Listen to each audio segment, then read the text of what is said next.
Good afternoon, everyone, on this beautiful spring day in our fine city. I am now calling the March 22nd, 2021 Charlotte City Council meeting to order. Welcome to everyone that's viewing, and we're looking forward to a robust meeting tonight. Tonight's meeting is being held as a virtual meeting in accordance with the electronic meeting statutes. The requirements for notice and access and minutes are being met through the electronic means. I hope that you're able to view us. There are many options: the government channel, the city's Facebook page, or on the city's YouTube page. And I'd like to introduce the members of the Charlotte City Council. I am Vi Lyles, and I serve as mayor. Good evening, everyone. I'm Julie Eisel, and I serve as Mayor Pro Tem, and I represent you at large. Hello, everyone. I'm Dimple Lachmira, at-large council member. Greg Phipps, at large. Braxton Winston, at large. Larkin Eggleston, District 1. Malcolm Graham, District 2. Renee Johnson, District 4. Good evening, Matt Newton, District 5. Tarek Bakari, District 6. Ed Driggs, District 7.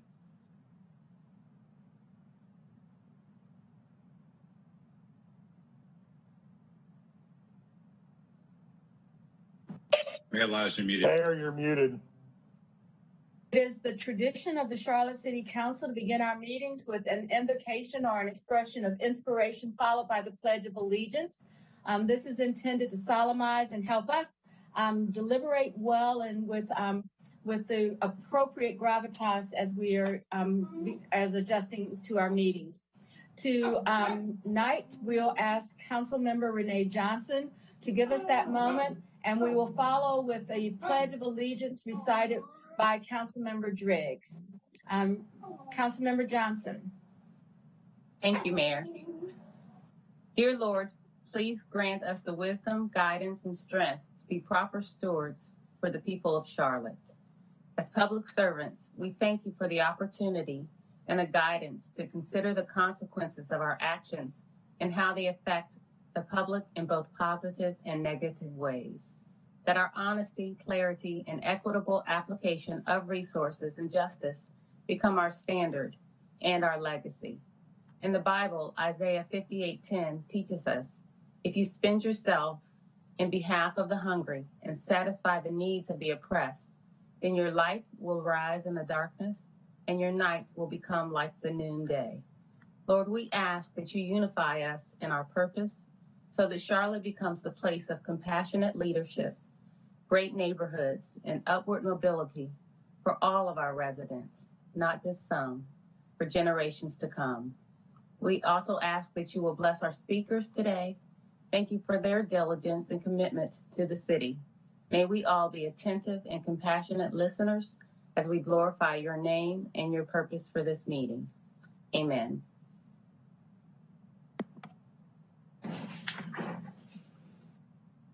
I pledge allegiance to the flag of the United States of America and to the republic for which it stands, one nation, under God, indivisible, with liberty and justice for all. Very much. Tonight, we are not having an action review because we are going to move right into our consent items. Consent items 15 through 53. My understanding is that we have several that have been asked by, well, one from the staff that would say deferral of item 44 until April the 12th. Is there anyone that would like to have an item for a separate vote?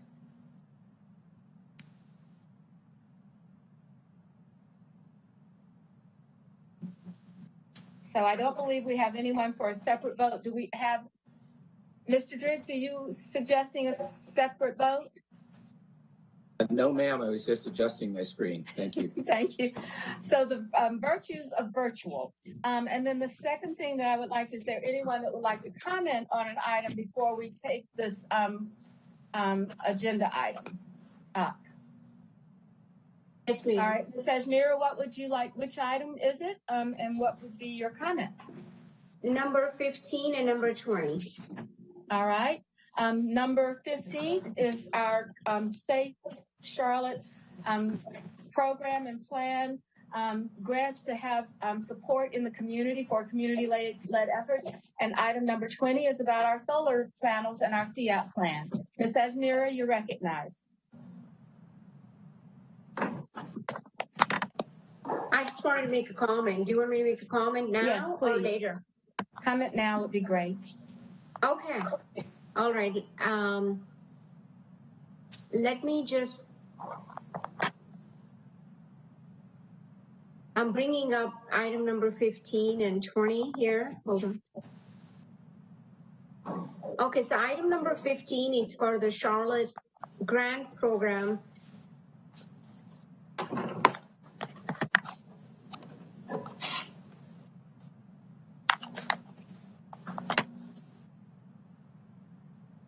Sorry, can you all hear me? Yes, we can hear you. Yes. Oh, okay. Okay. So number 15 is for our Safe Charlotte plan. I just wanted to recognize the work that has been done. This is the first plan that Charlotte has ever had to address violence in our communities. So I just wanted to take time to recognize the plan that has been put together. Now we'll be working with our grassroots organizations to address the violence in our communities. And really, this opens up doors for many, many organizations who are working at the grassroots level, and they will have resources to help us address the violence in our communities. And did you want to speak to item 20 as well, Ms. Ajmira? Yes, so item number 20, let me go back.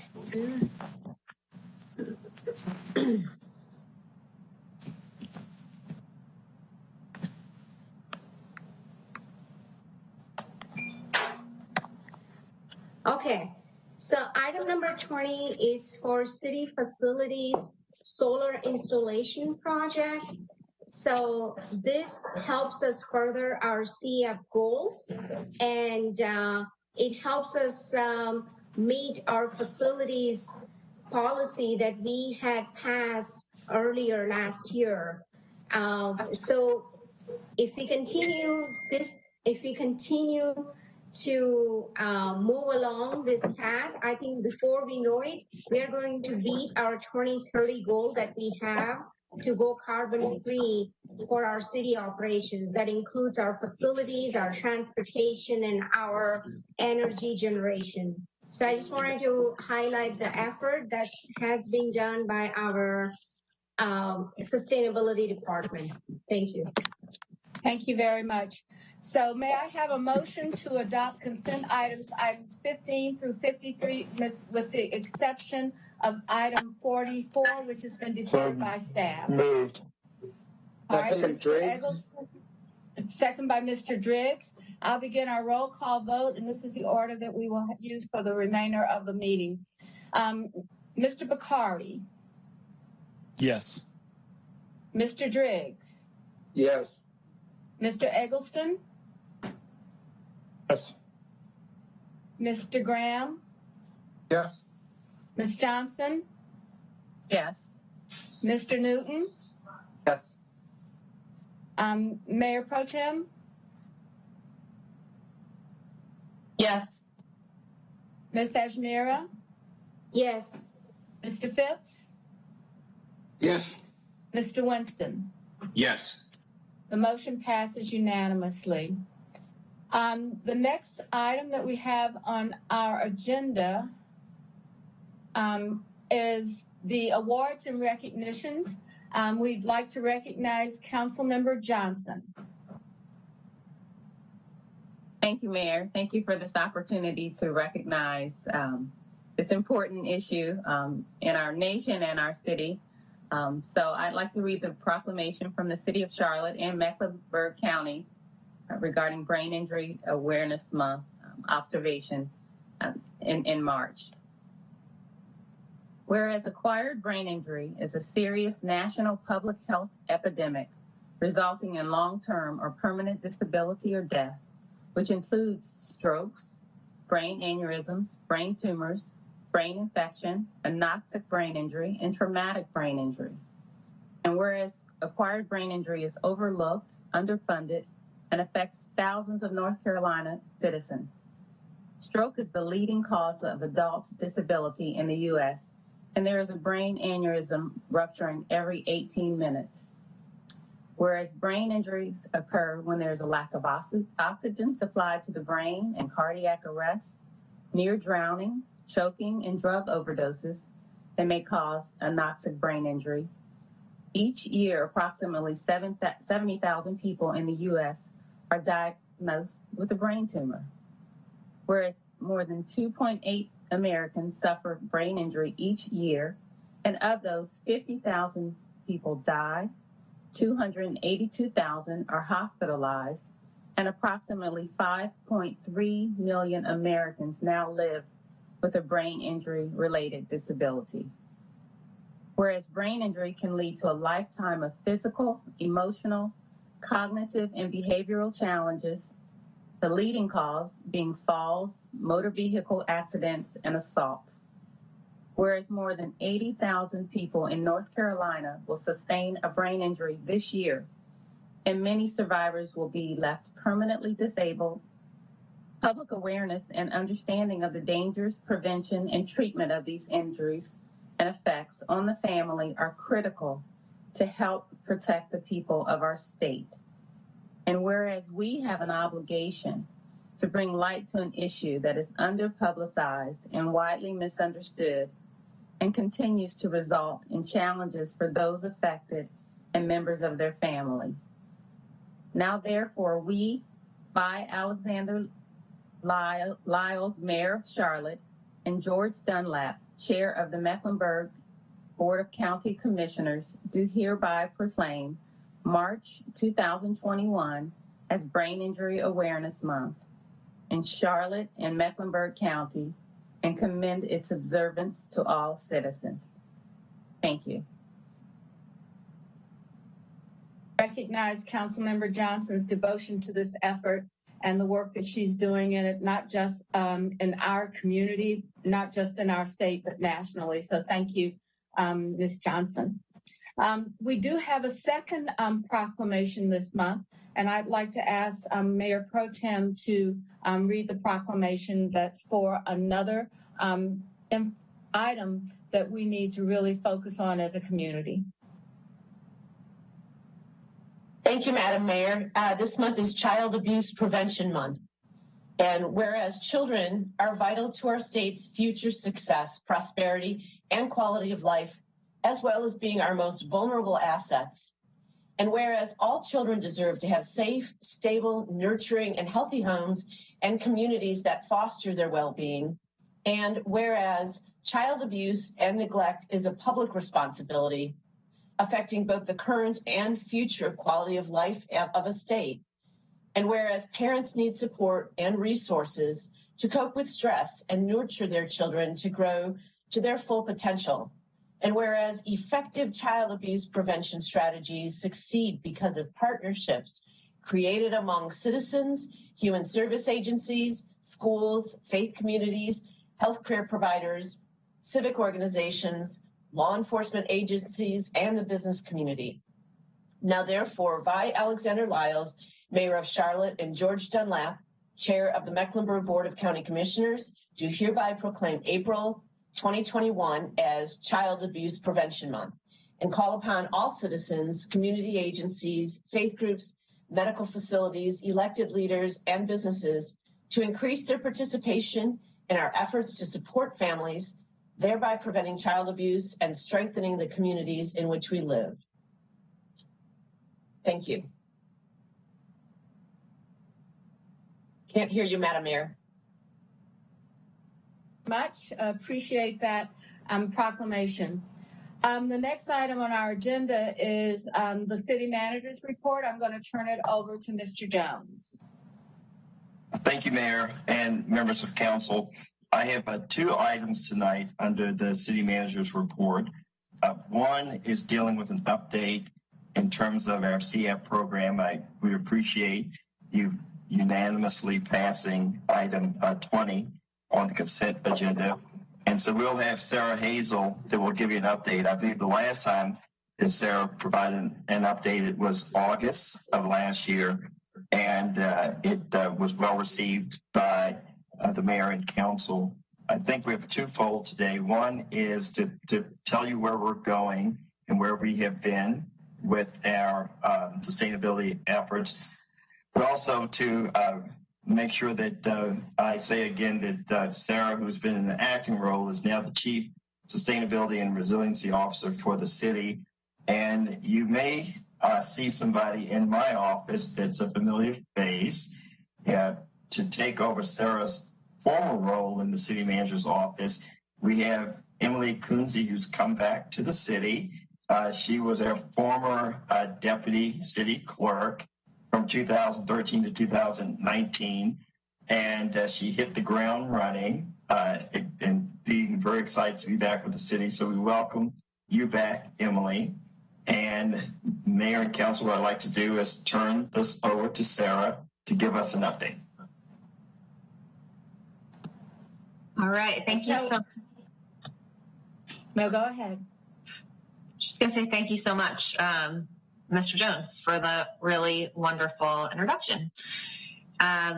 So if you look at the title slide, you'll see what looks like an annual report, and you should have received this CAP Year 2 report in your packets a little bit over a month ago. And so that's just a report that highlights some of the work over 2020 calendar year. And I wanted to hit on some of the high points from that report this year, but really happy to follow up on anything in that report. I'm certainly not going to go through all of it tonight. I can't really believe that it's been 2 years since council made this strong commitment, and I feel like there's been a lot of really great progress even earlier in this meeting today. So while I get to do the presentation, I also want to note that there are a lot of folks citywide and departments who don't have sustainability in their title that are really responsible for a lot of the actions, policy development, and analysis that has gone into what I'm going to be talking about over the next 10 minutes. So I just wanted to really give a shout out to the larger Team Charlotte, because this is by no means the efforts of one person or one division. It's the whole city. So let me just jump right in. So if you look at the slide and we look back to 2020, in addition to making the commitment in 2018 to strive towards zero carbon fleet and buildings and become a low carbon city, during your annual budget process, you made a larger commitment than ever before in investing in sustainability. And some of those items from 2020 not only included the large-scale off-site solar program through Duke Energy, the Green Source Advantage program, but investing in solar in our own buildings, which you just unanimously passed the contract to do on 10 locations today. When it comes to e-buses, this year, aviation received their first 5 e-buses, so working towards their full transition, and CAT received the $3.7 million grant from the FTA for e-buses. And earlier this year in January, you all accepted that grant from the FTA. So a lot of this work has also been supported through the American Cities Climate Challenge. And so just to highlight here from the end of last year was our extension into this year of that Climate Challenge support that has really been instrumental. The next slide. So hitting on a couple of the other important pillars of the Strategic Energy Action Plan, specifically workforce development and equity. You put forth funding and were able to utilize CARES funding for 4 cohorts of the Renewable Energy Efficiency Workforce Training Program. You've heard a bit about it in ED committee and in other presentations, but 2 cohorts graduated to 2020, one's in progress right now, and one will be coming up. And this program has really received accolades through our network of peer cities across the country. So I just wanted to really recognize that. And here locally in North Carolina won the Diversity and Clean Tech Award at the Research Triangle Clean Tech Cluster Innovation Awards. So now kind of looking at our light duty fleet, last year with that investment that you made, we were able to purchase 27 new electric vehicles. And that is in alignment with the sustainable fleet policy, which has us purchasing now fleet when the business case makes sense and the technology is available. We will be replacing our vehicles with the lowest emission vehicle possible. And so in addition to that, with the resources from last year's budget, we invested in EV infrastructure to make sure that there was a match between where we are investing in electric vehicles and how we're powering them. Next slide.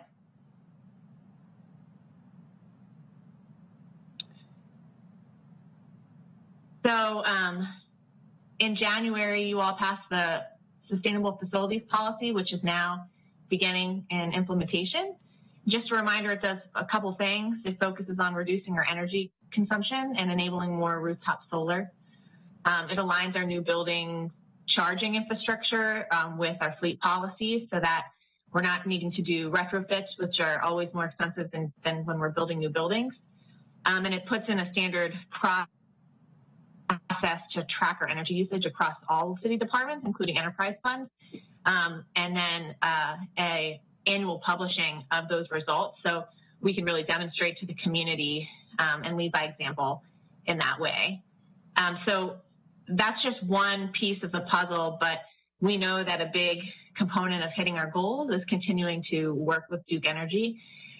There's some really exciting partnerships coming up. I know you will hear from John Lewis over the coming months around the Duke CATS negotiations on the e-bus transition. And we also participated in Duke Energy's integrated resource plan to advance our CF goals with a focus on things like coal retirement, renewable energy opportunities, and support for really addressing equity in those folks in our community who are energy burdened.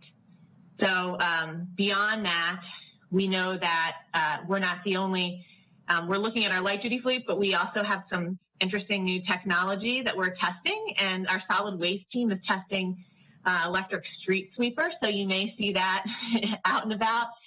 So we can be poised to see some of these opportunities as technology really evolves. And then I guess, finally, we can't do this on our own. And so not only are we working internally with partnerships, so working to embed the CF principles into the draft Charlotte Future 2040 plan and UDO with some key focuses on some of the items that you see listed, EV infrastructure, energy efficient buildings, as well as mode shift. But our external partnerships, I think, are really exciting. I think you probably have a couple more days if you haven't seen the Cool Globes to go see them uptown, but that public art exhibit that Discovery Place hosted and was on the streets up and down North Tryon was really a great opportunity to share solutions to supporting sustainability and climate action, and a lot of the messages were Charlotte focused, and we were really excited to work on that project. We've also developed an MOU with Arrival, our new electric vehicle company, much like our MOU with Duke Energy that we hope to leverage over the coming year, as well as continue to work with external stakeholders who are doing really exciting work in the community building capacity. Next slide. So as the work continues, your investments are really being recognized here in North Carolina. And we are also continuing to leverage grant opportunities, as you can see by some of the examples on this slide. And we're going to keep moving forward policies and practices and partnerships towards your goals. So I appreciate the opportunity to just do a real quick snapshot with you. I know it was brief, but again, I'm happy to answer any questions that you have, either from this presentation or from anything in the Strategic Energy Action Plan Year 2 report. And I will stop there.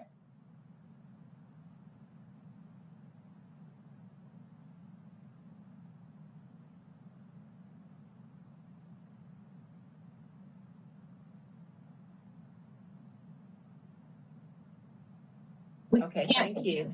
All right, thank you. Are there questions for Sarah Hazel? I see Mr. Winston, followed by Mayor Pro Tem. Sarah, I know that you are going to be taking a leave in a few days, weeks, and I just wanted to say that Hours. Hours. I want to say that your leadership has been exceptional. To the community, I would say that we are recognized as a city that gets things done, that we actually have a plan and we're acting on it and funding it. So I want to say that has been a large part of the effort that the council adopted this plan and that we've had great leadership to move it forward. So thank you. So we're going to start off with Mr. Winston. Thank you. A great update, and keep them coming. And good luck. I have two questions that could probably be answered offline. I would like to know what's happening to those cool globe pieces after the installation happens. Where they go? What's going to be done with them?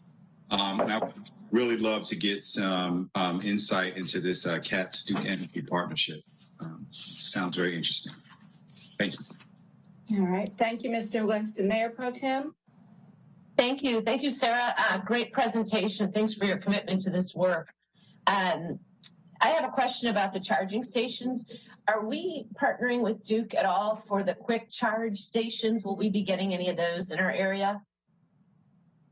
So I think, Councilmember Eifel, you're speaking about the new grant program that they just came out with. And if that is what you're speaking to, yeah, we are currently working on submissions to take advantage of that program. So are those geared towards buses or cars, or, you know, what are they really? I think they're doing 20 of them or so around the state.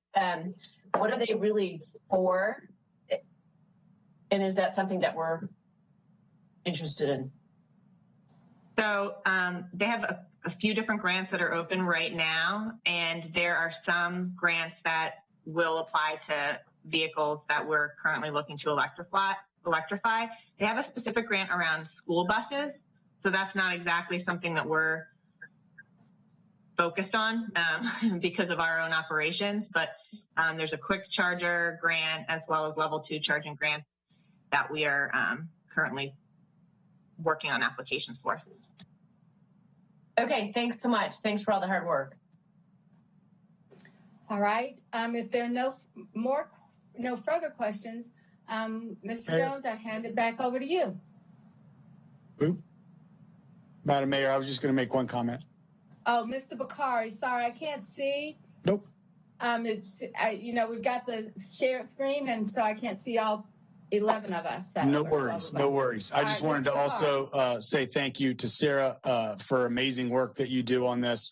And also wanted to say thank you to our mayor, Mayor Lyles. Your leadership on this has made it possible, to be quite honest. The CAP, everything you've done with the Bloomberg organization in the past and beyond. So while a lot of people have worked hard on this, I think it's important we recognize your contribution to where we are today. So thank you. Thank you very much. I have to just give a lot of credit to the Bloomberg Foundation. We continue to do this work. I have been appointed to a group that is joined by Representative Kerry from the White House, as well as our mayor of Pittsburgh, whose name I will not pronounce. Mr. Eggleston would tease me about it. So I just want to say that we continue to do this work, and the staff has been great. But I really have to say the reputation of Charlotte in this work is that we commit to something, we funded it, and we've accomplished it. So thank you very much. So with that, Mr. Jones, I don't see another hand up. Mr. Jones. Okay, thank you, Mayor, members of council. Great job, Sarah. So the next item, Mayor, members of council, I'll start off by saying we'll have Sean Heath come up and speak about the American Rescue Plan. Much like Sean has been our conductor as we have been going through the CARES Act funds, he is also pulling us all together around this latest round of stimulus funds. I would like to tell you that I'll tell you what's the same as last time. The same as last time is I would ask the mayor and council to give us a bit more time to better understand all of these buckets of money that are coming, not just directly to the city. What's different this time is that I have already reached out to the county manager and the school superintendent for us to try to find a way to look at these funds, not necessarily in 3 different silos, but to look at these funds in such a way that can benefit our community as a whole. So with that said, Sean is going to talk about these dollars at a high level and some of the thinking that we have around this. I will tell you that with that first bucket of funds, if you will, with the CARES Act dollars, it was about $154.5 million. Almost 60% of that was deployed externally. So I will tell you, one of the thought processes that we have going into this is to have the majority of these funds going externally. So I think it's just important to understand how the funds come in, how they can be used. I do not have a recommendation for you today, other than we would ask that you allow us to spend, or me, spend some more time with our partners in the county and in the school system and the team to continue to look at some of the frequently asked questions around these funds. So with that said, Mayor, unless there are questions of me, I'd like to turn it over to Sean. Thank you, Manager Jones, and good evening, everyone. I have a very short presentation here.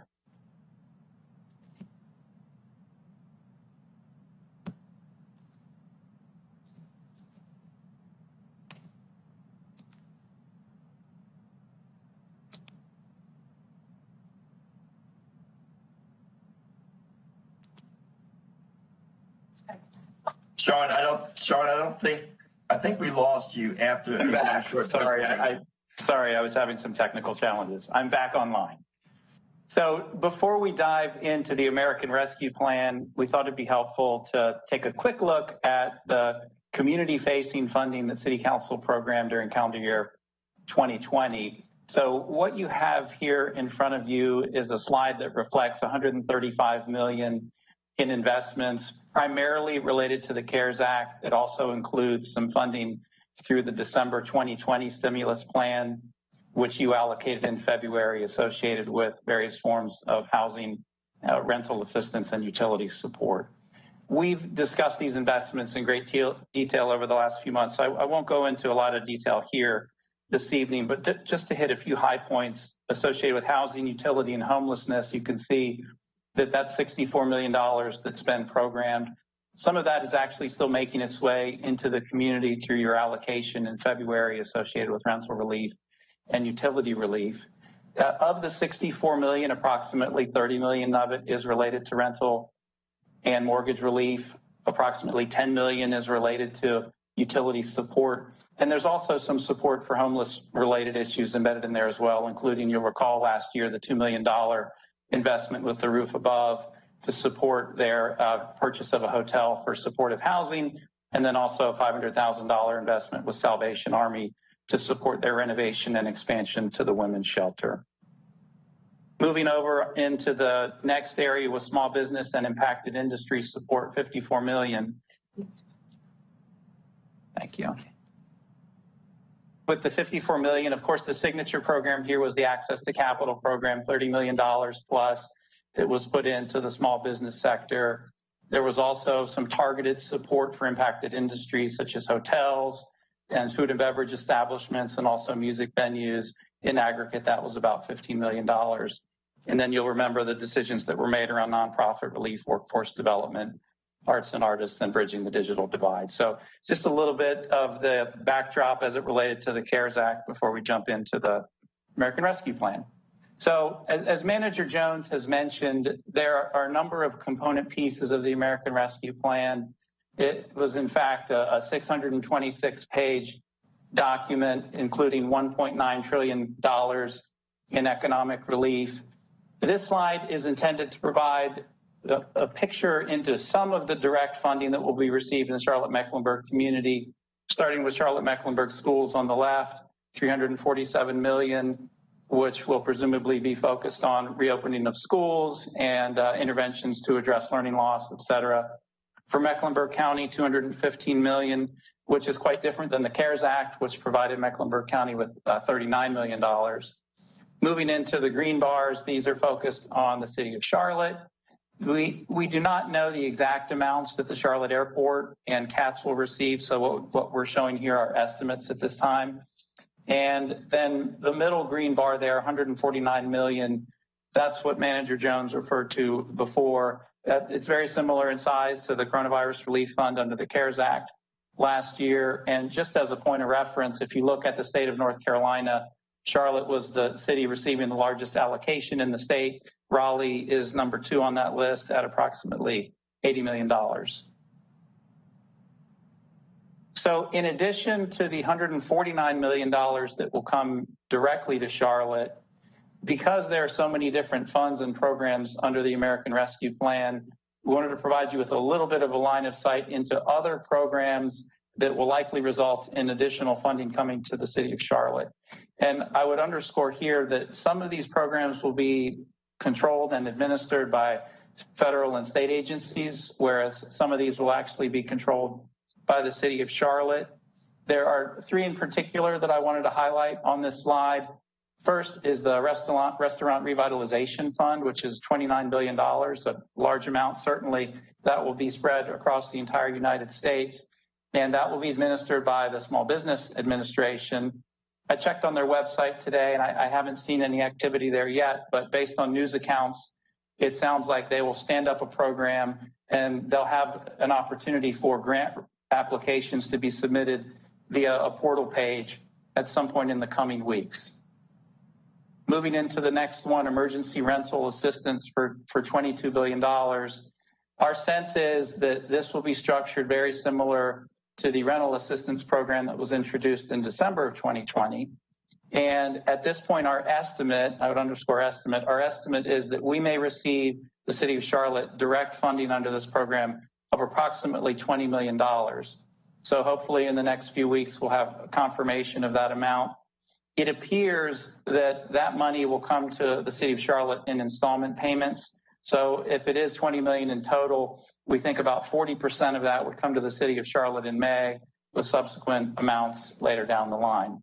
Similar to what we've done in the past, this would give us an opportunity to make more investments in both rental relief and utility relief. The last item that I wanted to highlight on this slide is the very last row. It's something that we're very intrigued by, the Homeless Assistance and Supportive Services Program. So at this point, once again, this is an estimate. We do not have final confirmation yet, but we believe there may be $12 million that comes into the Charlotte-Mecklenburg community. It's not entirely clear yet exactly how that will be injected into the community. It'll likely be shared across a number of entities. Charlotte may receive a majority of that amount, but we'll have to confirm that in the weeks ahead. There are a number of things that can be done with this particular program. One thing of particular interest based on conversations we've had before is this particular program allows for the purchase of commercial property, such as a hotel or a motel, which then can be converted into a non-congregate shelter, an emergency shelter, or even permanent affordable housing. So there could be some interesting tools and opportunities. We'll be monitoring each one of these very closely in the weeks ahead as we work to develop a firm set of recommendations for the manager to bring back to council.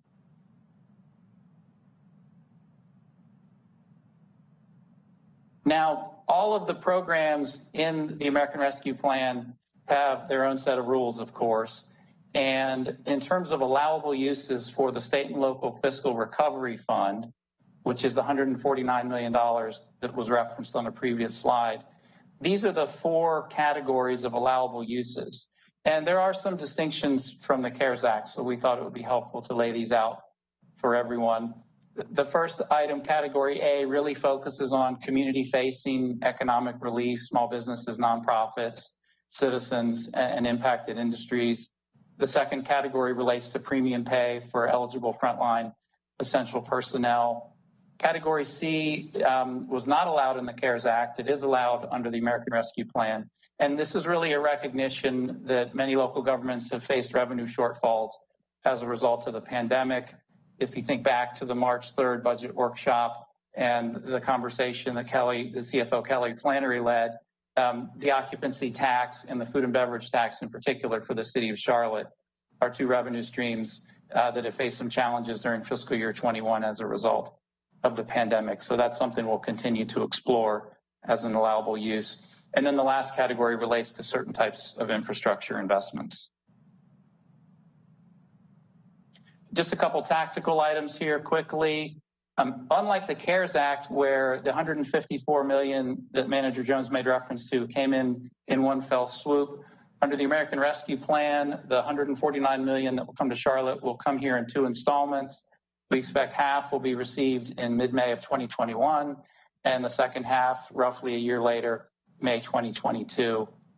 Also a distinction here with the Rescue Plan, unlike the CARES Act, which had a very accelerated timeline initially, with the American Rescue Plan, the funding received will have a disbursement deadline of December 31st, 2024.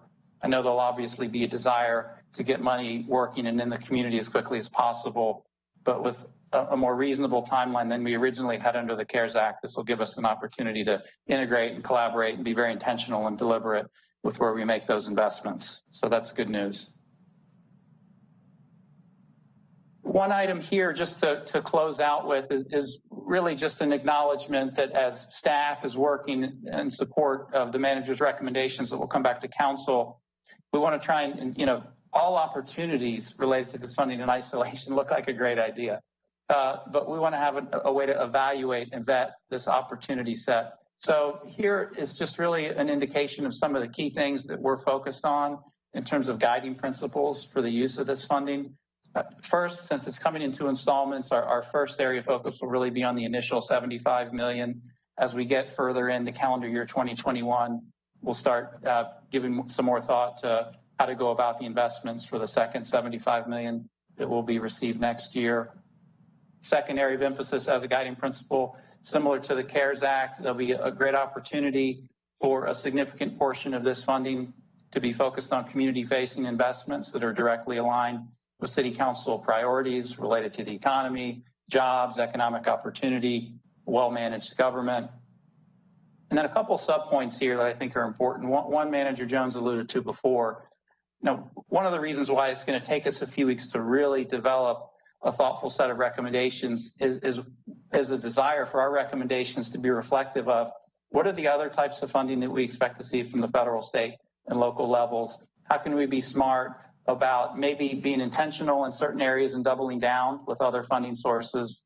In other instances, we may decide that we want to focus our attention on gaps in the community that we think will be unmet through other funding sources.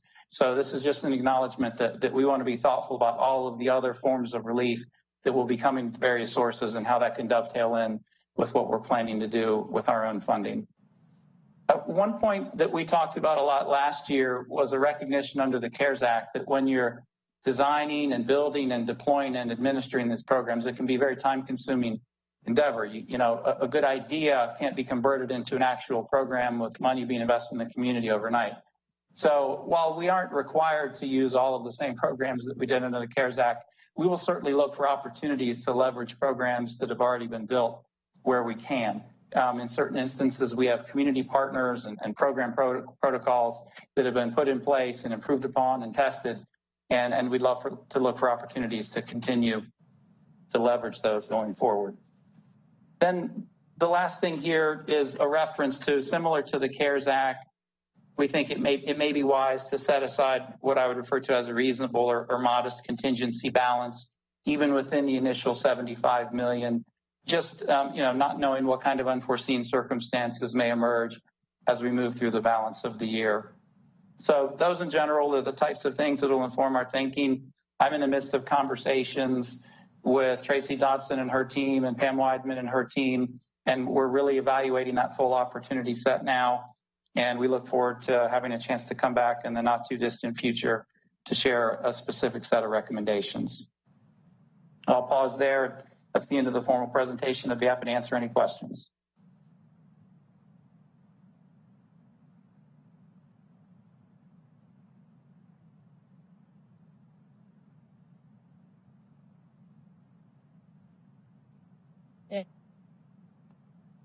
All right, so first we'll start with Mr. Winston, followed by Mr. Graham. Thank you for the presentation. I would just ask us to see for that Restaurant Recovery Fund, the RRF, is there any flexibility to invest in food access in food insecure areas in our city, whether that be funding food service models, community agriculture, or anything else? I'd love to know if we have any flexibility with those funds. Thank you. Thank you. Duly noted. We'll continue to do our homework on that fund. And once the program is stood up by the Small Business Administration, we'll work with Jason Snyder's team to evaluate what opportunities do we have as a city to help market and promote that this funding has now become available. Mr. Winston, is that good? All right, Mr. Graham. Thank you, Madam Mayor, and thank you, Sean, for the presentation. I'm encouraged by what I just heard. One, that there's broader thinking beyond the resources that the city is receiving, and that the manager is working with the county and superintendent to kind of think about the big picture for the community. I think that makes a lot of sense. That's a lot of money coming into our community. And to coordinate and to work together to ensure that the outcome for all agencies working together benefits the community with a focused strategy really makes a lot of sense. So I'm encouraged by that. Secondly, I hope, like Mr. Winston said, that there's also that we stretch the envelope relating to the housing piece as well. I mean, by working hopefully with the county, especially on the AMI of 40 and 50% and below, that's where folks are really, really struggling, as well as we saw this past month in terms of homelessness, where we really need to make a concerted effort with a organized strategy that makes sense. There's been a lot of conversation that I've been receiving from stakeholders and council members regarding tiny homes, container homes, buying hotels, etc. And I think we did a great job last year in terms of listening to the public and investing where those dollars need to go, i.e. rent relief and utilities, etc. I am almost certain that we will do more of that this time around as well. But hopefully there's an opportunity for us to really think out of the box. I mean, utilize the guidelines to our advantage and stretch them where possible to really be creative and think out of the box, especially as we think about how we coordinate transit and housing and properties that the city owns along these transit lines to produce more affordable housing. I just hope that we really have a broad understanding and council has presented a comprehensive strategy, hopefully in conjunction with other parties that makes sense for the entire community. Thank you. Thank you.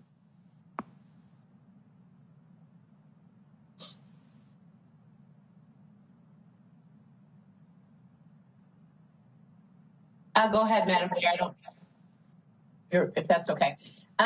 Thank you for the presentation, and I'm sure staff is incredibly relieved that they have some breathing room on designing the programs around this time. I just have a quick question about the contingency balance.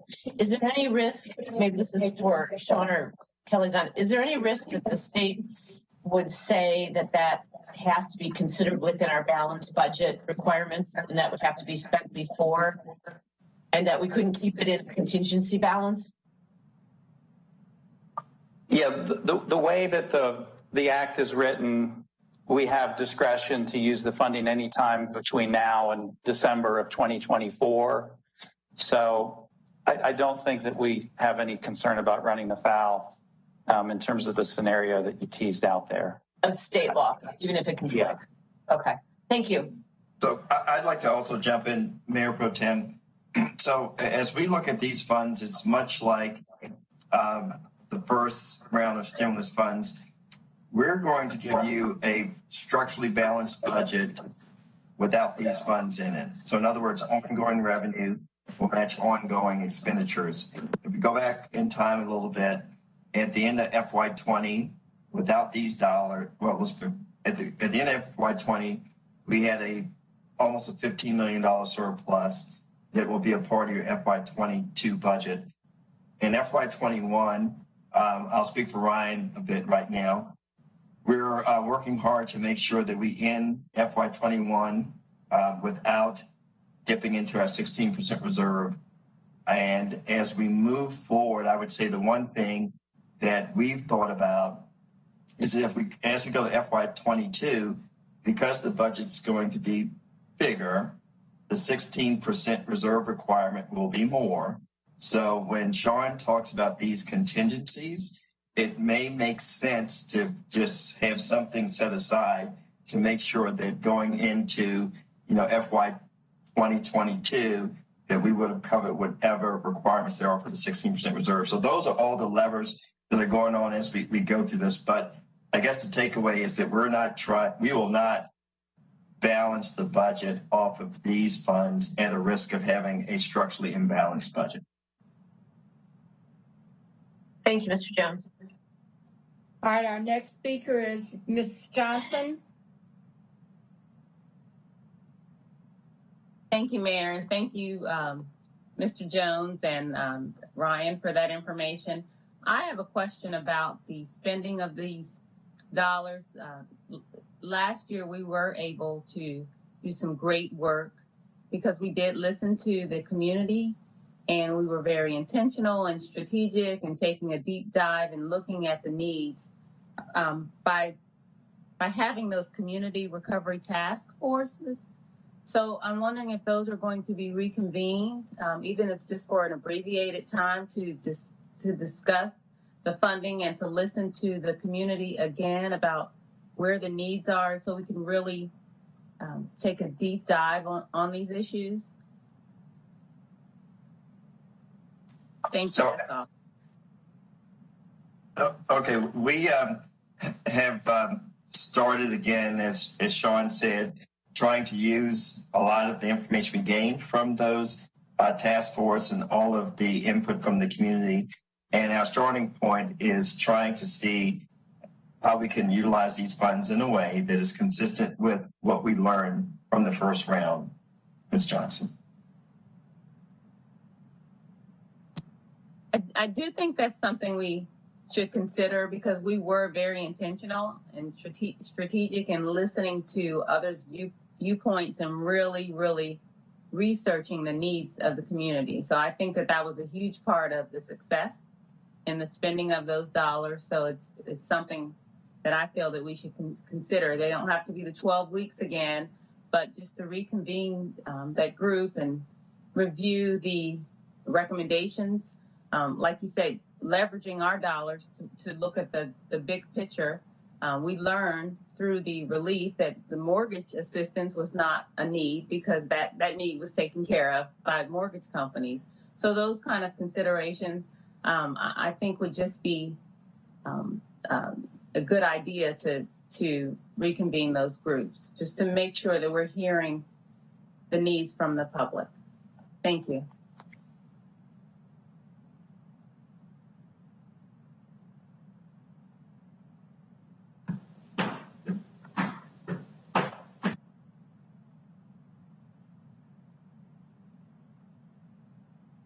I think the mayor maybe has some technical difficulties there, so I'll go on to the next speaker, which is, I believe, Mr. Phipps.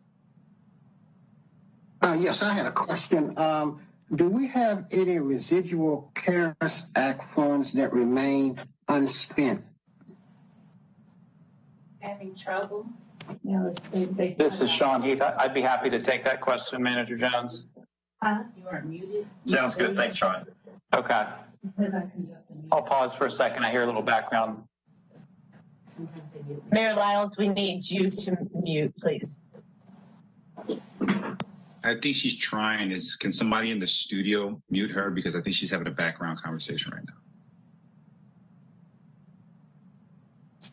So with the $154.5 million in CARES funding from last year, that entire balance has been allocated by council.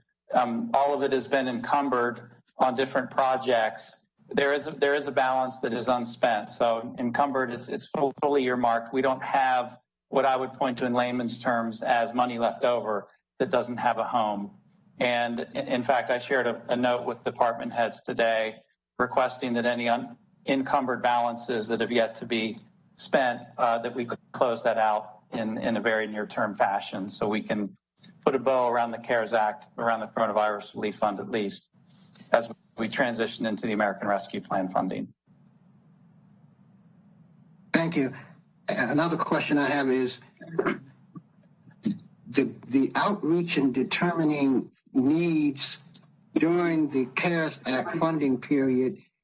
Do you think we would have some carryover? We can leverage some of the needs that were expressed by people and use that as carryover leverage to what we want to do with some of this this next phase of funding. Yes, I do think that's an opportunity. In a way, it feels like it was forever ago, but it wasn't that long ago that we did have an opportunity to engage members of the community. I think it's an open question. If we need to do an incremental effort again this year, certainly we'd be willing to do so. The amount of time and effort that went into evaluating the opportunities and identifying the best portfolio of investments under the CARES Act was significant. I would like to think to a large extent we could carry forward those learnings and the community feedback and insights into our recommendation set for the American Rescue Plan as well. Thank you.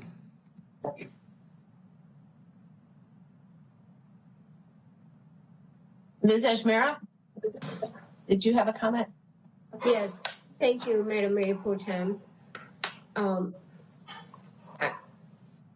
follow up on Mr. Jones' earlier comment about contingency balance, what are we looking at in terms of keeping some of this COVID dollars for contingency balance out of 75 million?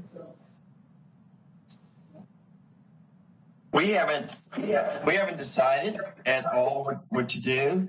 We just wanted to put the idea out there that we think that it would be prudent, if nothing else, for the example that I gave as we start to think about the 16% reserve going into the future. But we don't have a percentage, but just it served us well.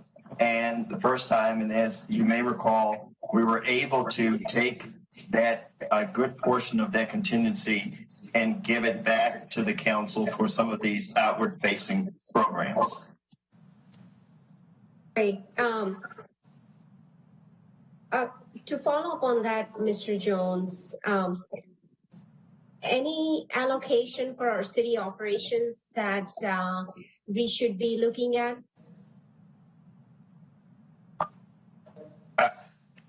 Not at this moment, not anything that is specific. Okay. A lot of what we were able to do in that first round, again, a lot of it helped us with leave and being able to pay for a lot of things around public safety. As we start to get more people vaccinated and we start to have more changes in our facilities, that first tranche it may not be as necessary this go around. Thank you, Mr. Jones. I think last year, many of my colleagues would agree with me when I say this, that we were able to get the funds out in a very timely manner and very equitably when it came to small business relief and rent relief and utilities relief. So it's great to see that we'll be leveraging our existing processes and platforms that was established in 2020. I remember we had gotten a lot of emails from small business owners. Certainly the funds were oversubscribed. So there were a lot of businesses who were not able to receive the relief, where some did because it was on first come, first served basis, and we were certainly equitable in our distribution. So I hope that we'll go back to that long list that we have and use some of those existing processes to get the funds out soon. And I certainly appreciate your leadership on that, Mr. Jones. Thank you. It's a great team effort.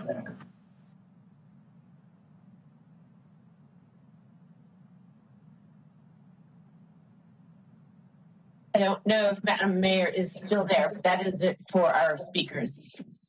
So Mayor and Mayor Pro Tem and Council, that is all that we have under the manager's report. And I will turn it back over to you. Thank you very much. The next item that we have on our agenda is our regular public forum, and we have 10 speakers who would have 3 minutes to speak tonight. And I'm going to say that if the manager has an expedited response that he can give tonight to any one speaker, then I would say we should do that. But this is a time for us to listen and get back as a result of the staff doing a report at the end of the meeting. So we have 10 speakers. The first speaker is Nahik Bahat. Mayor? Yes? Mayor, I will take you up on that offer. There are a few speakers tonight that are talking about the pilot bus lane. And what we had decided from early on is that this would be a 6-month pilot. And at the end of March, that lane will come up. It provides both CDOT and CATS and planning with an opportunity to then absorb the data to see how this could work as it relates to the potential for phase 3 of the goal line. So it seems like there were some questions beginning as early as last Monday about this pilot, but the pilot.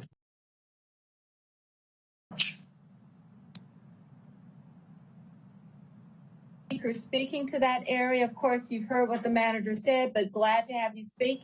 And I understand that all of the speakers are against the project. The project, as a result of the at the end of March.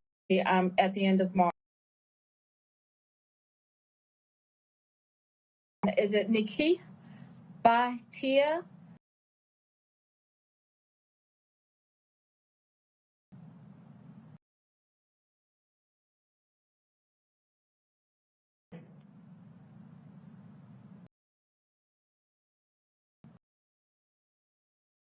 Great. Appreciate your time.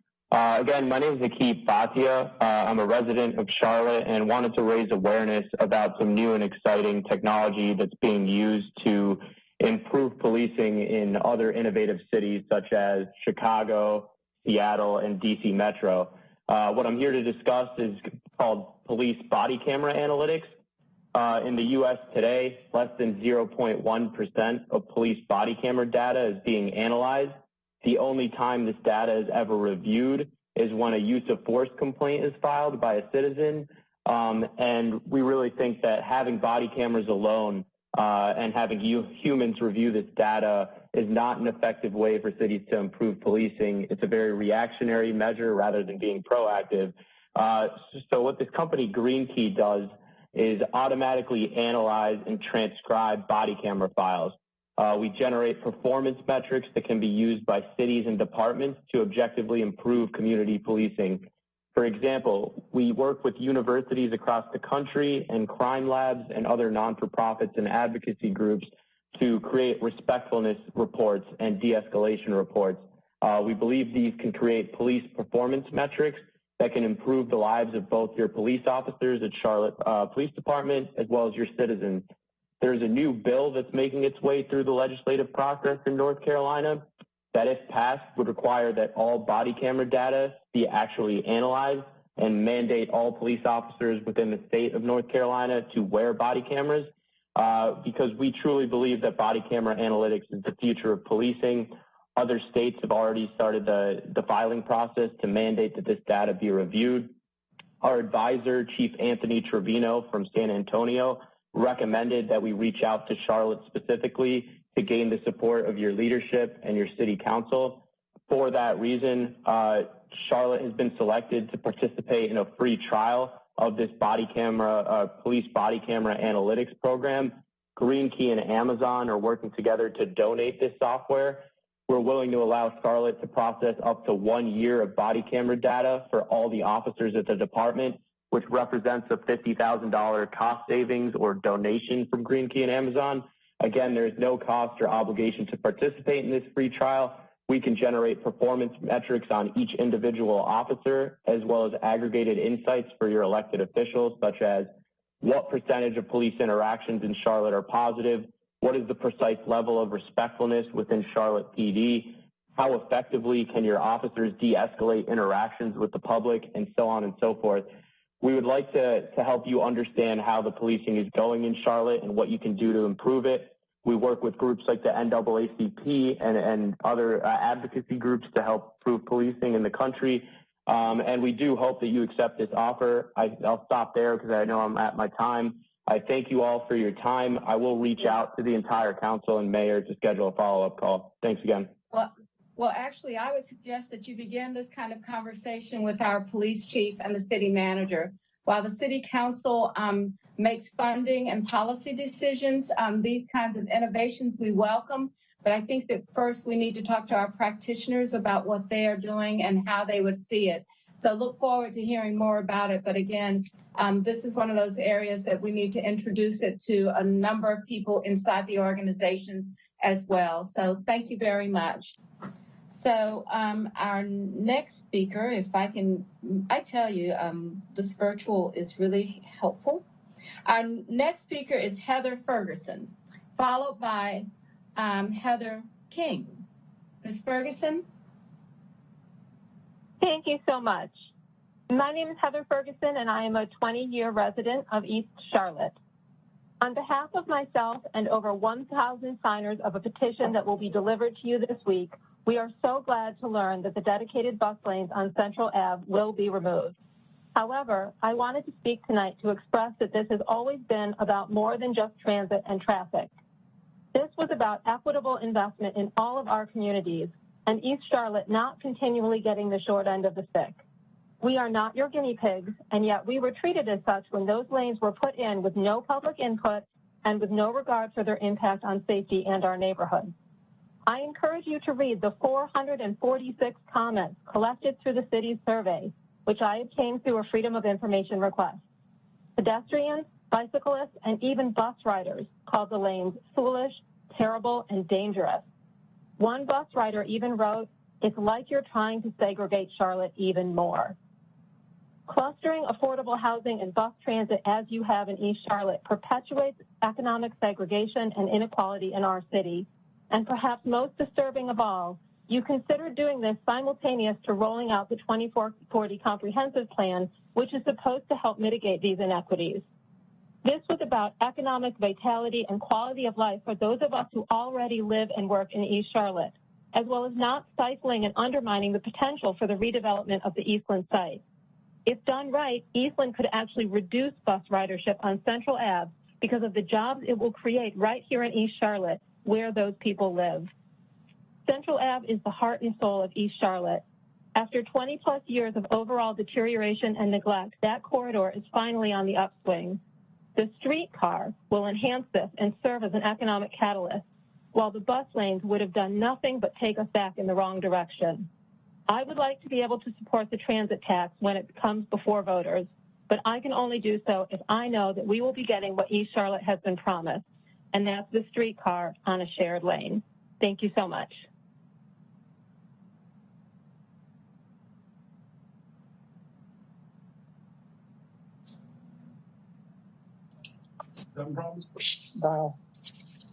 I'll go to Ms. King. Yes, ma'am, I'm ready. Thank you. Okay, yes, ma'am.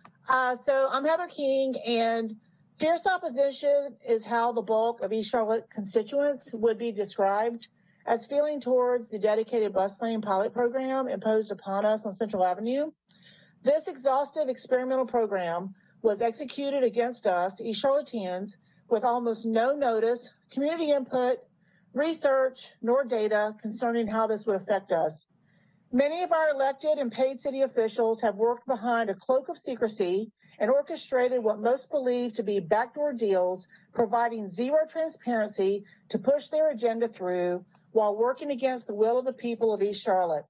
I hope we the people have proved that we will stand together, stand up for ourselves and our beloved of East Charlotte, to fight with all our might to correct and right the wrongs imposed upon us. We are tired of being used as Charlotte's experiment and doubly tired of our city officials not listening to us, ignoring our pleas to stop the insanity against us as a whole and our will for normalcy. We are the people. There is strength in our numbers. We will fight all injustices and vote you out of office 2021 and future years. If you don't listen to us and start paying attention, remove your blinders because we are watching you. We are paying attention. We will not be bullied and run over nor mistreated as you clearly displayed during this pilot program these past 6 months. It's a terrible shame when we the people must fight our own elected officials to just leave us alone, let us be, and simply return us what we once had, which is 4 operational car lanes with a turning lane. You all who voted for this bus lane pilot and made it your agenda to place another feather in your hats have made our lives miserable and practically unbearable. We voters shall remember this on voting day, and you all want our vote again for more transportation bonds after you pulled this sham on us. Shame on you. Thank you very much.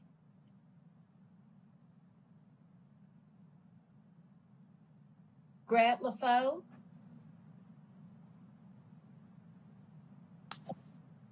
Hi, can you hear me? Okay. All right. Yes, ma'am. My name is Grant LaFoe, and I'm also here to speak out against the bus lanes. I hate to belabor the same information, especially the nuisance that these bus lanes have caused, but I instead want to focus more on the comments from Eastside residents that I've heard both through social media and through conversations that I've had. Since the start of this pilot project, numerous conversations have been held complaining about the nuisance of these lanes. A petition with over 1,200 signatures has been circulated, as mentioned already, asking the city to remove these lanes. I don't want to focus on all these comments tonight, but instead I'd like to focus on the underlying question asked by so many of these Eastside residents. Why? Why did it seem wise to remove 2 lanes on an already congested road, especially as high-rise condos continue to sprawl east down Central, which will only increase car traffic? Why was this pilot done during a pandemic when traffic was not at peak volume? Why was money not first used to repave roads on the east side that are in dire need, such as Central Avenue, Shamrock Drive, North Davidson, and Graham Street? And most importantly, why was so little effort placed on advertising and notifying residents before this pilot project began? Was the assumption that we either would all be in favor of these lanes or just be too disengaged to care? I know the city created a survey about the pilot project, but even that was minimally advertised. Most people I spoke with about the survey had no idea it existed, and no data from that survey has yet been reported. The point I'm trying to make is that the residents of East Charlotte are paying attention, and we are prepared to stand up to decisions and actions made about our part of the city if we feel they are unfair and that those decisions are made in a bubble. In tonight's meeting, Mr. Malcolm Grant and Mrs. Renee Johnson spoke about doing a good job of listening to the public regarding the proper use of the coronavirus recovery funds, and I urge you to do the same thing going forward in all future decisions. Thank you. Our next speaker is Jeremy King. Mr. King.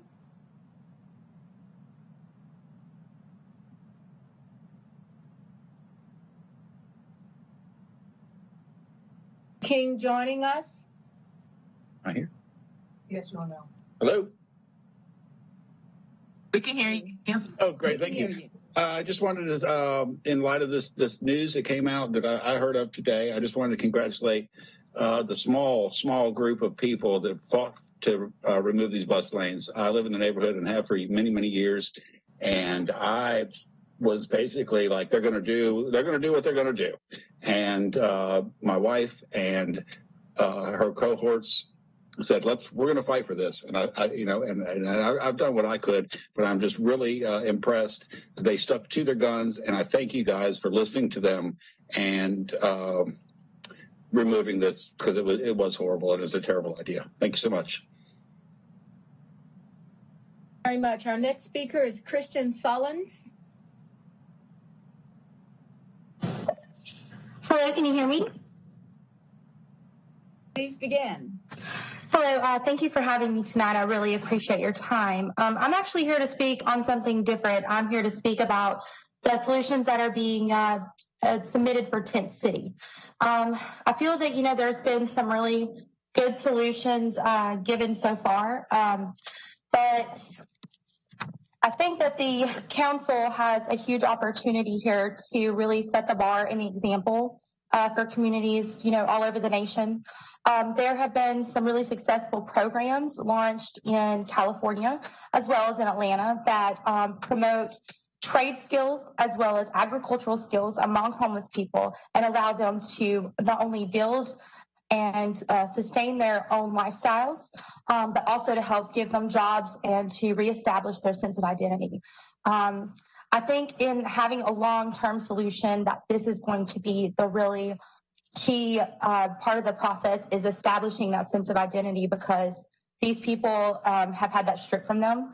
And I think that they no longer know really what to do with their lives. I have been looking, and there's actually a company in England that makes houses that are sustainable. They are estimated $400 a piece. They can be dismantled and remantled without use of any tools. They can be moved. And so it would be something that is very feasible cost-wise. And it's something that, the homeless people can do themselves. I think that's absolutely incredible. I really just want to see the city put their money in the right places and to do something really outstanding here. I believe, that the city is beautiful, and you really have encouraged positivity. And I think that in changing these people's lives, you will see a dismantling needed or unwanted. I would really personally like to, get government grant funding for a program I would like to call Hands of the Homeless. And I have submitted a paper that I wrote about this for innovations class. And my professor actually pushed me to submit this to you today. He told me that he thought it was extremely creative. And I'm just very passionate. I'm a hopeful psychologist, and this is something that I would love to see happen in the community. We really appreciate your interest and continue your good work, and we look forward to your leadership in the future. Our next speaker is Michelle Cottrell.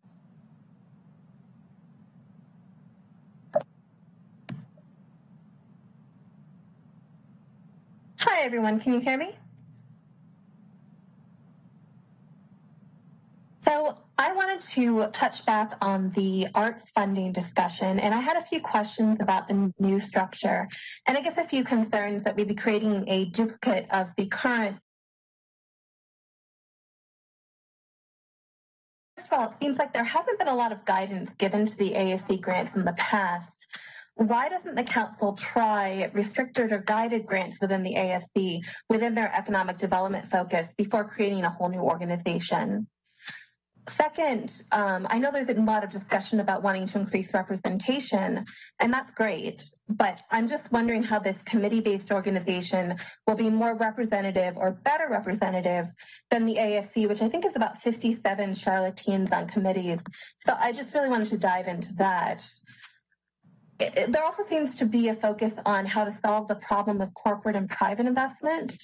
So other than the city stating that they want $4 million in private and corporate investment, how does this plan encourage that additional private investment?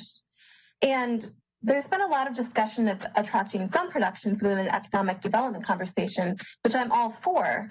But there's already incentives at the state level where it's up to, I believe, $7 million per film and $12 million per TV show.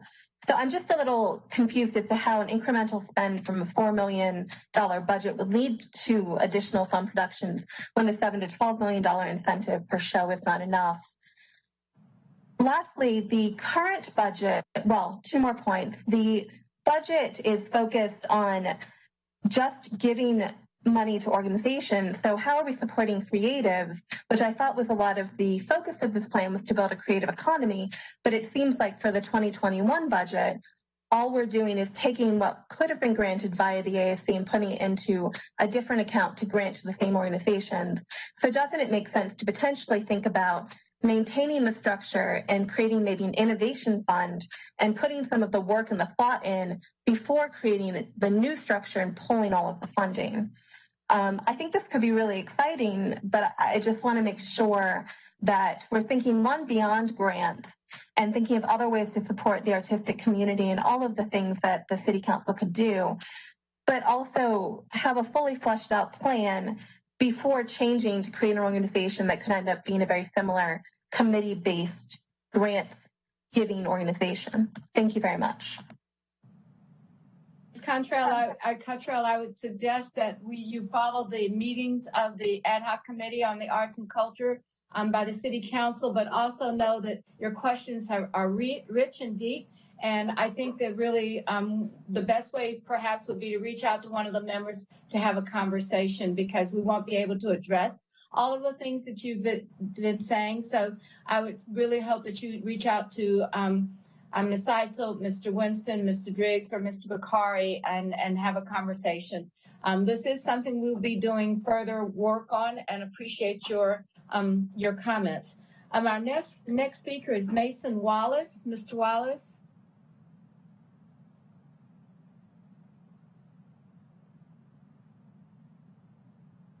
Wallace signed in or signed up? Madam Mayor, I do not believe Mr. Wallace is here. We were trying to give an opportunity for folks that we do not know their name to see if they were going to speak up. We did unmute them. They did not say anything. So Mr. Wallace is not here. Next speaker is Abigail Flanders. Ms. Flanders. Wendy, if we could unmute the same unknown speakers to see if they are Ms. Flanders. Can you hear me loud and clear? Yes. Are you Mr. Wallace? Mr. Flanders? Yes, I'm John, but you can call me Mason. All right, Mr. Wallace, please begin. You have 3 minutes. I only wish everyone to know that single-family zoning at this point is McMansion zoning. It is a rigged planning system that enforces unaffordable shelter and segregation. It guarantees the highest prices and aids land speculators. It's exactly what the status quo wants. For all neighborhood advocates, including city councilmen, you cannot side with big real estate. You cannot side with old money and the old guard. They don't care about anyone. Don't let them sabotage the comprehensive plan. I am a missing middle developer. There's very little missing middle being built in this city. Most land is single family only. As land values rise, the zoning leaves only one possible choice: tear down and replace with an ever larger home. I've watched prices in the neighborhoods of Belmont and Optimus Park skyrocket. So many properties have been torn down, with prices over $600,000 and mortgages approaching $3,000 a month. McMansions are affordable to so few, and they're not even the right type of housing for most. New households coming into the city or existing already are downsizing boomers, couples, singles, and maybe with one child. They don't need 3,000 square feet. They don't need 4 bedrooms. I've watched this in real time for 5 years. Once develop it, affordability has been lost permanently. Instead of 4 families living there, it's been capped to 1. It's the most toxic type of gentrification possible, and this institution needs to come to an end. Single-family zoning won't help you. It guarantees the worst possible outcome. Liberate the code. Let's build and experiment with new types of housing, and let us also train the next generation of land developers. So we're going to change the rules of the game as well as the players. Thank you very much. Thank you, Mr. Wallace. We'll be having a further conversation with the community on this. Please follow it online on the city's website. Our next speaker is Abigail Flanders. Is she available, Ms. Jackson? Yes, I'm here. Can you hear me? All right. Yes, we can. Please, Ms. Flanders, you have 3 minutes. Thank you very much. It's sort of been rather difficult to get here, but I'm very pleased that you allowed me this time to speak on behalf of my family. It's interesting to follow the gentleman who just spoke. We own property at 1730 Solemn Church Road. We've been told by several people who are potential buyers that that property is being held hostage by the city because the property itself will soon have a road going through it. After careful research, we did not find that there was any road that was prepared to be constructed on that property, through the property, up through 2045. After having a meeting with the city, my family and I were told that this road is sort of a dream or a pie in the sky type of a thing that you are thinking of doing. In the interim, we aging owners of the property are unable to sell the property because everyone who wants to buy it gives us the same scenario. So I need to know what's going on based on what we have heard from the buyers, the potential buyers.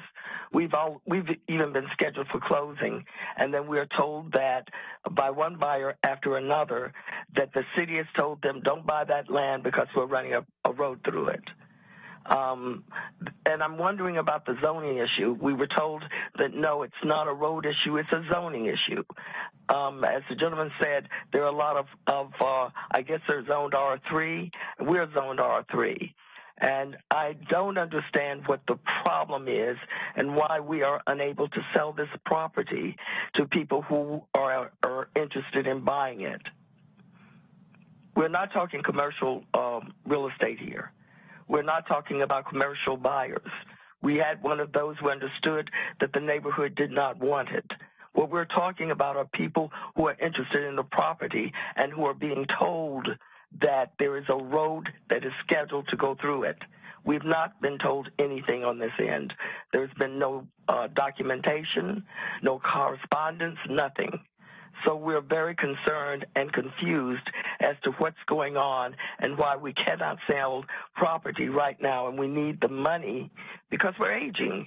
If it does go through in 2045, we'll all be dead.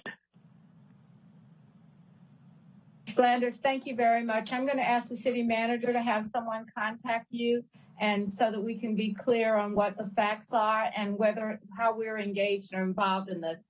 So you'll get a contact from a staff member and we'll go from there. Thank you.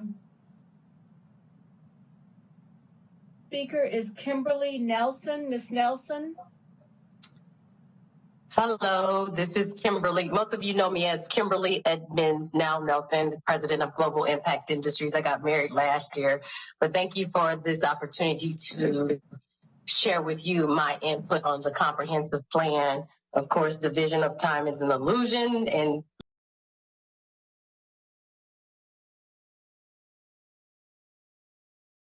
I've been listening and paying a lot of attention to the community.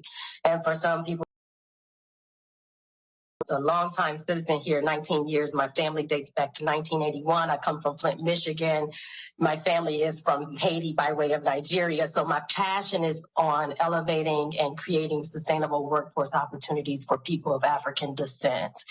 Of course, I served on the Chamber of Commerce for 3 years. So I witnessed public-private partnership coordination and, of course, the vice chair for the 12th Congressional District. So I understand the lay of the land, and I really want to help restore human pride and health and wealth, focusing on culture, innovation, arts and humanities, entrepreneurship, and sustainability.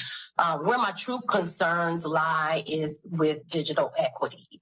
I would like to see council accelerate technology and infrastructure and really focus on intentional transformative wealth by establishing smart incubator centers in target areas within Charlotte, North Carolina, and even within this region, focusing on technology research, development, and implementation.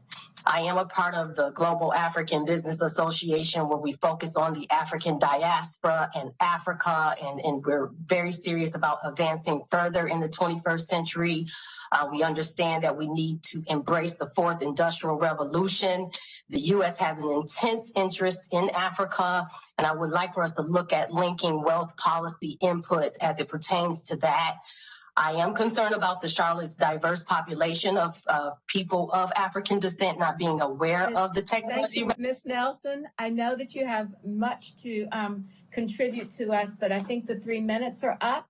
And just wanted to say thank you. Continue to be engaged. And if you have further comments, please forward them to the city clerk or send them directly to any member of the Charlotte City Council. Thank you very much. End of our public forum, and someone said, why did we do this before the business meeting? Because the public forum speakers were told that they would be speaking at 6 p.m. and I thought it was appropriate to honor that statement that we made to them. So the next item on our agenda is item number 7 under the business items, affordable housing development support request. This is adopt a resolution authorizing the transfer of vacant parcels to the Dream Key, formerly the 8 Charlotte Mecklenburg Housing Partnership. 7 vacant parcels on or near LaSalle Street to Phoenix Rising, and 12 vacant parcels with their allocated in one common area on or near LaSalle Street for Vantage Point to CMPH Vantage Point, for the purpose of developing a minimum of 37 affordable for sale units in the 2 separate affordable housing developments that are located along the Beatties Ford Road corridor. Approve an amount up to $1,895,000 in federal home funds for the affordable housing developments, Vantage Point and Phoenix Rising. Authorizing the city manager as designee to negotiate all documents necessary for this transaction to take place. Motion to adopt, approve, and authorize. We have a motion. Do I have a second? Second, Driggs. All right. Thank you, Mr. Eggleston and Mr. Driggs. Is there any discussion? I don't see a hand up, so hearing no discussion, we'll start the vote. Councilmember Bakari? Yes, I did actually want to just make a discussion point, but just on the calculation of this being a little over $50,000 per unit on average, but I'll circle back with Ms. Weidman later and I'll vote yes for now. All right. Mr. Driggs? Yes. Mr. Eggleston? Yes. Mr. Graham? Yes. Ms. Johnson? Yes. Mr. Newton? Yes. Has Ms. Watlington joined us? Yes, and yes. Thank you. Mayor Pro Tem? Yes. Ms. Ajmira? Yes. Mr. Phipps? Yes. Mr. Winston? Yes. Thank you. That passes unanimously. The next business item is the interlocal agreement for sanitary sewer and storm drainage improvements, ratifying this agreement with Atrium Health for the construction of a new sanitary sewer interceptor and storm drainage system improvements as a part of the Atrium CMC main expansion and greenway improvement projects. Motion to adopt. Mr. Eggleston, may I have a second? A second to the motion? Second. Ms. Johnson, thank you. Is there any discussion? Hearing no discussion, we'll begin the vote. Mr. Bakari? Yes. Mr. Driggs? Yes. Mr. Eggleston? Yes. Mr. Graham? Yes. Ms. Johnson? Yes. Mr. Newton? Yes. Ms. Watlington? Yes. Mayor Pro Tem? Yes. Mayor, Ms. Ajmira? Yes. Mr. Phipps? Yes. Mr. Winston? Yes. Passes unanimously. Now, item number 9, water system repairs change order for $750,000 to state utility contractors for water system repairs. Adopt a budget ordinance appropriating that same amount from fund balance in the Charlotte Water Operating Fund to the Charlotte Water Capital Fund projects for emergency repairs. Do I have a motion? To approve and adopt. Second. All right, we have a motion and a second. Is there any discussion? Hearing no discussion, we'll start with the voting. Councilmember Bakari? Yes. Mr. Driggs? Yes. Mr. Eggleston? Yes. Mr. Graham? Yes. Ms. Johnson? Yes. Mr. Newton, Yes. Mayor Pro Tem. I'm Yes. sorry, Ms. Watlington, Yes. Ms. Ajmira, Yes. Mr. Phipps, Yes. Mr. Winston. Yes. Passes unanimously. The next item is item number 10, Airport 2021 General Airport Revenue Bond and Bond Anticipation Notes, adopting a resolution authorizing such bonds for not to exceed $500 million and anticipation notes not to exceed $300 million, calling for the execution and delivery of the various documents necessary for the sale, adopting a supplemental bond order. Do I have a motion? Motion to adopt. We have a Second. motion and a second. Is Bakari, there- yes. Is there any discussion? Hearing no discussion, we'll begin with the vote. Mr. Bakari, Yes.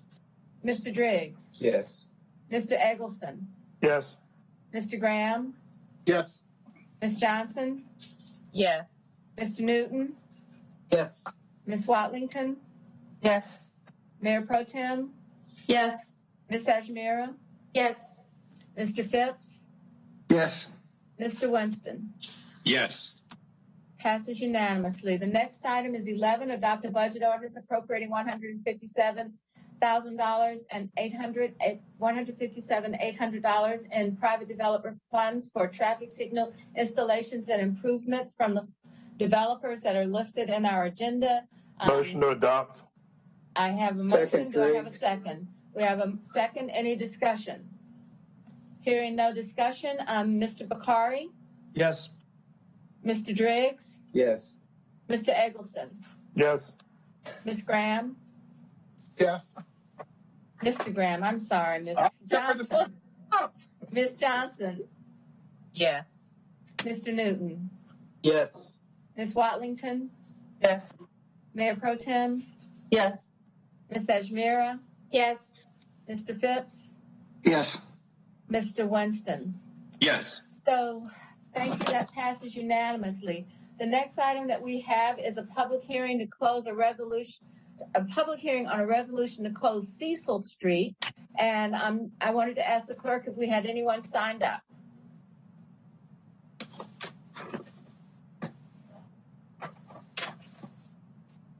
We do not have any speakers. Move to close. Motion to close the public hearing.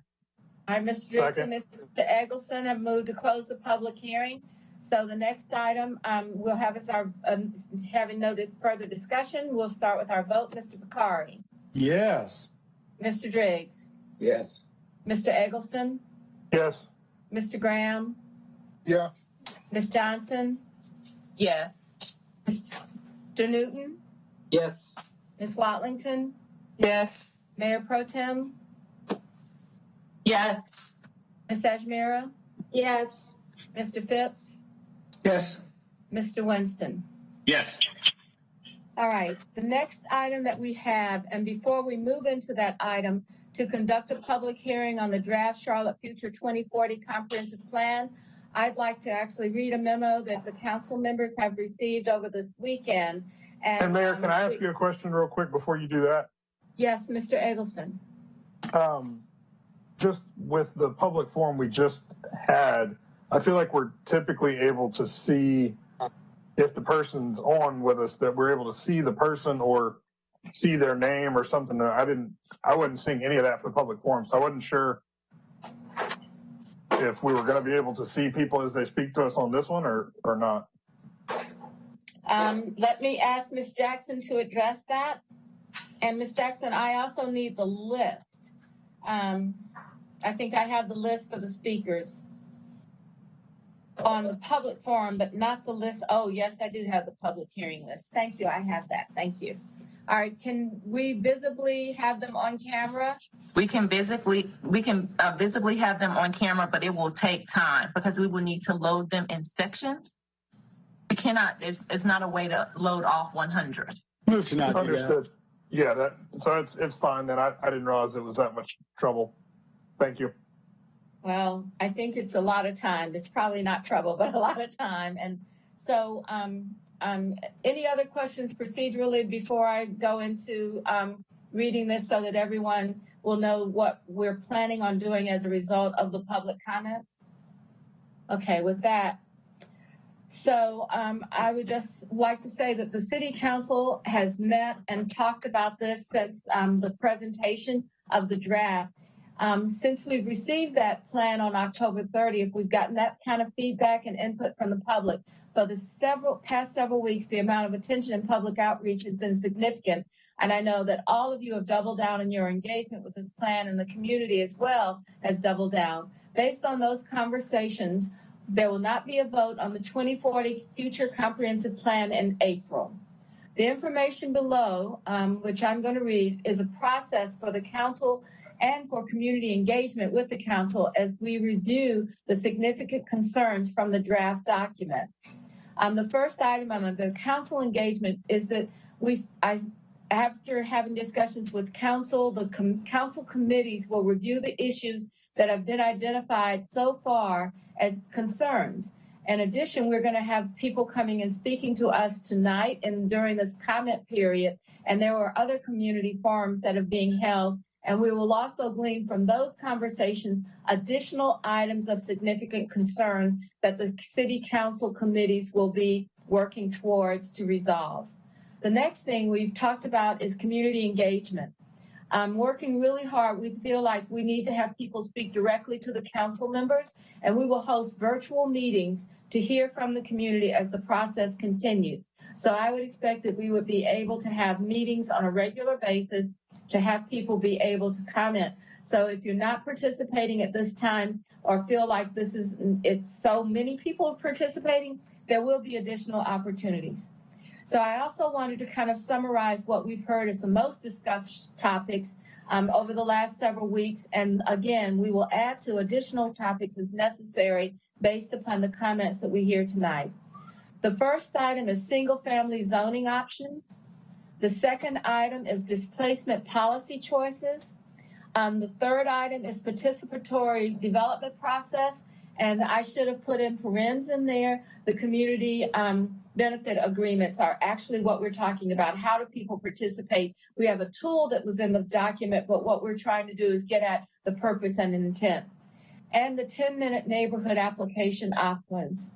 And the final one is to resolve the process of creating processes to resolve conflicting policies. What do you need to have first or second as we're going and implementing this plan?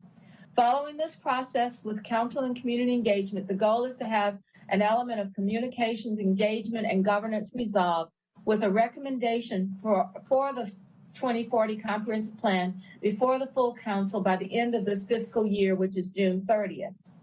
I know that many of us know that we are a fast-growing city. We are struggling with a number of the challenges that we have, and the critical work that's being done by this council particularly, I want to commend, because we had to come together to figure out how to support this community through COVID, providing millions of dollars in relief.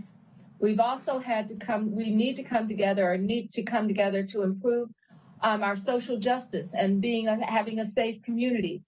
We know that we have these tough issues, and I believe that we can do this by doing this important work as a council, working with the community to create a vision that helps our city grow in a way that will lift up all of our residents. So a couple of ground rules for this. We're really glad to see the engagement of the community on this important topic.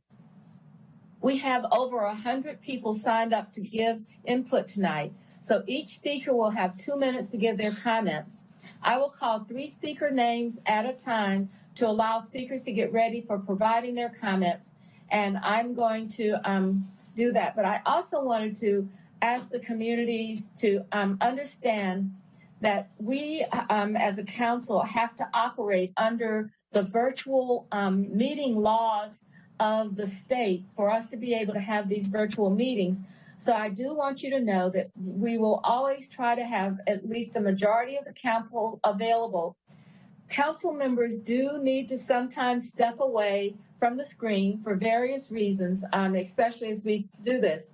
But I also want you to note that if a council member is having a drink or eating a snack or eating actually their dinner, that it's because we believe so much in the importance of listening to you that we are putting those things aside so that we don't have to step away. So 2 to 3 minutes away from the camera is fine, but if any council member is going to step away for more than 5 minutes, I would suggest that you let the city clerk know or Ms. Jackson know, because that would mean that I'm trying to keep account to make sure that we always have a majority of people on with us as people come to speak to us. So we have some protocols for ourselves as we do this, as well as for the speakers. Now, what we're going to do is at the end of 2 minutes, your mic will be muted. So community members, know that there are other options that you have. If you do have more to say, you can certainly email or send something to the city clerk that be entered into the record, or email council members, because we will have that opportunity to continue to read the various emails that we get. In addition, as I mentioned, as a result of this work, we're going to be doing weekly virtual meetings, and there will be other opportunities to participate in those meetings. So with that, before I go to, I need a motion from the council to conduct a public hearing on the draft Charlotte Future 2040 Comprehensive Plan. May I have that motion? Second, Briggs. We have Mr. Eggleston, second by Mr. Winston. Is there any discussion? Yes, Madam Mayor, this is Watlington. I just want to let you know that I'm having technical difficulty with my camera. I'm trying to get it back on, but I am here. All right, thank you very much. We can see your initials. I hope that your camera gets back on as soon as you can. I also wanted to say to the community, we are going to listen tonight. There will be other opportunities for discussion, particularly more effectively in small groups with the council committees. So we're going to go through this, and we're going to make sure that everybody gets heard. And I am going to read the first 3 names. Mayor, I'm sorry. Yeah, I'm sorry, Ms. Yeah, I had a Johnson? question. Yes, thank you. Can you clarify the virtual meetings, the weekly virtual meetings? That's something that you sent in the memo, but I don't want to overpromise to the public, or I want them to have clear expectations on what to expect from weekly virtual meetings. Well, we will have to schedule those. I haven't had the time. I apologize. I wasn't able over the weekend to get those meetings scheduled, but that will be something that will come, and it will be advertised on our websites, and you'll be able to get that additional information. Just wasn't able to get it all done over the last several days. Okay. So thank you. I appreciate that. There are going to be some other things. We'll have other council processes and things to go through as a result of this hearing. More to come. So we have, I have a motion and a second to conduct a public hearing on the Charlotte Future 2040 plan. And so I'll start, Mr. Bakari. Yes, let's do it. Mr. Driggs. Absolutely. Mr. Eggleston. Yes. Mr. Graham. Yes. Ms. Johnson. Yes. Mr. Newton. Yes. Ms. Watlington. Yes. Mayor Pro Tem. Yes. Ms. Ajmira. Yes. Mr. Phipps. Yes. Mr. Winston. Yes.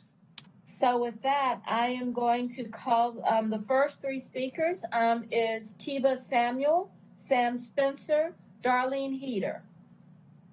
Ms. Samuel.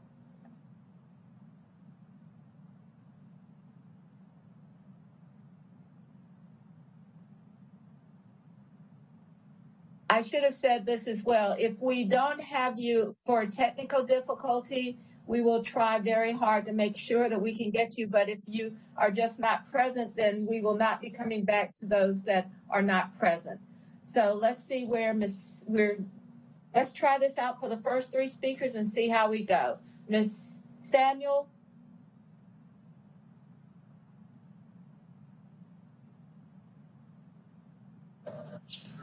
Ms. Bing, if you could unmute Darlene, please.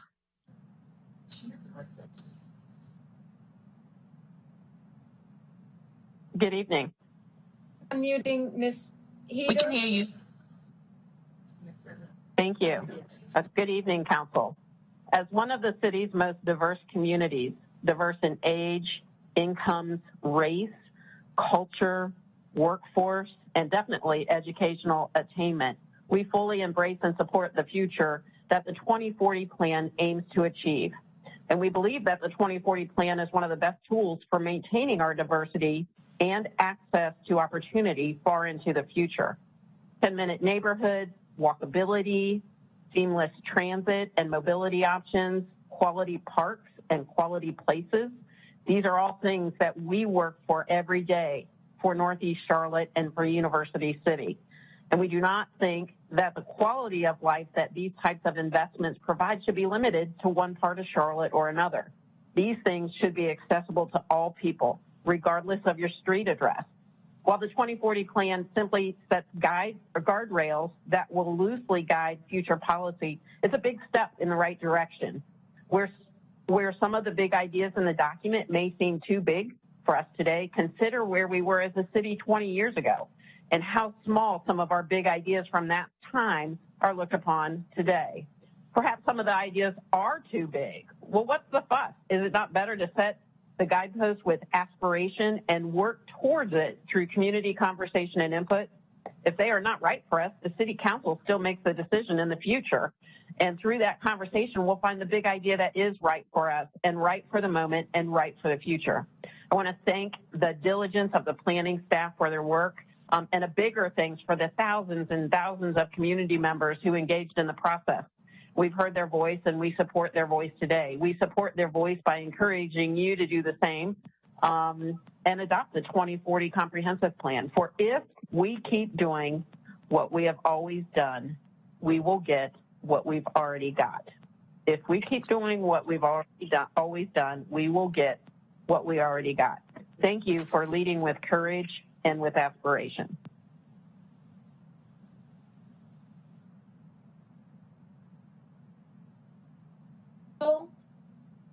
And Sam Spencer are also in the top three, the first three groups. Kiba, Samuel,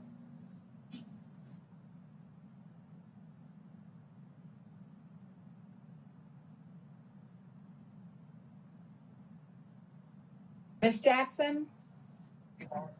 Always done. We will get what we already got. Thank you for leading with courage and with. Give me 1 second. Ms. Samuel is not logged. Ms. Samuel is not logged on. All right, Mr. Spencer, Sam Spencer. All right, I'm going to go to the next group. David Walters, Deb Ryan, Shannon Benz. Mr. Walters.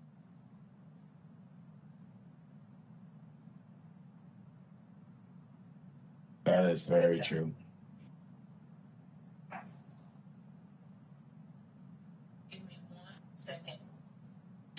All right, where's Miss Bing, if you can unmute David Walters.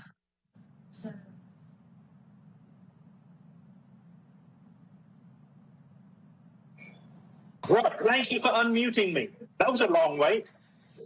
Good evening, Madam Mayor, City Council members. I love comprehensive plans. I want you to know that. I've helped craft community plans over several decades, and I've learned that no plan can ever provide answers to every question. In the next 2 decades, we're going to be faced with questions that we can't even imagine today. But this plan is a very good one. Sets out a roadmap to solutions for many of today's issues. And it provides tools that will deal with tomorrow's unknowns. It sets this city on a course where much needed improvements become possible. As many people have recognized, stronger protections for minority communities are badly needed. These must be incorporated as far as we are able, and active lobbying is needed at state level to provide tools like the aforementioned Community Benefits Agreement that are legal in cities across America.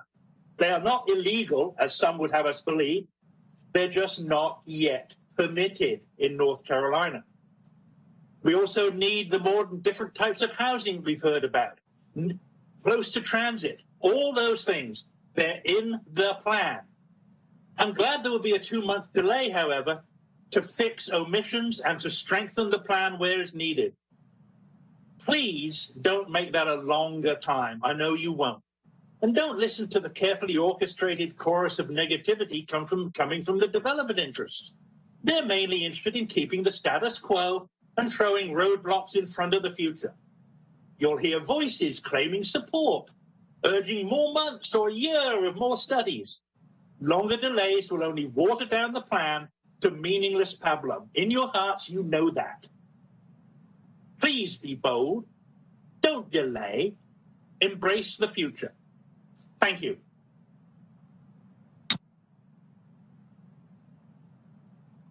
Deb Ryan. Hello, can you hear me now? Yes. Great. I'm a 35-year-long resident of Charlotte, a professor of urban design at UNCC, and the former chair of the Planning Commission when the 2040 plan was born. I support it wholeheartedly, primarily for two reasons. First, the 2040 plan is the most inclusive planning document the city has ever produced. In my 30 years in the planning profession, I have never witnessed a more extensive and effective community engagement process.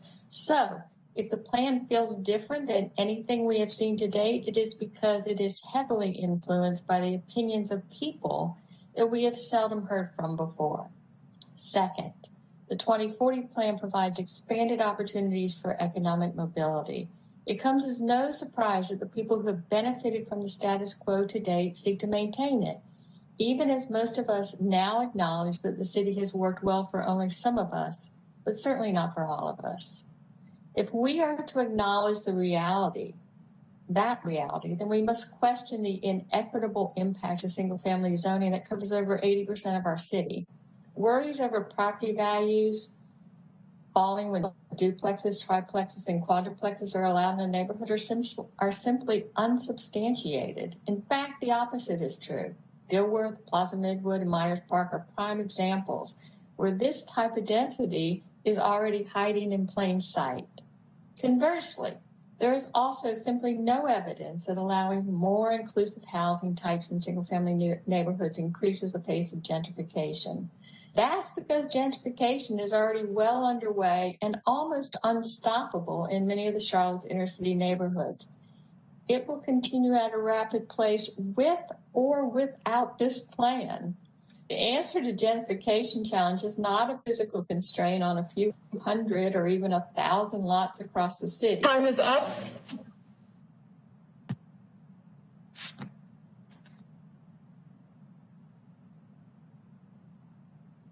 And Benz. Mayor, can you repeat that? You were on mute. The next speaker is Shannon Benz. Good evening. My name is Shannon Benz, and I'm the founder and executive director of Sustain Charlotte, a local nonprofit that advocates for smart, equitable, and sustainable growth. Over the past 2.5 years, the City of Charlotte Planning Department has been asking Charlotteans from all over the city and all walks of life what they want our city to become, with an unprecedented focus on equitable and inclusive engagement. Over 6,500 Charlotteans have responded, and their answers are reflected in the 2040 plan. With this plan, we have an opportunity to begin to reverse decades of exclusionary zoning practices that segregated our community. With this plan, we have a chance to ensure that all Charlotteans benefit from our growth and development, including those who are suffering from displacement today. In fact, if any changes are made to this plan before its adoption, those changes should give representatives from vulnerable neighborhoods a seat at the development table, including a commitment to creating an anti-displacement commission. Over the past month, some have suddenly argued that the process used to create this plan was flawed because it does not reflect the interests of the development industry in our most affluent neighborhoods, and they have demanded changes.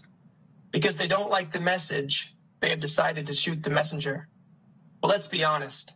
The vast majority of Charlotteans do not want to maintain the status quo that is working for the few, but failing the many. They want diverse neighborhoods that reflect our population. They want to be able to more safely walk, bike, and ride transit instead of drive. And they want to be able to affordably live where is best for them and their families. We urge you to respect the democratic process that has been used and adopt the Charlotte 2040 plan without weakening any of its current goals or recommendations. Thank you and good night.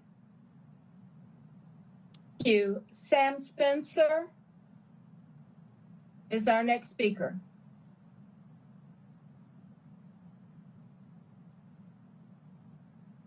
Sam Spencer. Mr. Flower, if you could unmute Chair Sam Spencer.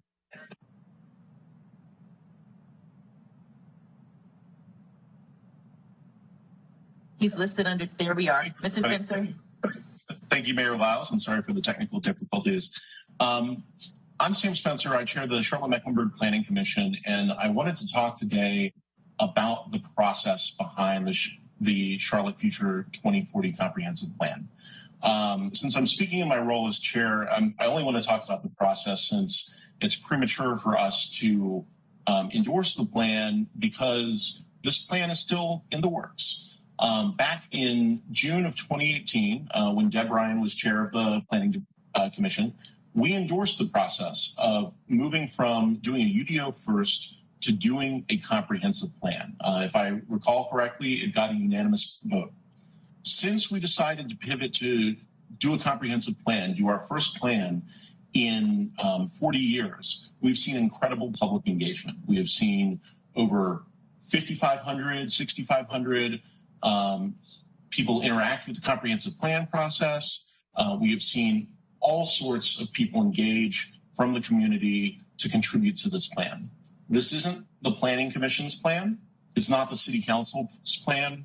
It's not the Charlotte staff's plan. This is truly the people's plan, the people who live in Charlotte, North Carolina. So I want to give some quick facts about the process going forward after this public hearing. Anybody in the public can still continue to comment and be a part of this process. You can be a part of the comprehensive plan process by submitting your comments through the 2040 site. We have already read hundreds of comments that the Planning Commission will consider tomorrow. We've read the plan multiple times. We've read the comments. We've considered all of this because we believe that leadership requires readership.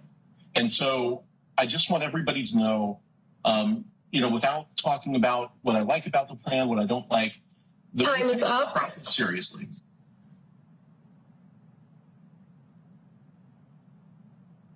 Next speaker is Jessica Marino. Jessica Marino.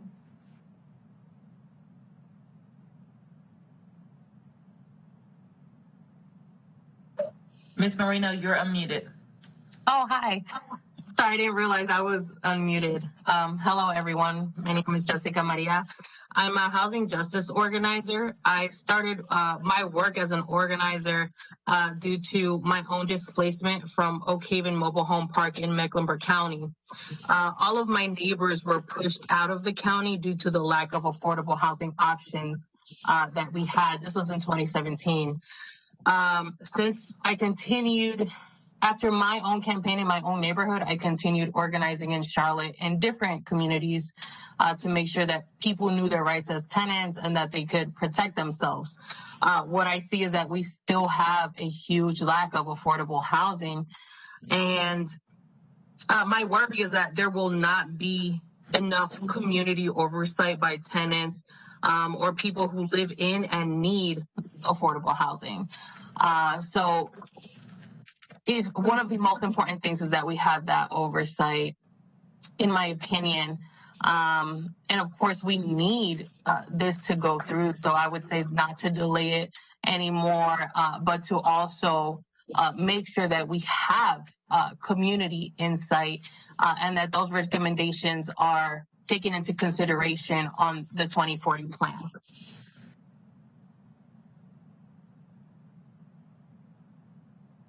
Thank you very much. Our next speaker is Sarita Russell. Sarita Russell.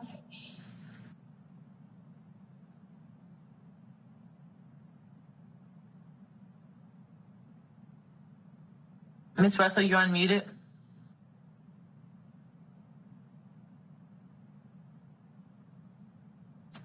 Ms. Russell, you're unmuted. You can speak now.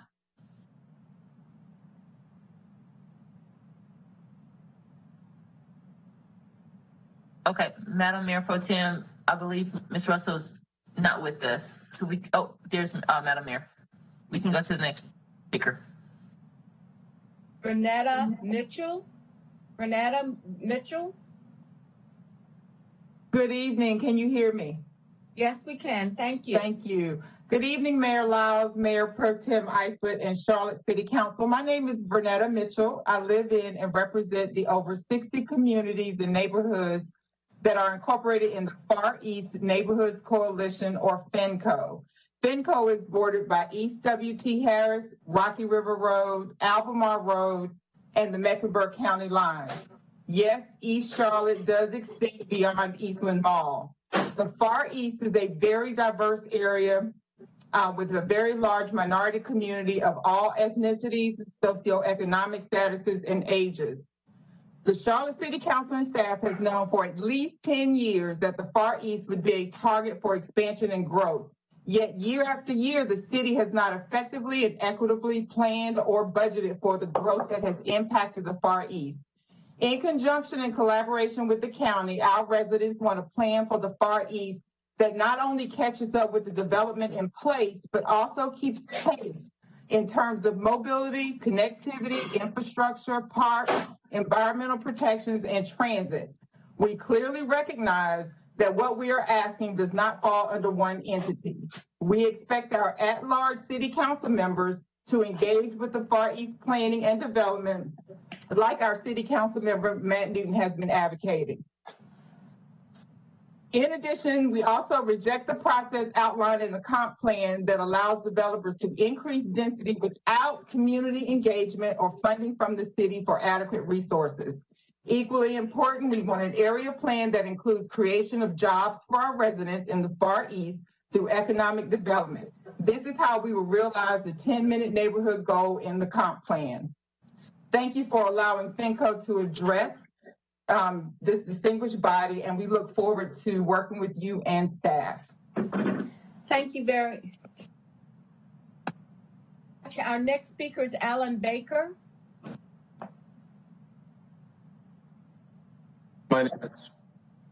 Hello, my name is Alan Baker. I was born and raised in Charlotte. I'm also a resident of Far East Charlotte. I do not support the 2040 comprehensive plan because it will allow developers to dramatically increase housing density in Far East Charlotte without the allocation or providing resources for additional infrastructure to support this growth. The 2040 plan promotes the equitable growth framework, but for areas like Far East Charlotte, an increase in density will cause inequitable growth because of our lack of infrastructure. What infrastructure does Far East Charlotte lack?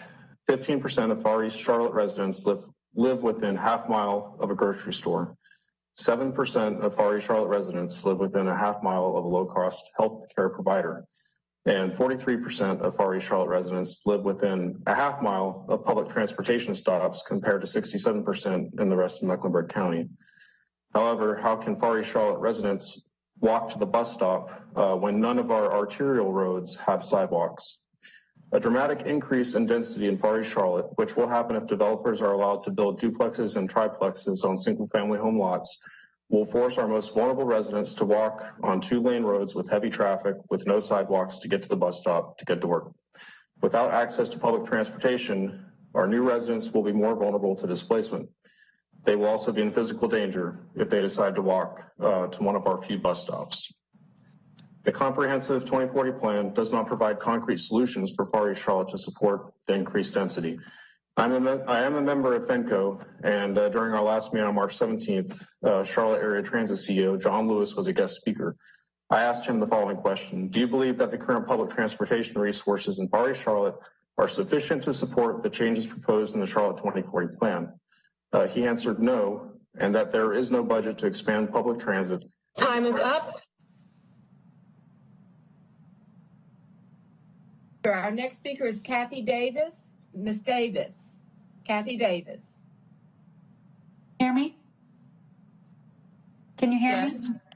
Yes. And please begin. Hi, my name is Kathy Davis. Thank you very much for your time this evening. I'd like to speak in regards to the 2040 plan.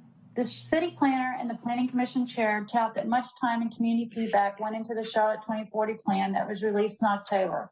Obviously, it was not enough, and it is apparent that many citizens of Charlotte are not in agreement with the proposed plan and have expressed a multitude of valid concerns. These concerns over the proposed plan come from all sectors of the community.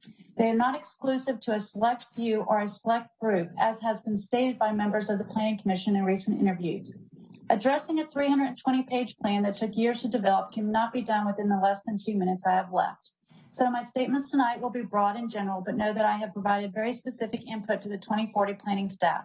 My input comes from not only my own family's experience, but also my 7+ years of experience on Mecklenburg County's Board of Equalization Review and what I've heard from the citizens throughout all of Charlotte.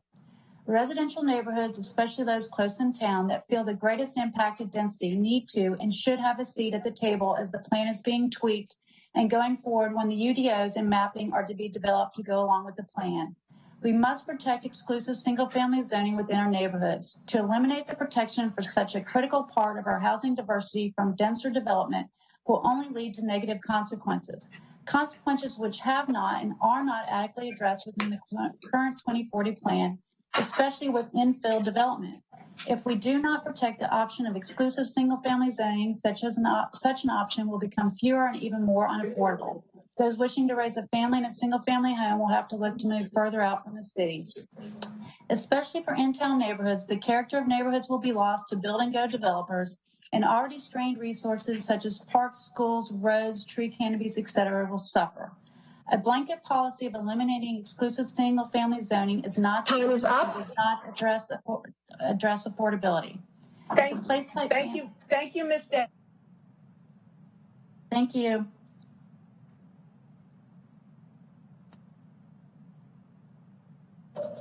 Mayor, we couldn't hear you.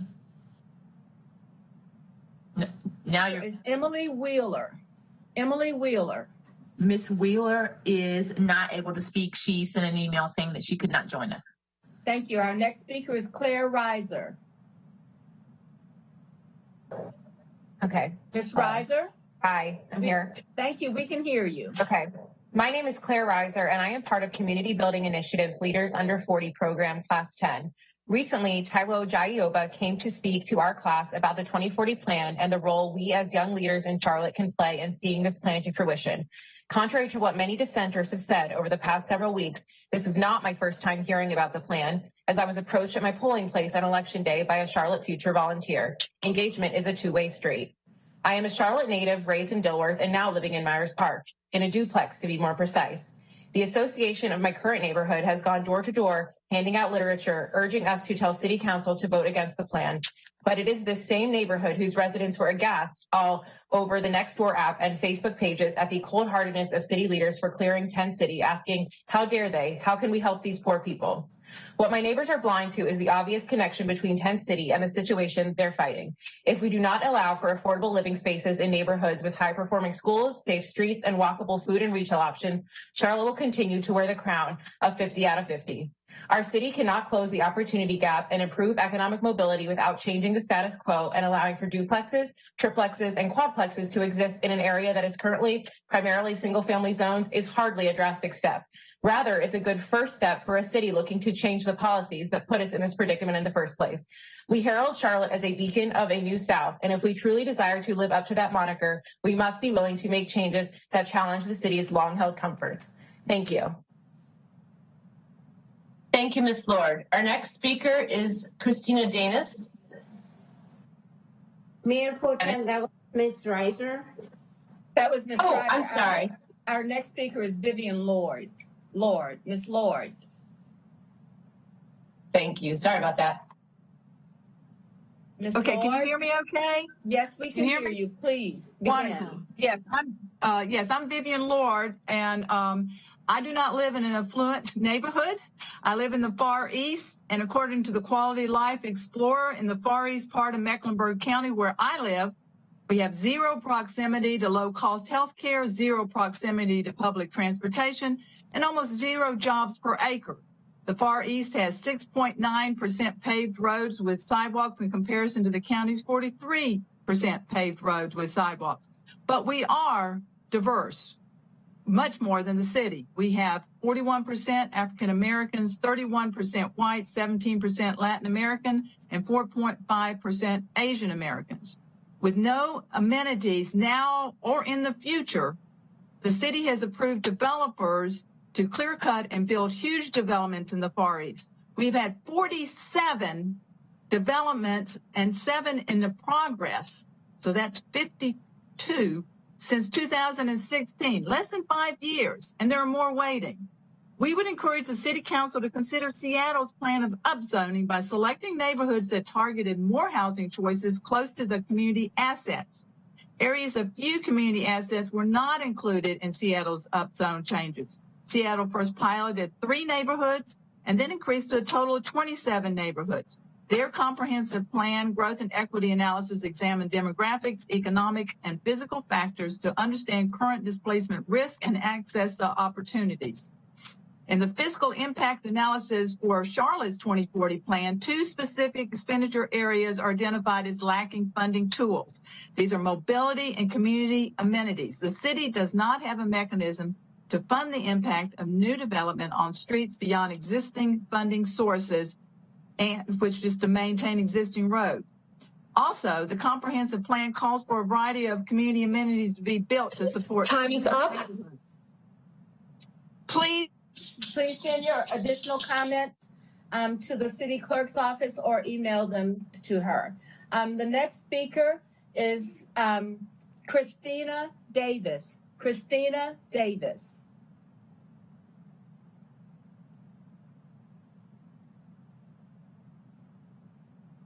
Hello, sorry, can you hear me? Janice. Yes, That's I'm sorry for reading that. All good. All good. Thank you, Mayor Lyles and Thank you, Mayor Lyles, Mayor Pro Tem, and City Council. My name is Christina Danis, and I'm an Eastside resident and 2040 Plan Strategic Ambassador.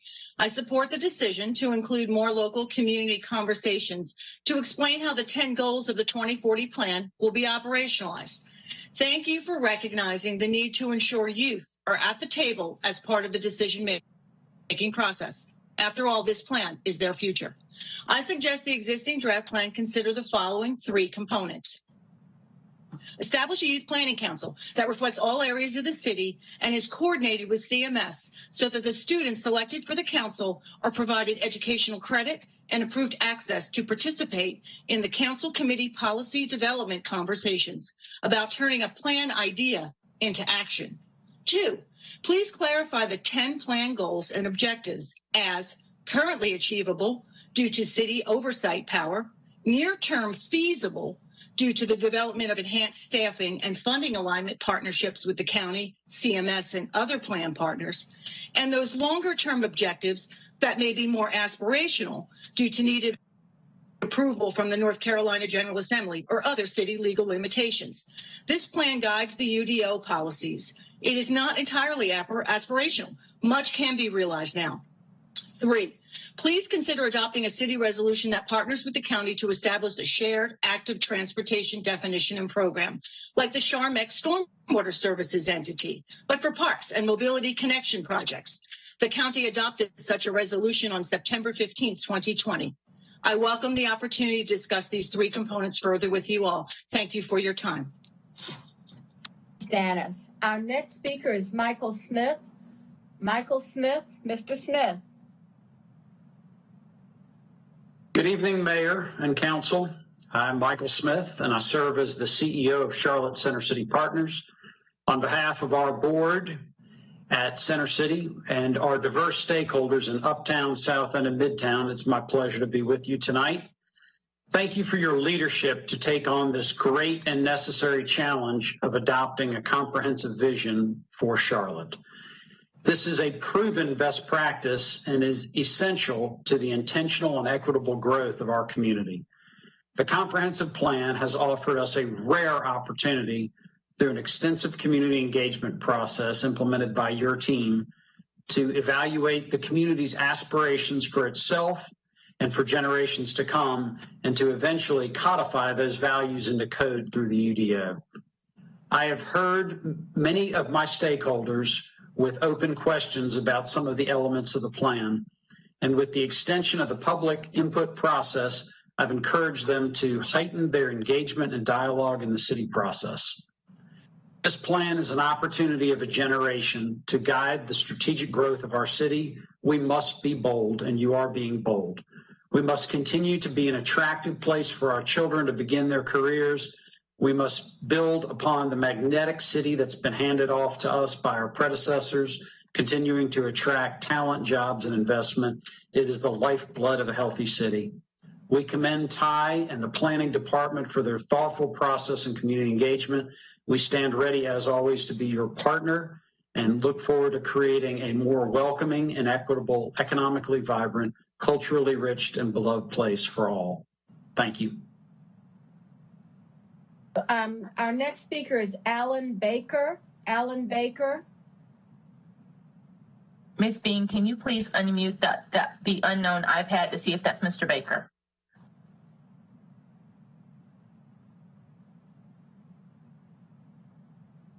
Okay, Madam Mayor, I believe we can move on. I think he is disconnected because he was on earlier and then now he's gone.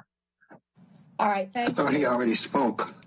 I thought he did too, but I was following Ms. Jackson. We'll keep going. Speaker is Douglas Schumacher and our Rebecca Wilden. Hello, can you hear me? Yes, we certainly can. Please begin. Well, thank you for the opportunity to contribute to this dialogue. My name is Douglas Shoemaker, and I'm a resident of the Elizabeth neighborhood and director of research at UNC Charlotte's Center for Applied GIS.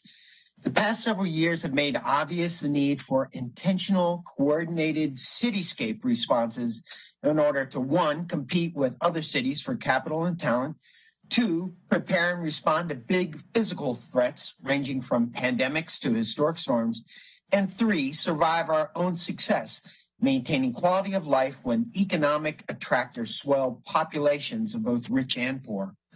The 2040 Comprehensive Plan is the best way to do just that. In my role as a research scholar, I have conducted research on the very question of what is the best way for Charlotte to grow.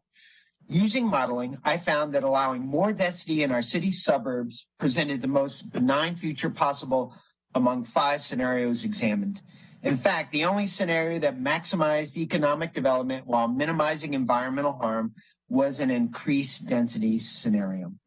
My ask for you is to not relinquish the future of Charlotte to real estate markets, but instead do the hard work needed to guide us to a future where we sustain the good parts enjoyed now and fix the others. Please choose to adopt the Charlotte Future 2040 Plan. Thank you. Speaker Rebecca Wilden. It's a pleasure to be in front of the Charlotte City Council tonight to voice my strong support of the Charlotte Future 2040 Comprehensive Plan. In my professional career, I work on land use, transportation, and environmental issues. I've been involved in county and city comprehensive plans from Las Vegas to DC by pushing for policy changes with local governments and working with advocates to push for necessary updates. Not only is Charlotte's plan, our plan, the best I've seen in my years of doing this work, a lot of the strength of this plan comes from the planning department's unprecedented outreach in our community. I've attended 4 comp plan workshops and presentations, and I've submitted my comments to make the draft plan better. All of that is possible because of years of work by our city staff, hundreds of stakeholders, and thousands of engaged residents. Our diversity of people and opinions has made this plan stronger. Diversity makes our community stronger, and this plan creates diversity of opportunity and new ways for Charlotte. From more diverse mobility options to, yes, a diversity of housing options within zoning districts. This plan creates new opportunities to keep up with our fast-growing city. This plan is focused on equity because for years, Charlotte has experienced inequitable growth. Wealthy neighborhoods have been able to extract concessions on conditional rezonings that other neighborhoods haven't been able to win. One of the reasons the real estate industry opposes this plan so vigorously is because it will lead to a UDO that will encourage good growth in every neighborhood, not just the ones that can afford lobbyists and lawyers. Growth will continue to come to the Queen City, and this plan helps us manage that growth without continuing to put the burden on our most vulnerable communities and residents. This isn't a perfect plan. No plan ever will be. However, the comprehensive plan reflects the shared goals and aspirations of our community as best as it possibly could. It's a big step forward for our city. Let us not be afraid or too timid to actually succeed. Our next speaker is Betty Jones, followed by Kendrick Cunningham. Betty Jones, followed by Kendrick Cunningham. Good evening, Madam Mayor and City Council. Thank you for allowing me to speak before you this evening. I am a member of the Community Advisory Team of East Charlotte. I took a look at the policy framework, Goal 3, that addresses housing access for all. And I wanted to talk about gentrification and displacement. Until now, at least from a community perspective, developers have, it seemed, mostly been given carte blanche to build in areas that inevitably would displace and gentrify a community without regards to what or who is being impacted. So my solution is this: consider specific funds earmarked to maintain residents at a current tax rate for any community facing that plight. That would keep the gentrification and displacement at bay. And then secondly, I think it would be wise for a planning commission to be established that is apart from what exists now to address specifically the 2040 plan that would have authority and would be driven by the communities in which they are a part of to make final decisions, a yay or a nay, in terms of what is to be built in that area, to make sure that it is congruent with the area and it'll also provide oversight. I appreciate your opportunity, and I will be following additional community virtual meetings that you offer. Very much, Ms. Jones. Kendrick Cunningham, followed by Desiree Miller. Kendrick Cunningham. Thank you, Mayor Lyles, and good evening, Council. Thank you for your decision to postpone the vote on the Charlotte Future 2040 Comprehensive Plan. I commend the work that city staff are doing to help gather data for the plan. A plan like this that will be guiding the direction of our city operations for the next 2 decades deserves to have more community input from more everyday people, not just special interest groups, and carefully selected community leaders with non-representative opinions of that of the majority of their residents. Mayor Lyles, thank you for understanding that and working to make sure that all city stakeholders are involved in this process. For all the listeners out there who really believe, like I do, that this is the time that we can make crucial investment to create an equitable playing field, get engaged in this process. This is our time. Come join our talk on transforming working class communities with Action NC on March 30th at 6 p.m. We will be discussing how crucial investments can be made in our historically affordable communities through the Charlotte Future 2040 Comprehensive Plan and the Uniform Developed Ordinance with your input. Again, thank you, Mayor Lyles, and enjoy the rest of your evening, Council.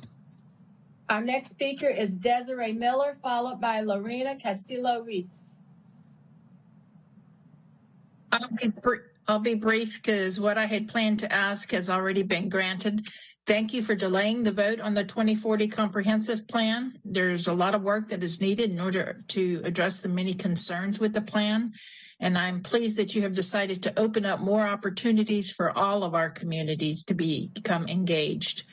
My biggest concern is as it relates to the single family zoning section. While making homes more affordable is a high priority, I am not sure that increasing density translates to affordability. The last thing we need is for there to be unintended consequences that will end up hurting the very people that we're trying to help. Let's address those concerns of the people so we can move forward. Thank you. Our next speaker is Lorena Castillo-Reitz, and followed by Cal Lubicki. And I apologize, Mr. Lubicki, if I have mispronounced your name very much. Sorry. Can you hear me? Yes, we can hear you. Oh, thank you. Thank you for the opportunity today, and thank you for delaying the vote by 3 months. Having said that, the council has lots of work to do in a very short period of time. We need for the community at large to be involved as a whole, and I thank you and look forward to the opportunity to participate in the small groups. The council needs to also take into account that my Hispanic community may be adversely affected as densely populated areas are not optimal. My parents did not emigrate from El Salvador to not be able to realize their dream of a single family homeownership. The cost of the project seems to be more of a detriment to the very population the council is trying to help. It seems on education, trade schools, and an upgrade in public transportation should be more of the focus for starters, and that's just the tip of the iceberg. Please look at the big picture rather than the short-term fix, which I feel that this is. I cannot emphasize enough that a large percentage of my Hispanic community, including my entire extended family, wants a single-family American dream. The council needs to analyze the plan in depth and resolve many other issues that plague our city. I am the proud daughter of Salvadorian immigrants.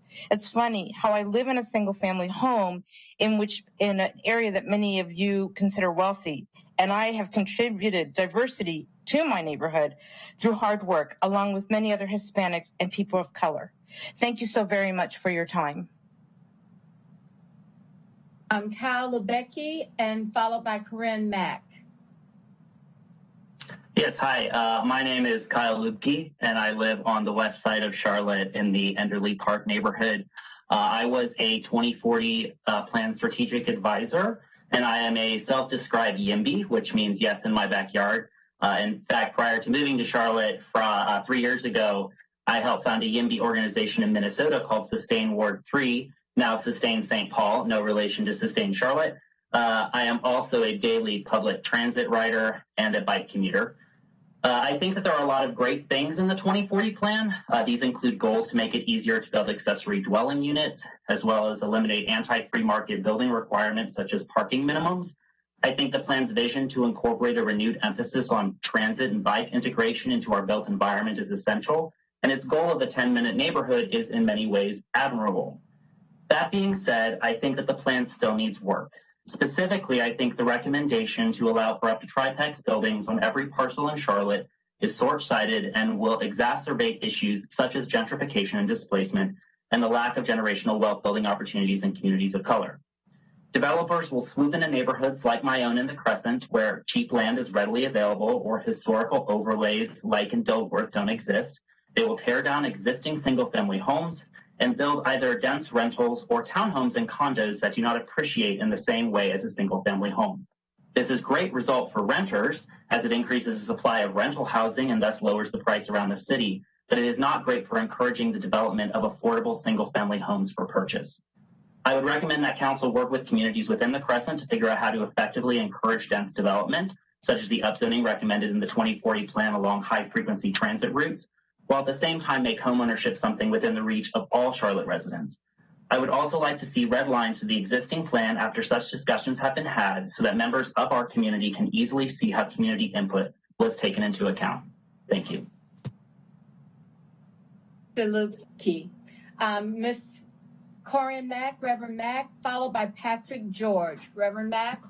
Reverend Mack withdrew from speaking tonight. Patrick George, followed by Lawrence Shaheen, sorry. Mr. George? Mr. George is also not on the call. Mr. Shaheen, followed by Mark Watson.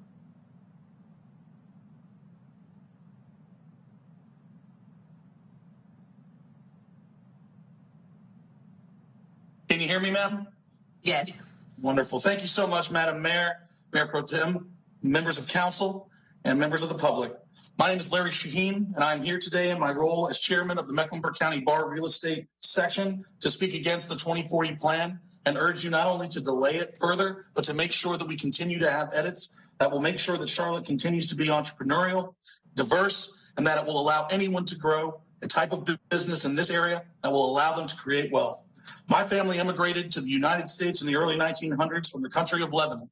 We were able to make a business and be able to prosper in Detroit, but saw the downfall of that city based on policies similar to what we are seeing within the 2040 plan.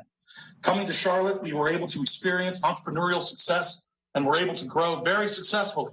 But unfortunately, what we are seeing today is a rushed policy, and I wish to bring attention to 4 very basic issues. The first is the time frame and the setup in which the plan has been created. it has been rushed due to COVID. We would ask that folks please pause and make sure to take into account more expertise and more input from the development and real estate community, given that we have the 6th ranked real estate community among large cities and that we have one of the top real estate markets in the Southeast. It is absolutely vital that we not ruin what we have in a rush to change what is already successful. Secondly, we have not done a proper economic analysis to make sure that what we are passing will actually be successful. There's been no discussion of how many jobs this will create, how much this is going to cost the city. We have no discussion of whether or not this is going to create more opportunity or decrease it. And we have to have those types of answers before you can pass this plan. Thirdly, I'm very concerned about illegal policy built into the plan, primarily the community benefit agreements, which, while they have not been allowed since we're a Dillon Rule state, does not mean the city can do them. And it also means that the impact fees and the mandatory inclusionary zoning are issues that have been spoken to by the North Carolina Supreme Court and are continued to be disallowed in municipal planning. We cannot pass a document that has legal issues. Thank you very, very much. Our next speaker is Mark Watson, followed by Brian Seegers. Mr. Watson. Hey, thank you very much. So overall, the concept to design a plan to guide the path towards sustainable development is an important undertaking, right? It can have dramatically positive impacts. But also to echo some others on the call, I'm really glad that we've decided to delay and offer more time to discuss the pros and cons. So I'm going to try to rattle through a few goals here. So the 10-minute neighborhoods, not everybody wants a 10-minute neighborhood. I am big on biking and walking and am really interested in the connectivity. So we talked about the goal number 4, the 2 TOD, right? So the transit or trail-oriented development. Sure, that can be great, but how do you get to the TOD if you live a few miles away, right? So connectivity is very important. We talk about plans. We have a Greenway plan, and that is gathering dust. It's not getting implemented anywhere near the time frame that it should have been implemented. So also 10-minute neighborhoods, creating little insular pockets everywhere would stifle diversity and limit inclusion to the broader community. That's related to the transit-oriented development and actually accessibility to those areas. As a property owner, goal 2, I would benefit from the increased density because my property would be, it's almost 5 acres. It would be more marketable, but it would also destroy neighborhood character. One of the things that I noticed when I first moved to Charlotte about 5-6 years ago was that we tear down historic buildings and we uproot and destroy neighborhood character. That the increased density would increase that destruction of history. I can't see my. Yep, can't see my remaining time. So.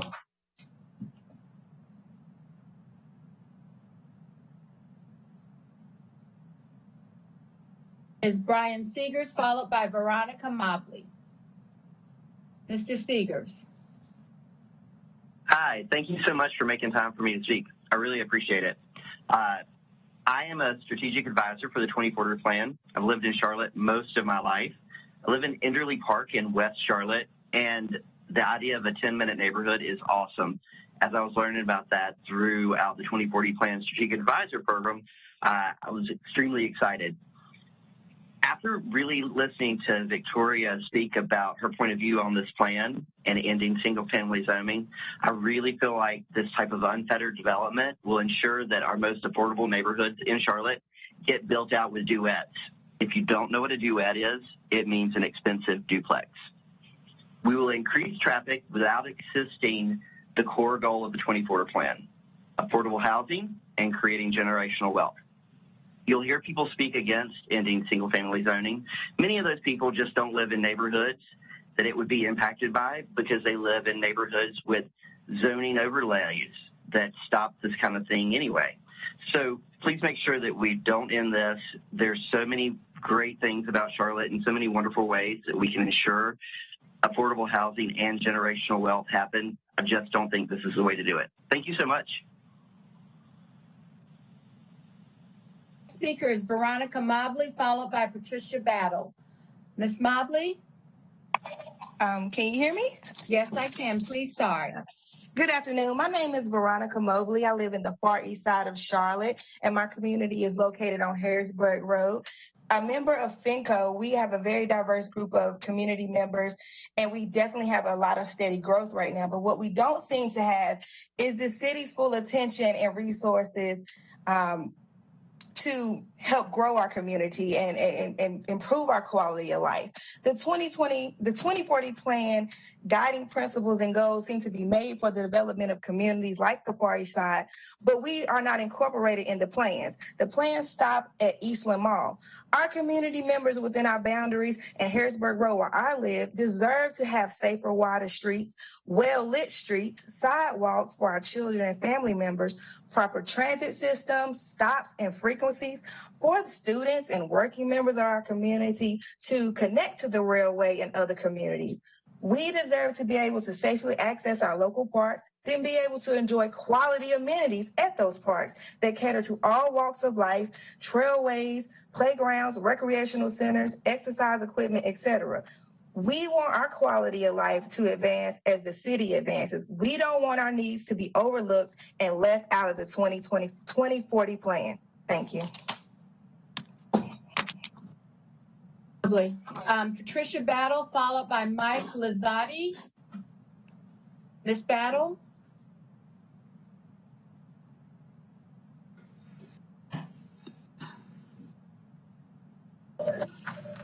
Please unmute Ms. Battle, please.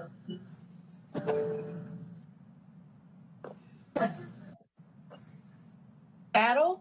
Ms. Bean, please unmute Ms. Battle.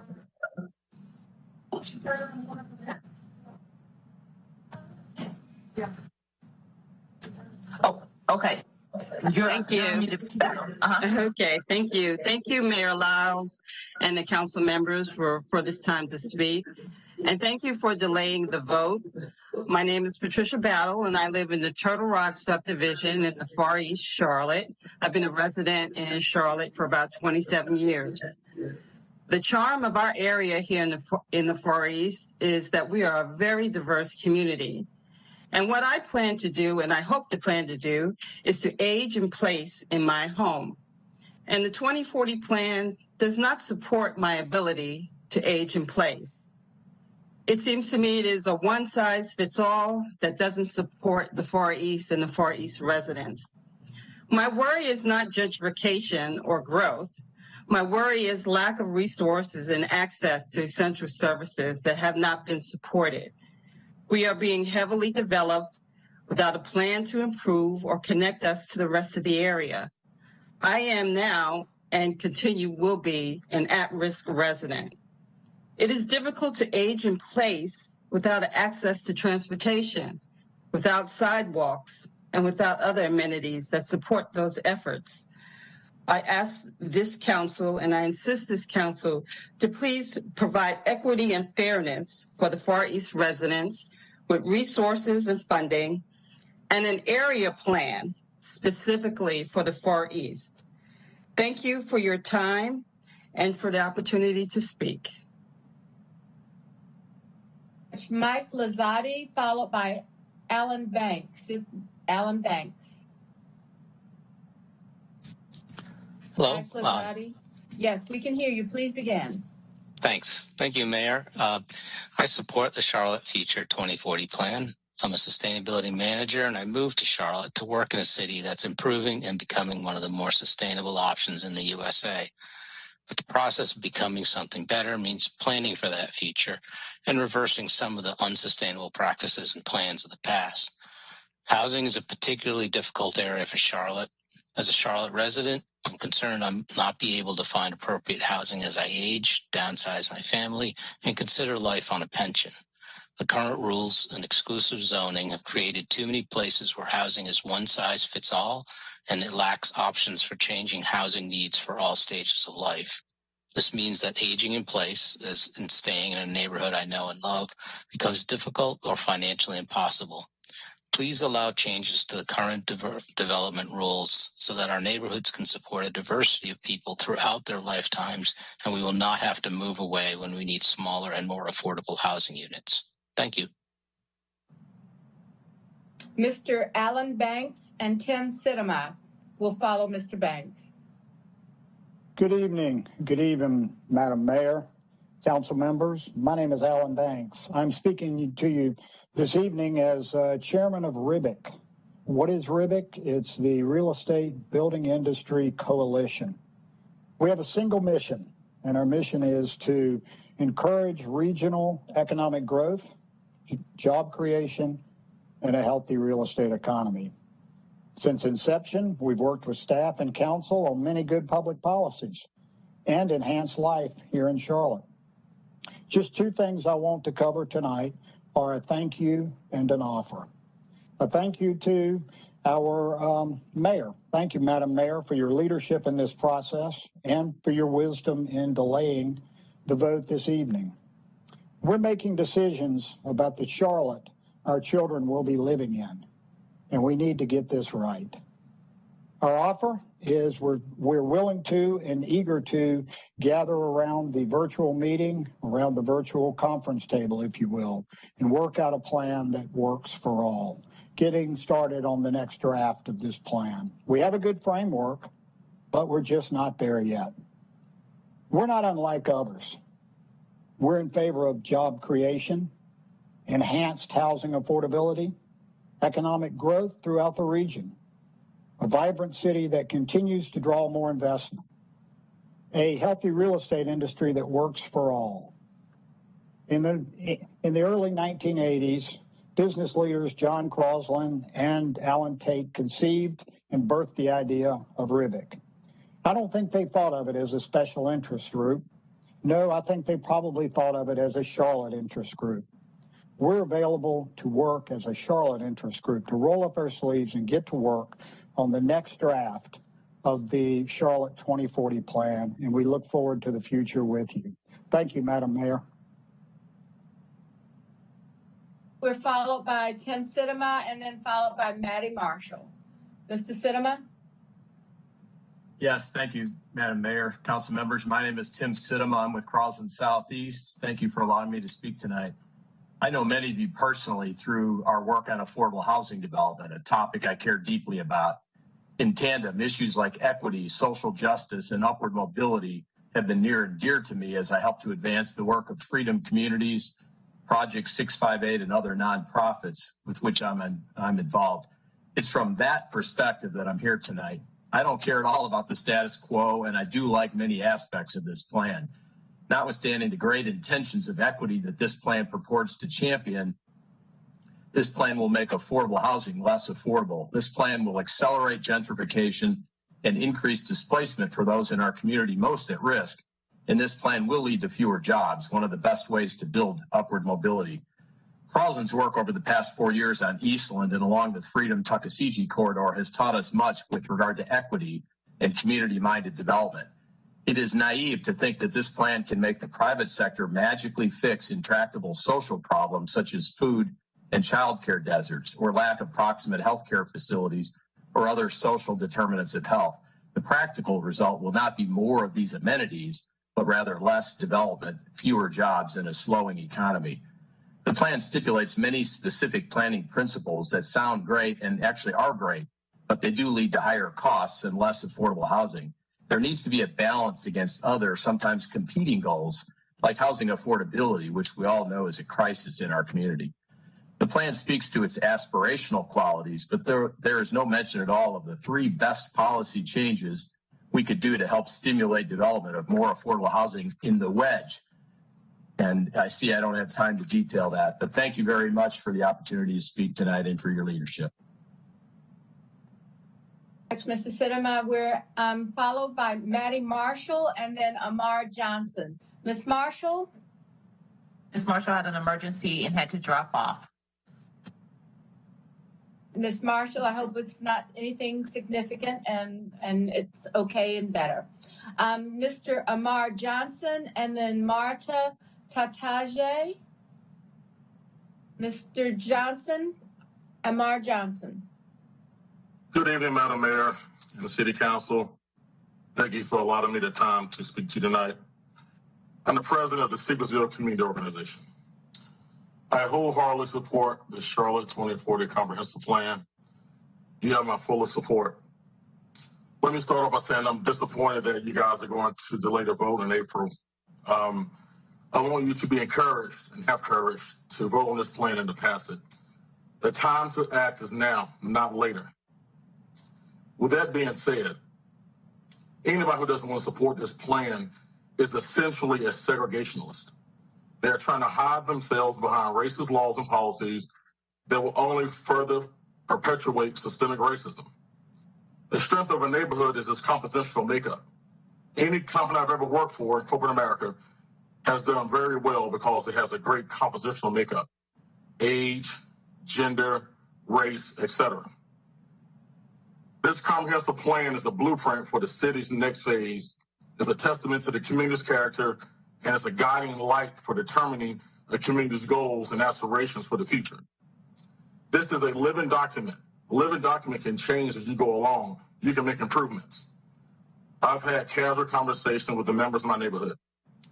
Some of the benefits of this plan that are unforeseen, that are exponential, the City Council, you can hold developers accountable. You can have them build a great product. You do not have to accept the products they put before you.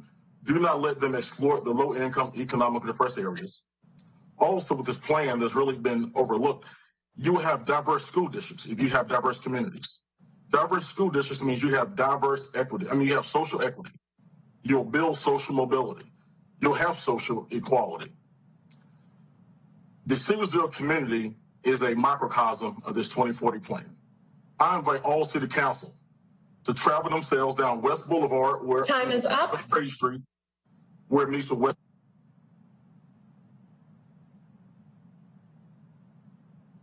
Madam Mayor, you're on mute. Johnson, your time is up, and so we'll please submit any comments that you have or participate in the virtual meetings that we will be having coming up. Our next speaker is Marta Taje, excuse me if I've mispronounced your name, and Martin Zimmerman will follow. Good evening, Madam Mayor, Madam Mayor Pro Tem. My name is Marta Taje, and I'm the director of the National Association of Hispanic Real Estate Professionals, Legislative Influencers of Government Affairs, and otherwise known as LIGA. On behalf of NAREP and NAREP Charlotte LIGA, we come to you in support of the 2040 Comprehensive Plan, allowing for the duplexes, triplexes, in some cases quadruplexes on single-family lots as one of the approaches in which to address the housing inventory crisis. NAREP is the largest Latino business organization in the country with over 40,000 members and 100 chapters throughout the country. Our mission is to advance sustainable Hispanic homeownership as the primary vehicle for building wealth. Now, according to the Urban Institute, by 2030, the Hispanic population will have 56% of new homeownership, outpacing any other ethnic group in that period of time. With this being said, according to recent reports from the Canopy Realtor Association, inventory is down over 64% since February of last year, which attributes to an alarming 0.6-month supply of homes. That's roughly about 18 days of supply. Home values in the county have increased dramatically over the past 10 years. 43% are worth at least $300,000 today, with an average list price of $380,319 in the area. Hence, we've reached a critical time where current market prices are quickly becoming out of reach, not only for the Hispanic buyer, who is increasingly the fastest growing market, but also the first-time home buyer in general. We recognize that there may be many different approaches to allowing multi-family structures on single-family lots and allowing accessory dwelling units. We would welcome the opportunity for additional dialogue and to understand better how is it that NAREP Charlotte may be of support. I thank you very much for your time. Mr. Zimmerman, and followed by Sean Sullivan. Mr. Zimmerman did not join the meeting. All right, Mr. Sean Sullivan, Mr. Sullivan, followed by Willie Keaton. Mr. Sullivan. Yes, good evening. Thank you. My name is Sean Sullivan. I'm a member of the Canopy Realtor Association. I'm a chair of Canopy Government Affairs Committee, and I sit on the Board of Governors for REBIC. I'm also a South Charlotte resident and homeowner. Thank you, Mayor Lyles and leadership for pushing back the council vote on the 2040 comprehensive plan. I'm confident the addition of more time for public and industry input will result in a better outcome for the city and all stakeholders, and my colleagues and I are eager to be part of this process. In its current form, the comprehensive plan includes several initiatives that are not currently permissible, including impact fees, benefit agreements, and mandates on the type of housing that a development must include. A plan that incorporates ideas that are not legal requires more attention. In addition to a comprehensive plan, Charlotte needs affordable housing, and the plan purports to address this need with greater density throughout the city. And while increasing density to achieve affordability can work, it only works if the dirt upon which you build densely is also affordable. Expensive land doesn't get less expensive, nor do the homes you build on it just because there are more homes on it.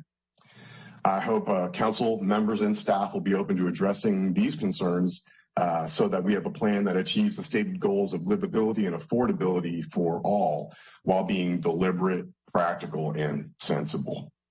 Thank you.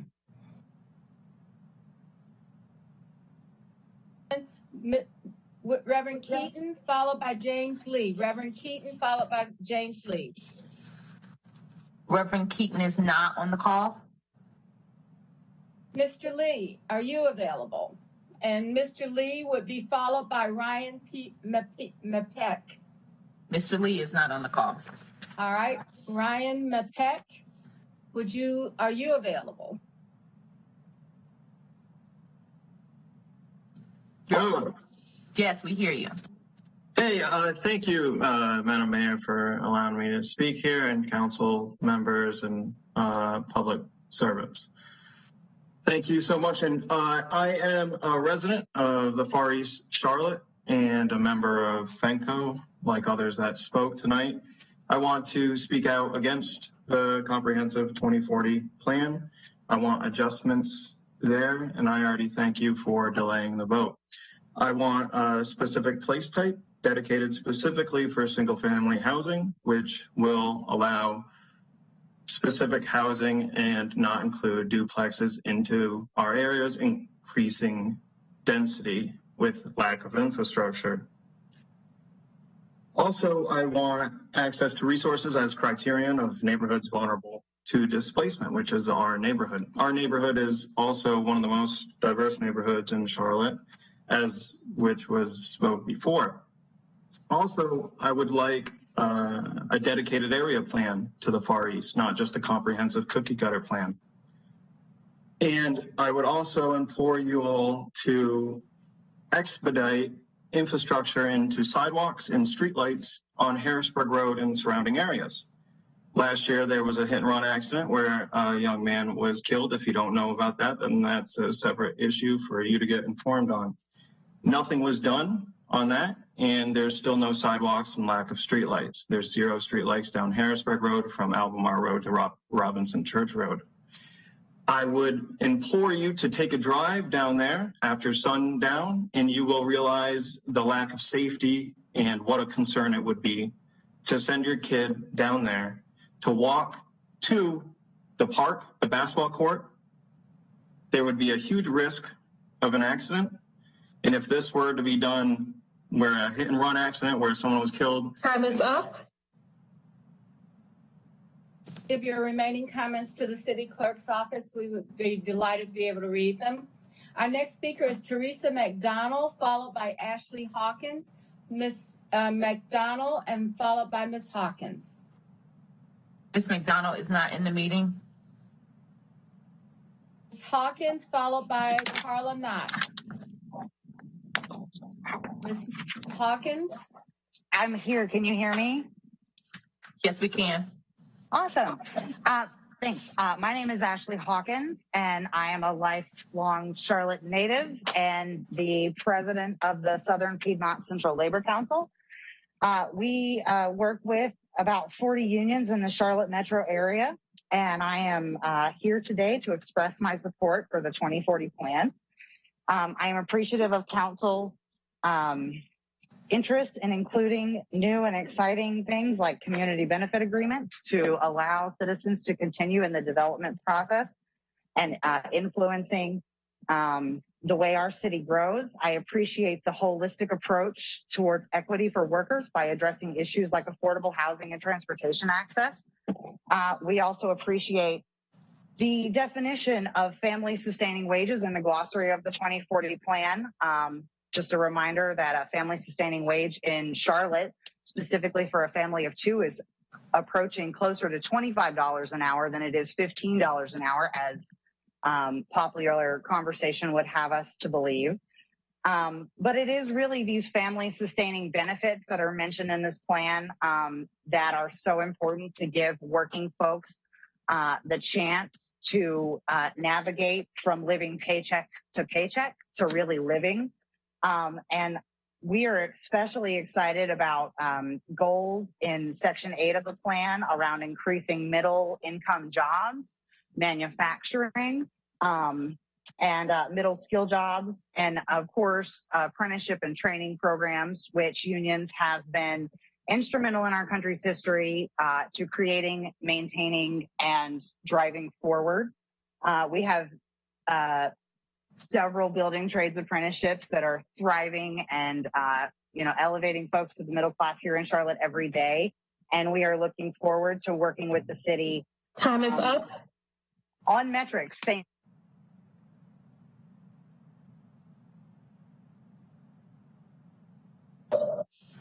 Our next speaker is Carla Knotts. Ms. Knotts? Yes, ma'am. Thank you, Mayor, council members. My name is Carla Knotts. I'm a developer and a home builder, and I serve on the city's Development Services Technical Advisory Committee, known as DISTAC. I have read the entire 320-page draft 2040 comprehensive plan. And I'm asking that you allow adequate time so that the errors and conflicts are removed, so that the plan can be properly implemented through the proposed Unified Development Ordinance. I support the intent behind many of the equity goals, and I support neighborhood diversity and inclusion, but the current draft is missing many of the council policies and priorities, including economic development and affordable housing goals. The draft is missing a land use plan, and place types are not a land use plan. The draft lacks a hierarchy, so the many conflicts between the goals could not be codified without first removing the conflicts. We need to know the cost to achieve all 404 goals, since only 14% were included in staff's fiscal analysis. This draft has some good ideas, but there are too many unrealistic items, and many goals involve items that the city lacks authority to do or that violate state or federal law. As a member of the regulated public, we have an expectation that staff and city will follow the same laws and ordinances we follow. If you approve this draft without significant changes, we will not have a unified development ordinance that works. Staff has had plenty of listening sessions and community engagement sessions, but they have consistently refused to make changes, to complete the missing elements, to fix the conflicts or violations of law. There has been no feedback loop to date. If we want these aspirational goals to be met, we need to get this right, and I implore council to direct staff to fix the plan so that it complies with the law, operates within the city's authority, and does not conflict within the document itself. Thank you very much. Thank you, Ms. Knotts. Speaker is Helen Wood. Ms. Wood is not on the call. Okay. Our next speaker is John Small, followed by Hannah Kierlin. John Small. Yes, thank you, Madam Mayor. And my name is John Small. I am a resident of Piper Glen neighborhood in South Charlotte, where my family has lived since 2003. I'm currently on the College of Engineering faculty at UNC Charlotte. And in addition, I am the president of the Piper Glen Master Homeowners Association. First, I want to thank the planning staff for the hard work, obviously, that they that went into the draft plan, but we still have a lot of concerns about the plan. We understand that there's been a lot of outreach, but I have to say I've been on the Piper Glen Master Association Board since 2018, and nobody has contacted us for engagement. So if the engagement was robust, innovative, and inclusive, as is said in the report, certainly that wasn't our experience. And if we would have been queried, we think there may have been some changes. Regarding our concerns about the plan, our biggest concerns are in Chapter 3, Policy Framework, which identifies laws or changes that will need to be made to achieve the goals of the plan. Number one, Goal 1, 10-minute neighborhoods should not be forced on existing neighborhoods that are rationally developed, such as ours and several others. It should eliminate references to all neighborhoods and focus on future developments. The second and perhaps the biggest concern we have is Goal 2, neighborhood diversity and inclusion. Changing laws and allowing duplex and triplex housing units in developed neighborhoods will create more problems than it solves. This kind of mandate should not be imposed on existing well-developed communities. To achieve the time is up. Mr. Small, please send in your remainder of your remarks to the city clerk's office and continue your participation as we deliberate over this plan.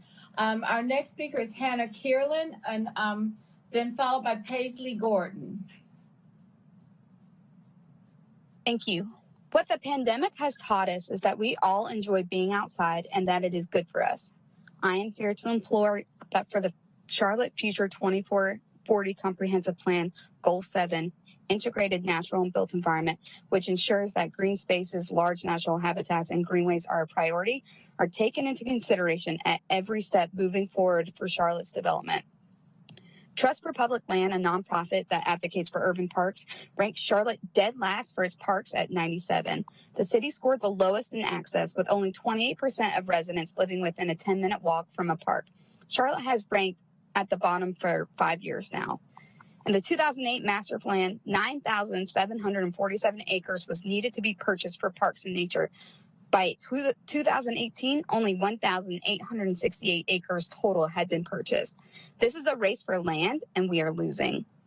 Adopting a social equity lens in urban forestry decision-making can help Charlotte make green spaces an essential tool to tackling existing inequalities while building local resilience and well-being. Done right, it can also reduce the risk of conflicts, strengthen community buy-in, and leverage residents' local knowledge and social networks, according to the nonprofit World Resources Institute. Green spaces can help make low-income neighborhoods less vulnerable to climate and health risks by lowering local temperatures, improving air quality, and mitigating flooding. We are at the precipice of either doing the right thing and being an example to other growing cities, or doing this terribly wrong and shying away from the responsibilities the residents of Charlotte have entrusted in you. Our residents deserve to breathe clean air, listen to birds singing, walking along a trail, and enjoy this place they have decided to call home. I hope you take my input and others into consideration and realize our future health, happiness, and prosperity is influenced by the decisions you all are making. I really appreciate this opportunity to speak. Thank you. Ms. Carolyn, our next speaker is Paisley Gordon, followed by Christina McNamee. Great. Thank you, Madam Mayor, Mayor Pro Tem, and City Council members for the opportunity to speak today. My name is Paisley Gordon. I'm the Legislative Chair for the Charlotte Region Commercial Board of Realtors. Mayor Lyles, I want to thank you for postponing the vote and letting us take some more time to analyze the 2040 Comprehensive Plan. With such an important document guiding Charlotte's future growth for the next 20 years, we need ample time for it to be better reviewed and commented on. We need a better plan, and our CBR is committed to being a part of the process. Many comments have been made on the plan, but we feel that additional work needs to be done. Realtors are on the front lines meeting with businesses and owners of land and buildings as they look for new locations. And we don't want to lose our competitive advantage that helps us to be one of the most sought after cities for new business in the U.S. Some policies mentioned in the plan, such as impact fees and community benefit agreements, would put us at a competitive disadvantage. We would look for a market-based approach to developing the plan. The city of Raleigh updated its 2030 comprehensive plan in 2009. They began with a community inventory report, which looked at the community and mapped out and inventoried the current uses. Their plan specifically laid out an economic impact of the plan, what inventory was currently available, what was needed, and what investment levels would be needed to get there. As can be seen from Raleigh's continued growth, their plan was a success. And we would like to be a great model, and we'd like that to be a great model for Charlotte to follow. Capital follows the greatest returns, and if we put up roadblocks, it simply will go elsewhere. Let's continue to work together on the 2020 comprehensive plan together for a better Charlotte. Thank you for your consideration. We look forward to working with you and the staff on the plan. Thank you very much. Our next speaker is Christina Matney.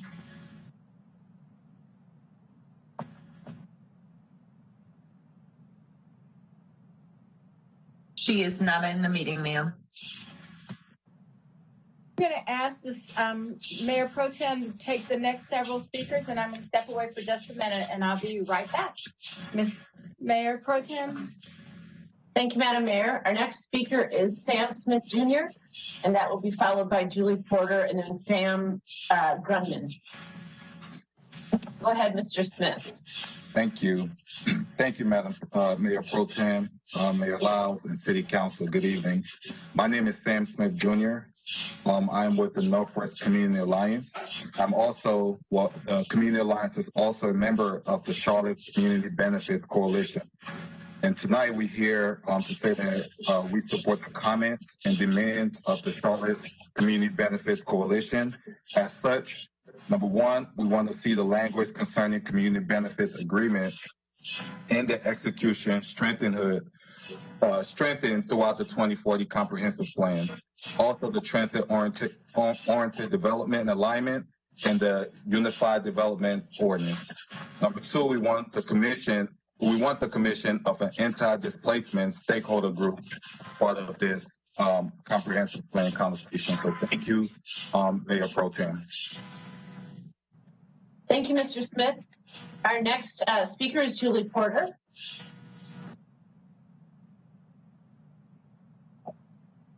Is Ms. Porter on?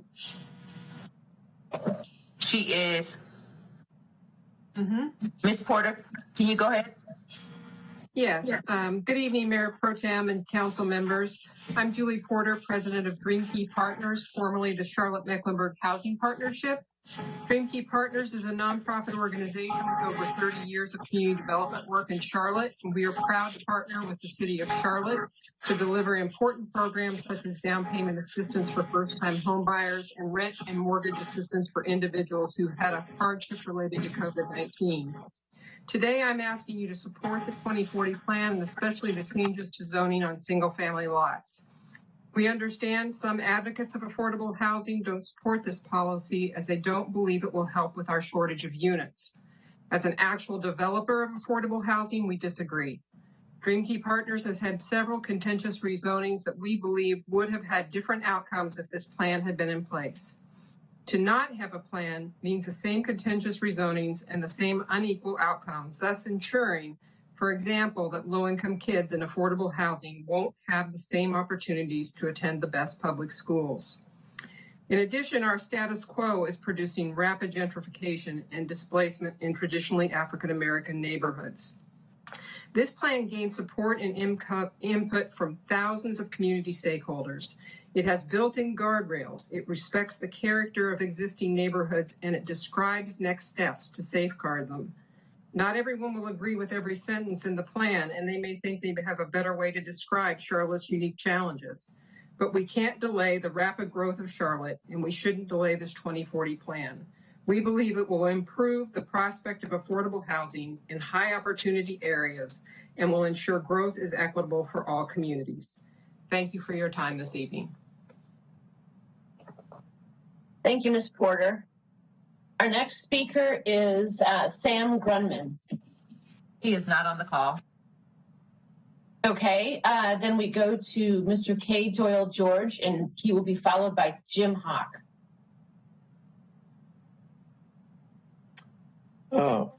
Good evening. It's too bad that Mayor Lyles is not available, because I live on Providence Road, which she's referred to as the gateway from Union County. I live about a quarter of a mile north of the Arboretum on Providence Road. And for the last 20 years that I've lived here, I have volunteered legal advice to eight separate neighborhoods and contested rezonings. And unfortunately, as much as I really want to support the comprehensive plan, I think it puts the, well, I wouldn't say it puts the cart before the horse, it puts the cart without a horse. I think that if you look very carefully at how the plan is to be implemented, you'll find that under section 4.4 of the plan, there's a very complicated implementation system. And it requires the city planning department to develop a set of criteria for the future place type map. I don't really comprehend the mapping system that they're talking about, but in league with that, they're going to produce new rezoning districts. And those rezoning districts may or may not contain density limitations. And as someone who has represented neighborhoods, about the only tool that we have available to us to prevent too much density is to suggest that the dwelling units per acre are excessive. And I don't see any protections in here that would prevent that. And I'm particularly concerned about comments made by David Walters. If you look at an article he wrote back in March 11th, actually, of 2020, the title will tell you pretty much everything you need to know. It says, steer clear of the D word. Time is up. All right. Thank you, Mr. George, and feel free to send your comments in, and we're going to collect all of those comments for all of us to share. Our next speaker is Jim Hawk, followed by Anne Marie DeCatsey. Mr. Hawk, are you on? I am, and my name's Jim Hawk. I'm a third-generation Charlottean. I grew up in Myers Park and Eastover and spent 20 years living in Dilworth. My husband and I are current homeowners in Myers Park. I'm also a real estate developer, and I support the 2040 comprehensive plan as both a homeowner and a developer. Additional multifamily properties in our neighborhood, which will by ordinance be no larger than single-family homes currently allowed, will have no negative impact on property values, no negative impact on traffic, and will allow others with less means to enjoy the benefits that we do, including a safe, walkable neighborhood, and more importantly, access to the best public schools in the city. Some members of the development community have come out against the 2040 plan, saying the plan would slow development and lead to a loss of jobs. These are the same tired warnings they've trotted out for years that have not come to fruition. As a real estate developer, the plan would have no significant impact on my ability to profitably develop in Charlotte. None. If implemented, the overall quality of the city's development would improve, which would enhance residents' quality of life. So I urge the council to move forward with the 2040 plan. Thanks.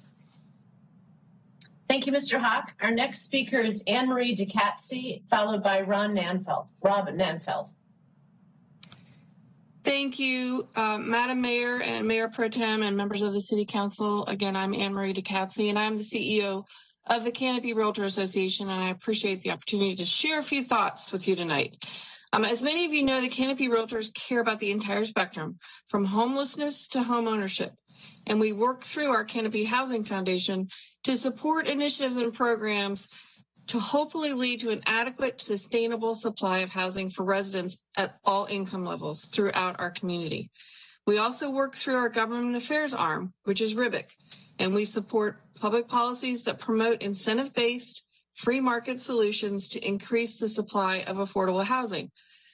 But realtors recognize there's no single solution for affordable housing, and it can't be solved solely on the private sector, but rather it's got to be addressed through public-private partnerships. So I've been asked, well, what do you support? Well, here's what we support. Increasing the city housing bond referendum so we can effectively meet community needs for subsidized affordable housing.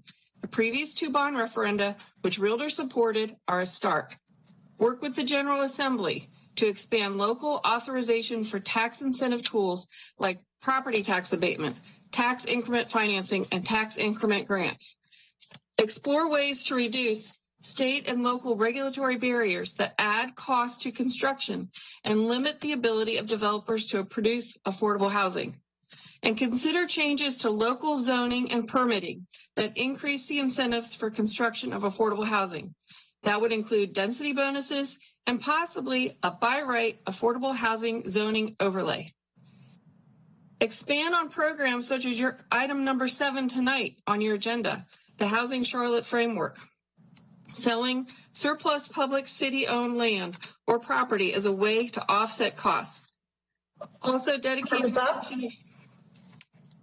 Thank you, Mr. DeCatsi. And again, you can Ms. DeCatsi, you can feel free to send in your comments. Thank you. Our next speaker is Rob Nanfelt, followed by Kelly Wheeler, and then Pete Frandano.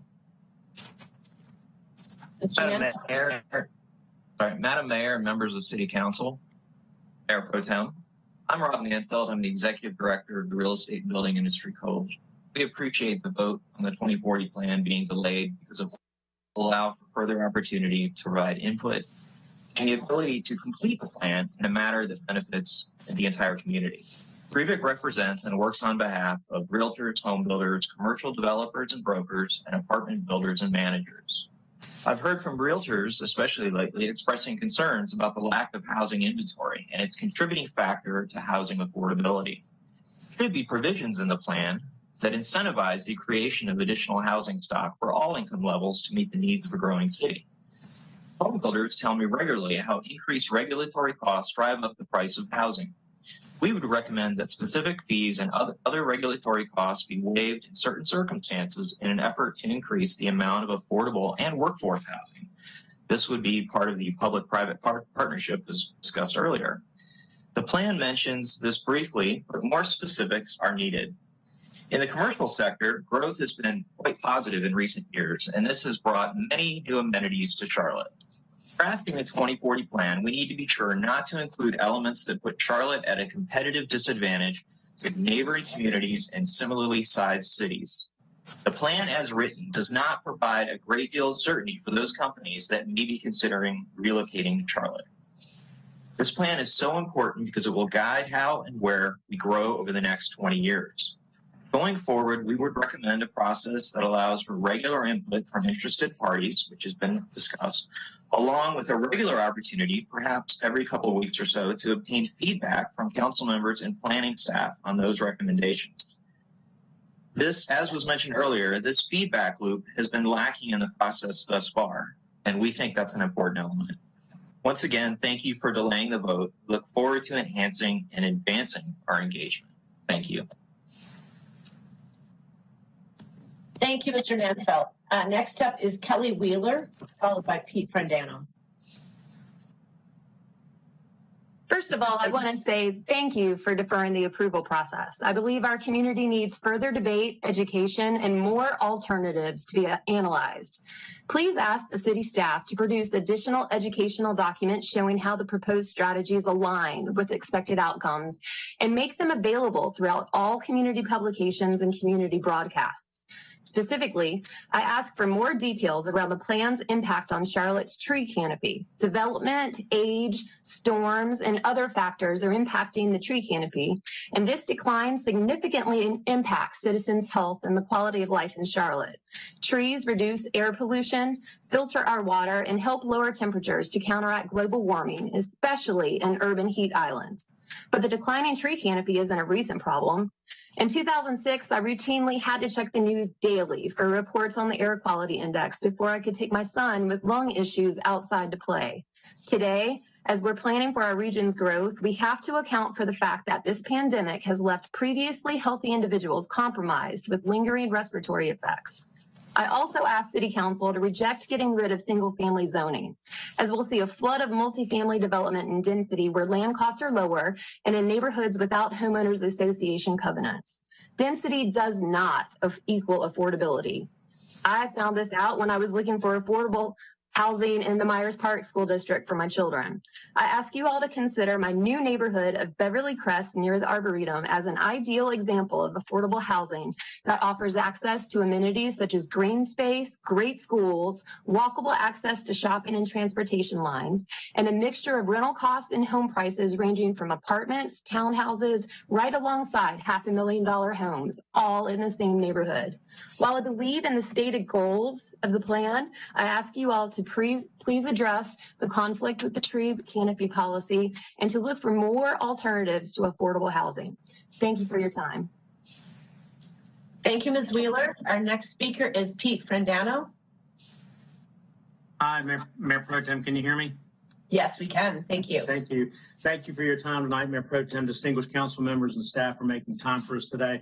My name is Pete Frandano, and I grew up here in Charlotte. I served proudly on the Charlotte Commercial Real Estate Association board and have served at the state level as president of our award-winning North Carolina CCIM chapter, and have served at the national level as well. I see on the speaker's list that it has me listed against the 2040 plan, which is actually not accurate. I'm for a plan, just not how the plan's written today. So thank you for delaying the plan temporarily. I know all of us in this forum share a love for our great city and our great state. As we all know, we're doing a lot of great things here, and I'm grateful to be here. As someone who's represented our great state at real estate conferences and functions across our great country, my concerns are simply these. We have great momentum, and I want to see us keep it up. Charlotte and Raleigh are consistently in the top 10 in growth trajectory, and it's for a myriad of reasons: quality of life, pro-business environment, cost of living, great diversity, and the list goes on and on. Raleigh typically outdistancing us a little bit, but I'm not concerned about Raleigh. And in fact, I'm happy for them. I'm happy for all of us in our region here in Charlotte. One of my mantras has been for a long time, we're blessed in this great state from the mountains to the sea with having one of the best pieces of land in the country, if not the world, here in North Carolina. I don't want to see us mistakenly give our advantage away to other municipalities outside of our state by accidentally putting up a not for business sign here in Charlotte. I'm afraid the current plan as it's written may do just that. We all want to solve the affordable housing issue. We have to solve it together. Developers and investors have choices. I want to make sure that our great city continues to be at the top of the list of those choices. It doesn't have to be a zero-sum game. We want a win-win for everybody. Thanks for your time this evening, and we look forward to working with you to construct a great plan. Thank you very much, Mr. Frandano. Our next speaker is David Kennedy, and he will be followed by Nancy Wiggins.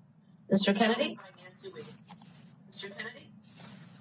Hello, everybody. David Kennedy here, Canopy Realtor Association and MLS president, member of REBIC, which is, as a reminder for folks at home, the Real Estate and Building Industry Coalition. I'd like to extend a sincere amount of gratitude for wisely delaying a vote, which slows down the process and affords stakeholders an opportunity to provide more input. Also, I'd like to point out what should be a key collaborator, which is the real estate and building industry. Our community's housing landscape carries with it a painful history of redlining, racial covenants, as well as both de jure and de facto segregation. By the same token, the real estate and building industry is uniquely positioned to take a lead in breaking down the enduring binds of institutional racism and inequity that seem to permeate the housing prospectus. Housing, no matter its form, is not racist in and of itself. However, housing has been used as a tool to discriminate. So let us be mindful of this past and reject any similar transgressions.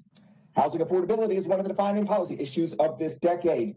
Where we are now has been long coming and dates back to the recession years of 07, 08, and 09. The headlines back there were foreclosures, but builders, small-time builders and medium-sized builders lost their businesses and never came back, and inventory took a dramatic downturn. How dramatic? Well, since the recession, each and every year, more households have been formed than houses built to adequately house these households. Essentially, we've had a national housing shortage for over a decade, and since Charlotte is a top 3 real estate destination in America, we feel the pinch. According to the multiple listing service of which I preside, there are 18 days of inventory. For reference, a balanced market is 10 times that amount. So my hope and desire, my charge for this distinguished council, who undoubtedly is dealing with more monumental and critical issues than any council that I can remember, is that you will lean into REBIC and use it as a lifeline for what it will take to build the proposed housing that has been needed for so long, and work with REBIC to meet the demand in an intelligent and affordable manner. Thank you very much. Thank you, Mr. Kennedy. Our next speaker is Ms. Wiggins, and we will follow her with Patricia Campbell. Ms. Wiggins? Can you hear me? Yes, we can. Go ahead. Good, thank you. Good evening. My comments this evening are in support of the 2040 plan that I have worked on as a commissioner of the CMPC for 6 years. Charlotte has always been a forward-thinking city to attract businesses and the best and the brightest citizens by being adaptive to new environmental circumstances. So it is important for Charlotte to embrace the 2040 concepts. I would like to remind council and citizens that in the late 1990s, we started bringing light rail here to Charlotte. Being the only metro center between Washington, D.C. and Atlanta to provide the light rail has attracted a large number of millennials to the Queen City to work and to live. The 2040 plan blueprints exciting elements that will perpetuate us as a leading urban center in the United States and the world. These elements will add to the safety, livability, and affordability that makes this a vibrant urban center. I would respectfully request that we subtract certain barriers for accessibility through the plan in order to provide for total accessibility for the city, for citizens, all the citizens in the city. Thank you. Thank you very much, Ms. Wiggins. Our next speaker is Patricia Campbell, followed by Bobby Drakeford. Ms. Campbell?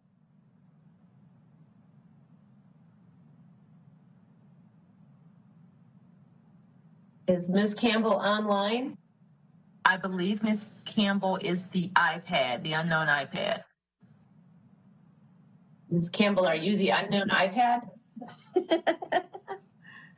Yes. All right. Okay, it's your turn. So we're on mute.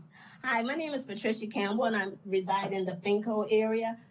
I'm not in favor for the 2040 plan based upon the fact that the amount of trees that are being removed from my area and the area of development with houses. We presently do have a diverse community. Unfortunately, our community does not connect because of lack of sidewalks, public transportation, because we met with CATS last week and they informed us based upon our structure, it's not feasible for safety reasons to put public transportation in our area. My concern with the removal of all the trees and putting asphalt in the area, that based upon a study based in the Science Journal in 2020 that stated the danger that the asphalt puts in the air, and that it, with us presently having the problem of COVID, also that the SOA puts into the air from the asphalt because of the heat that it produces may cause respiratory problems or enhance those with respiratory problems. Therefore, my concern is not just for the Finco area, but Charlotte as a whole, because of the removal of so many trees in our communities and the building of high rises, that our concern for our health is not a number one priority. Thank you. Thank you very much, Ms. Campbell. Our next speaker is Bobby Drakeford, followed by Peter Pappas. Mr. Drakeford?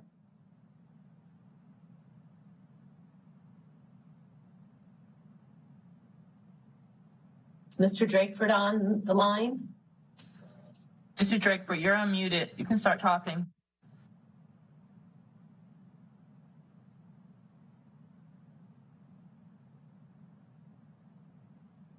Mr. Drakeford, do you hear us?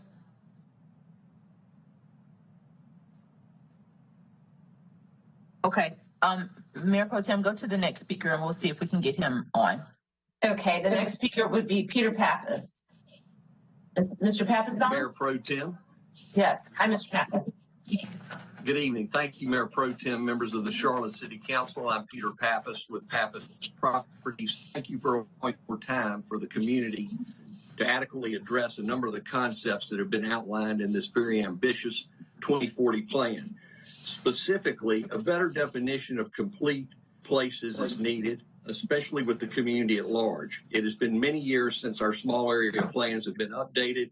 Some of the planning concepts introduced in this plan are very innovative, but also very complex.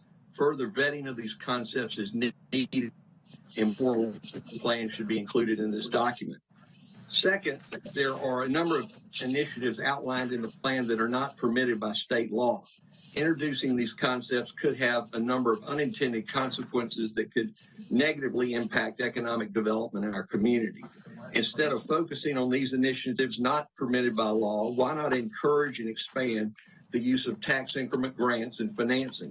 Streamlining the process to approve these grants or the approved financing tools will help meet some of the goals outlined in the plan. One initiative that I think as a community we should rally behind and work with our legislators in Raleigh is tax abatement. Tax abatement is a very successful tool used across the country to build affordable housing. It's a very fair way to distribute the cost of developing housing across the entire community. Finally, I hope that a process will be outlined after tonight. The stakeholders in our community can sit at the table with our elected officials to come up with a plan that allows for good design and planning, creates a framework for well-planned future growth, and continues the very positive economic development we have in our community. Many thanks for considering these comments and suggestions. Thank you, Mr. Pappas. Can we go back to Bobby Drakeford? Is Mr. Drakeford able to get on?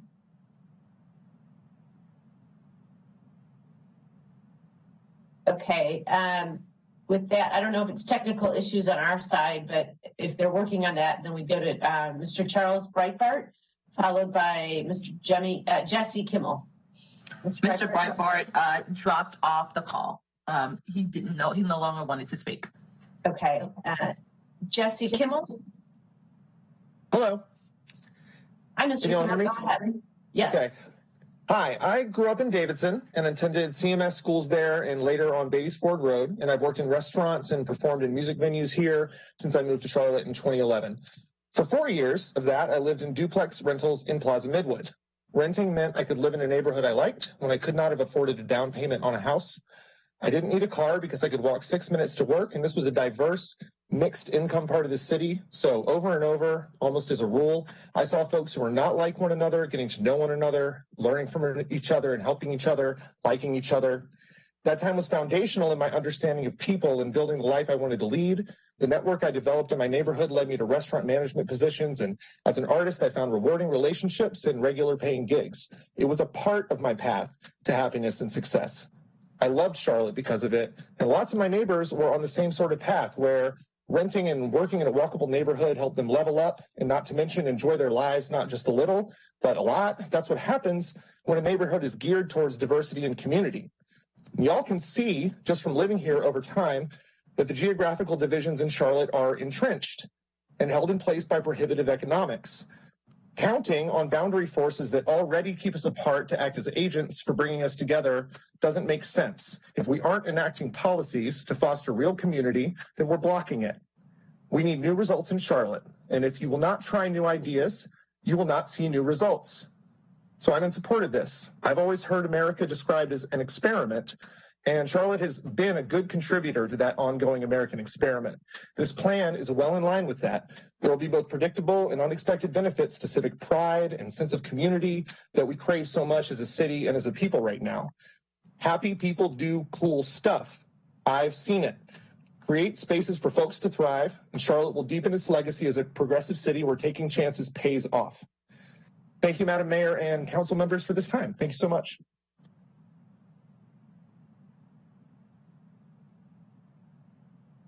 Thank you. I'm going to turn it back over to Mayor Lyles. Mayor Pro Tem. All right, we're going to be followed. Jody Bland will be our next speaker, followed by Lang Reynolds. Jody Bland.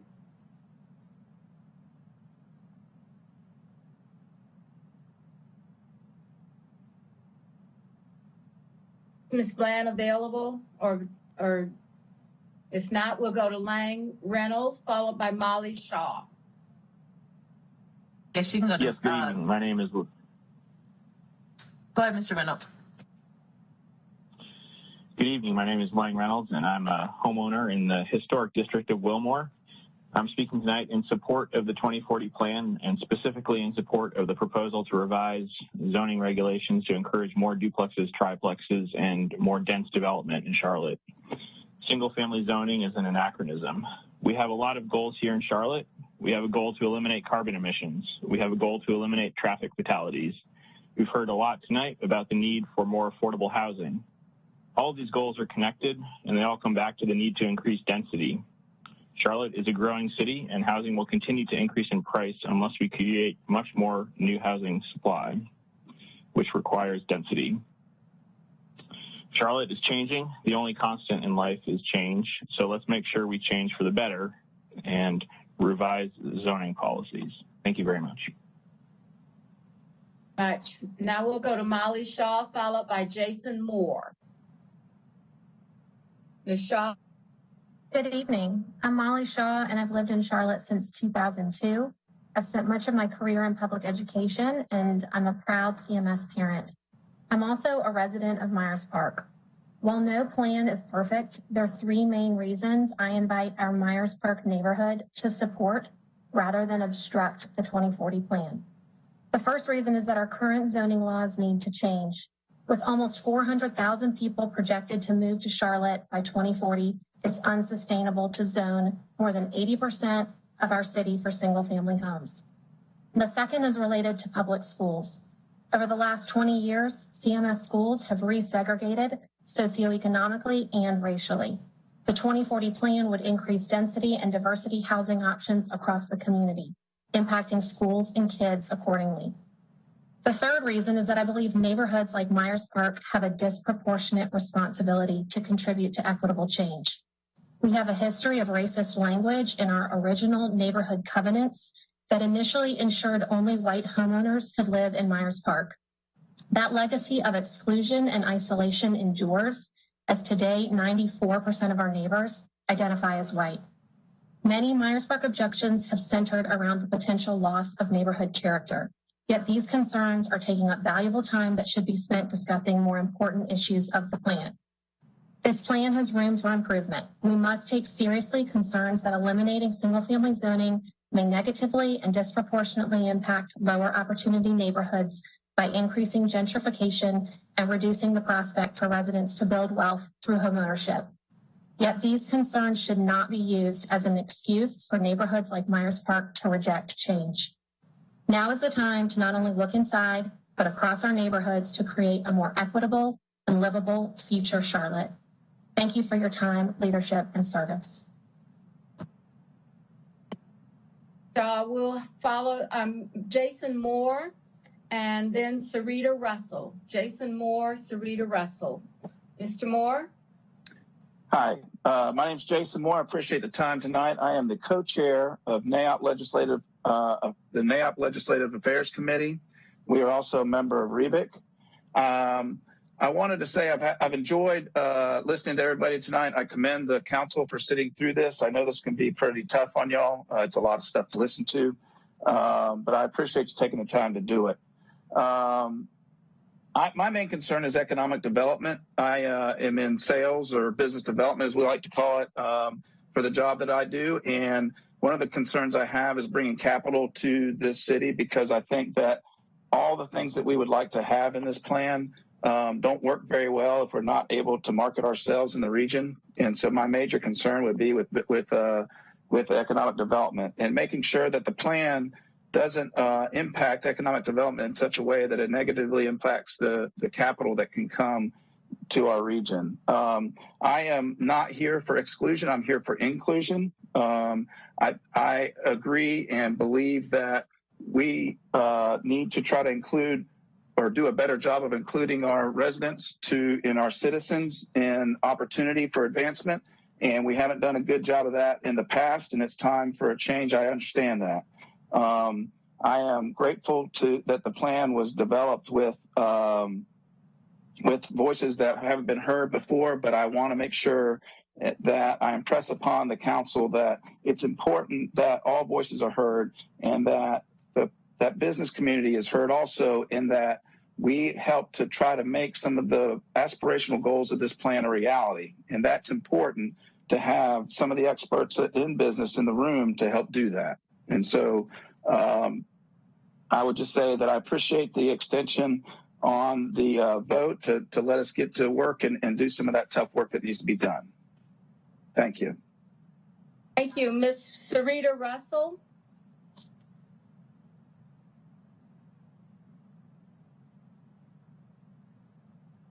Ms. Russell, you're unmuted.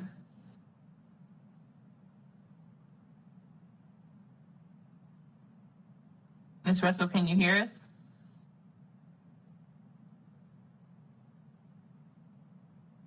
Okay, we'll try it again. Okay, is she, Ms. Russell? Go to Tim Hose. Thank you, Mayor and Council. I've listened to all the comments. Our firm's been in the apartment development and real estate business in Charlotte since 1971, so we've seen a lot of changes over the years. And the one anchor comment I would make is that all the divergence of opinion that has been expressed demonstrates to me, and I think to others, that the anchor of the process for land use, for rezoning, for the aspirational elements of this plan is the city council. When we've gone through processes for rezonings before, through very vociferous political opposition, other opposition, city council has connected developers with neighborhood interest groups, with neighborhood leadership, and we have worked together with them and then brought it back to council. And council has demonstrated time and time again that they've made very good decisions about land use, about zoning, about what's in the best interest of the city. And so throughout this process, however it unfolds going forward, we're hoping that the kind of end result, the anchor of the thing, as I alluded to a moment ago, is city council's approval process of what happens to our beloved Charlotte. Thank you. Bobby Drakeford, Mr. Drakeford. Hi, can you hear me now? Hi, I'd like to thank the planning staff for an can you hear me?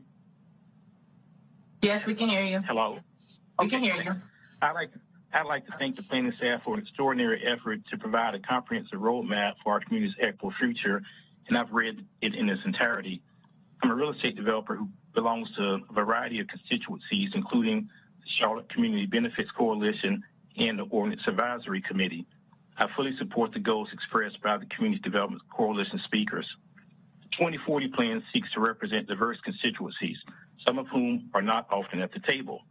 Several advocacy groups have spoken on their behalf tonight. It's encouraging to see these voices coinciding with and being reinforced goals and values. Let's make this the new standard for the new Charlotte way. Soon, some of the energy behind this effort should turn to engaging private sector interests like corporations and the development community and other governmental agencies to achieve the 2040 plan goals. Section 4.1 of the plan, titled Short-Term Action, identifies several governmental agencies that must engage to reach these 10 goals. Without the involvement and embracement of these departments, the goals will be challenged.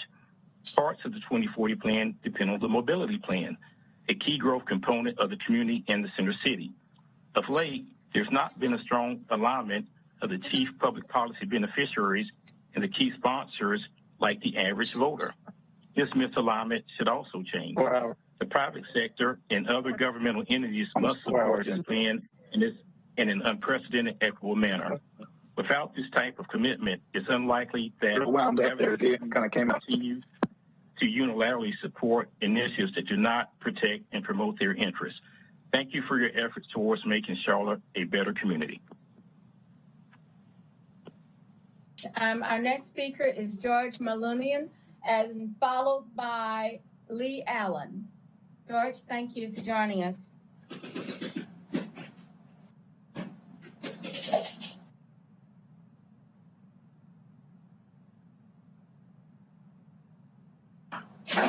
Respectively, and there's a lot to be proud of in this city. As a developer of over 35 years here, I'm a strong believer in plans. I've worked with the South District Planning Committee many years ago, Board of Equalization, and spent 12 years on University City Partners helping to direct growth and planning in that area. I strongly support this plan. There's a lot of wonderful visions in it, and I think it's something we absolutely need to move forward on. I also support your decision this evening to allow us all a little bit more time to make this plan better, make sure it's complete, and make sure we get this right. Not having a right plan is the worst thing that can happen to the city. You've heard a lot of comments, and I don't want to repeat too many, but there's a lot of tools in this plan that are not allowed in the state. I would love to see a plan that has tools that are allowed that we can use to be effective. There's a lot of internal conflicts in this plan. We need to fix those things, and we can. We just need to engage as a development community and as residents with planning staff. And we need to finish this plan specifically. We need a land use map. You know, these place types have no identification of where they go, and that's very concerning to me. We need a section on housing, which has always been important to the city, and we need some economic development analysis. I think the process of engaging with developers and sharing this plan with updates on a more frequent basis would be very helpful in actively moving this plan forward in a rapid manner. I would also like to see a draft of the UDO plan, because that's, as I understand, 90% drafted at this point and needs to be shared with this plan as we look at it. Thank you for your time tonight. Thank you very much. Our next speaker is Lee Allen, followed by Ron Koppelman. Madam Mayor, Mayor Pro Tem, and City Council, thank you guys so much. My name is Lee Allen. I'm a realtor, and I serve on the Real Estate Building and Industry Coalition Board, known as RIBIC. And so thank you, Madam Mayor, for allowing more time for this analysis. The plan as presented recommends pursuing legislative authority to impose impact fees and the mandatory inclusionary zoning, the use of community benefit agreements. And one of the concerns I have as a practitioner is the impact that this will actually have on my buyers looking for homes. The introduction of additional fees will simply be passed down the line to be absorbed by the buyers of these properties. And as reported by the Charlotte Observer on the 18th, the National Low Income Housing Coalition shows that our Charlotte metro area has just 38 affordable and available units for every 100 households, and we have got to address that. Additionally, parts of the plan are in opposition to each other inside the plan, like, for instance, the 10-minute neighborhoods versus increasing our tree canopy. And while we love both of these aspirations, they may actually be mutually exclusive and not obtainable. And so the plan, has goals to address obesity, smoking, and more, and it deserves a true economic analysis, not just a fiscal study of the land use portion. One of the things I heard during one of the listening sessions I attended is that this plan is aspirational, and I applaud that we're stretching and reaching our greatest potential.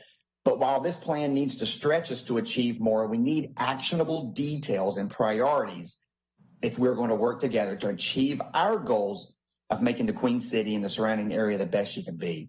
Our coalition consists of builders and developers alike. One thing I've learned in construction, it's wisest to measure twice or possibly 3 times and then cut once.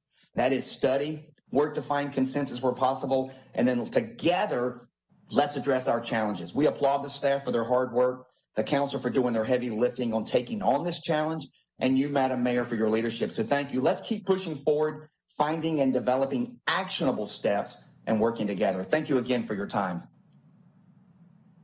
Speaker is Ron Koppelman, and followed by Michael Rossletter. Thank you, City Council, for hearing public comment. My name is Ron Koppelman. There are good elements to the plan that should be retained, and I'll focus my comments on the changes that are needed. The plan should include both a draft UDO and the proposed mapping of all place types prior to adoption. Without knowing where these place types are planned, how are we supposed to know what development will actually occur? Also, the Neighborhood 1 place type sets aside 10% of the land use for non-residential development. When the need for housing is so acute, why set aside 10% for non-residential development? Will commercial development be permitted on this 10% set aside? These are just a few of the questions that the 2040 plan should answer, not create. We've all seen how little green space is left on gentrified city lots, and the footprint for new construction will continue to expand with the demand for space to work from home. The neighborhood one place type would make a bad situation worse by allowing duplexes, triplexes, and quadruplexes on lots that already lack sufficient green space. These quadruplexes would put 4 families on the same space that's used for 1 family today. Let me be clear. We need more housing and diversity of housing. And to do this correctly, the plan should require progressively larger lot minimums, setbacks, and green space for each progressively higher density. Most importantly, this plan works like an unfunded mandate and does not address the significant underdevelopment in infrastructure, including roads, public transportation, and most critically, our schools. This plan allows for a dramatic increase in density without the concurrent development in infrastructure. Thank you in advance for incorporating these changes into this plan. Very much. Mike Rotzler, and followed by Will Russell. Good evening, Mayor and Council, and thank you. In the 20th century, when the American dream came to be associated with suburban single-family homes, land use and planning were inextricably bound up with white supremacy. Exclusionary zoning regulations, redlining, the placement of highways and other infrastructure, and so-called urban renewal all nurtured the wealth of white people while oppressing people of color. With the 2040 plan, the City of Charlotte seeks to make a different choice from that of our predecessors, a choice to pursue policies that serve the values of diversity, inclusion, and equity. After years of work, some in our community now belatedly object. They claim there should be more fact-finding, more dialogue, more conversation. But there's already been plenty of dialogue regarding the plan. If mutual understanding hasn't been reached, it's because those now pleading for more time don't really seek understanding. Rather, they seek obstruction. Consensus, if it can be reached, is good. But justice is always better and shouldn't be sacrificed to appease those who now implore us to go slow. With the 2040 plan, you are poised to do a bit of justice for our community. It is incomplete, incremental, and imperfect justice, but justice nonetheless. I ask that you push ahead and not allow yourselves to be delayed or distracted. Thank you. Thank you. Mr. Russell, Will Russell, followed by Erme Kudez. And I'm really sorry for not being able to pronounce your name correctly. Mr. Russell. Good evening. Issues with transportation, gentrification, lack of affordable housing, crime, and most importantly, being 50th out of 50 in economic development is a problem. But Charlotte is a great city. But we have to be aspirational in how we tackle those goals. Because if we don't, in 20 years, we'll still be 50th out of 50. We'll still have transit issues. We'll still have gentrification.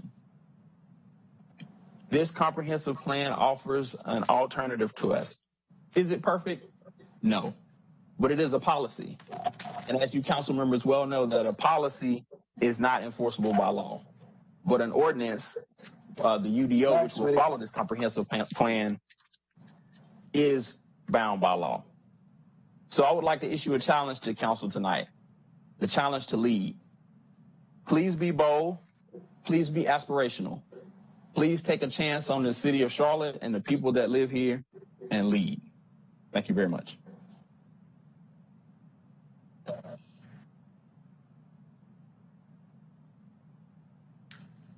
You're on mute, Madam Mayor.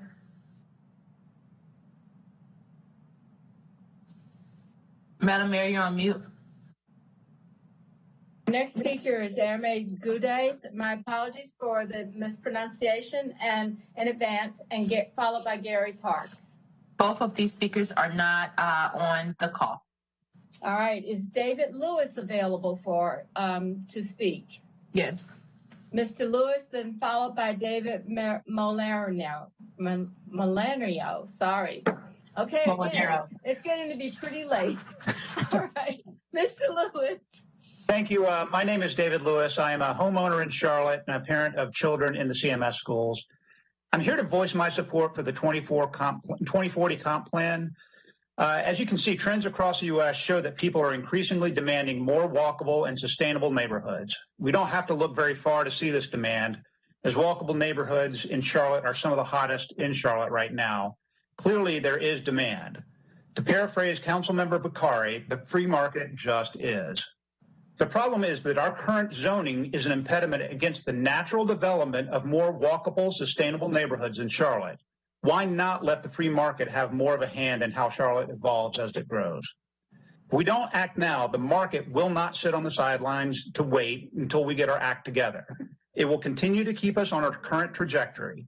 We may lose my children's generation to cities that create the places where people want to live. Switching to the topic of displacement through gentrification, displacement is a function of demand for housing, not the number of housing units on a lot. Opponents of the plan will point to other cities to say that zoning changes there didn't result in lower housing prices. Well, as we can see, doing nothing is not going to result in lower housing prices in Charlotte today. Whether it's a townhouse development on 36th Street in Noda or remodels and tear downs in Biddleville, the displacement is happening today due to demand. Some of the ideas in the comp plan to address affordability will require coordination with the state. Will they be difficult? Yes. Should we do them regardless? Absolutely. Otherwise, we will continue to see demand displace our most vulnerable citizens. I urge the council to be bold and adopt the 2040 comp plan. If we don't act boldly now, our children may end up moving to the places that are being bold. Our children will have this choice. Thank you for this time.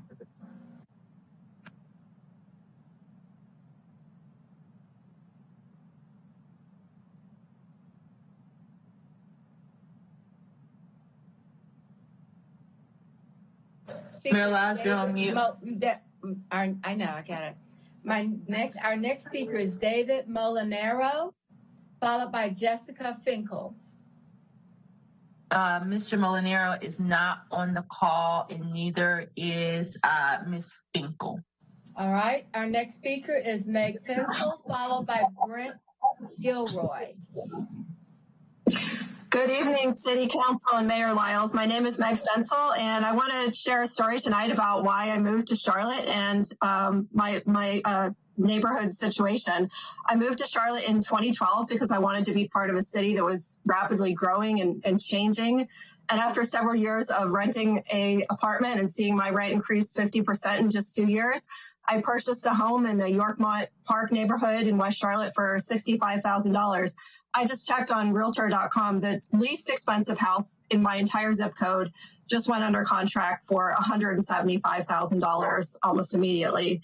And this is a story of many Charlotte neighborhoods. It's not at all surprising given Charlotte's attractiveness and rapid growth rate. But home ownership and even renting in this, still one of Charlotte's least expensive neighborhoods, has become unattainable for so many people. There's very little housing that's being built in Charlotte aside from detached single-family homes and rental apartments. So those duplexes and triplexes are another path to home ownership and ability to build generational wealth that will often be more affordable than detached single-family housing and increase the supply and range of housing choices. I'm supportive of the calls for an anti-displacement stakeholder group and strong language about community benefits agreements so that residents will have an effective voice in shaping the future of development in their neighborhoods. We're hearing a lot of fear of what might happen when this plan passes, but this is the time to be bold and get behind this plan that thousands of residents have given their input on. The Charlotte Future 2040 plan is the vision that Charlotte needs to grow into an equitable, connected, vibrant city. Thank you very much. Very much. Our next speaker is Brent Gilroy, followed by Joe Taylor. Mr. Gilroy? Mr. Gilroy is not on the call. All right. Mr. Taylor? Yes, thank you, Mayor. Can you hear me? Yes, we can. Please go ahead and take your 2 minutes. Great, thank you. My name is Joe Taylor. I'm a part of the real estate capital markets community. It's a pleasure to be with you tonight. I want to thank you for your hard work and bold aspirations for our community. I want to let you know that I share in the desire for our city's comprehensive plan to include mixed income housing. I have been fortunate to be intimately involved in Covenant Presbyterian Church's investment in the mezzanine on Freedom, where because of the generous support from Covenant, from the landowners, the developers, and the city, over 70% of the units at the mezzanine are affordable, including several in the 30% AMI range. While I believe our philanthropic community will continue to do its part as it has in the past, I do not think it is realistic to assume that it will be there in perpetuity or on a wide and broad level. We know from experience that the greatest need is in the 30 to 60% AMI range. With development costs continuing to rise, it is virtually impossible for the development community to achieve this level of affordability without deep and consistent subsidies. Charlotte has an opportunity here to be a leader nationally in solving for lower AMI. The bonds are a great resource and a great start, make no mistake about it, but there are other creative tools, and I've heard several mentioned on this call tonight, that should be adopted as part of the 2040 plan to help bridge the financing gap. Thank you for all you're doing. I look forward to participating in these important discussions. Our next speaker is Kyle Clements. Kyle Clements, followed by Dean Brahag. Hello, good evening, Madam Mayor Lyles, Mayor Pro Tem Eisel, and esteemed members of the City Council. Thank you for allowing me to speak in support of the Charlotte 2040 plan tonight. I want to take a little bit of time to read into the record the history of the upward mobility problem the Charlotte 2040 plan is brilliantly designed to tackle. The last time Charlotte had a comprehensive city plan was in 1975. For perspective, that occurred just over 5 years after the civil rights movement had come to an end in America. Since that time, Charlotte allowed growth to drive the bus on the direction that Charlotte was building and developing. We fast forward to 2014 when a Harvard study placed Charlotte last among the 50 largest cities in America for upward mobility for its citizens. In 2017, Charlotte elected the youngest city council in America, the self-professed most progressive city council in America. And you gained a lot of attention with local newspapers like Queen City Nerve all the way up to Wall Street Journal. And you kept your word. You had visions of yourselves as reformers of police accountability. And this past summer, after hearing the voice of Charlotte marching in the street for justice for George Floyd, you engaged CMPD and passed new policies for transparency and accountability. In 2018, Charlotte City Council and City Manager, still valiantly attempting to change the direction of the upward mobility problem in the city, made the decisive, progressive choice to hire a city planner, and we are fortunate to have the talent of Mr. Jaobi, who immediately began the brilliant work we are commenting on this evening. Legacies are made and broken in these decisive moments. In 2040, some of our city council will still be beloved representatives for the citizens of our city.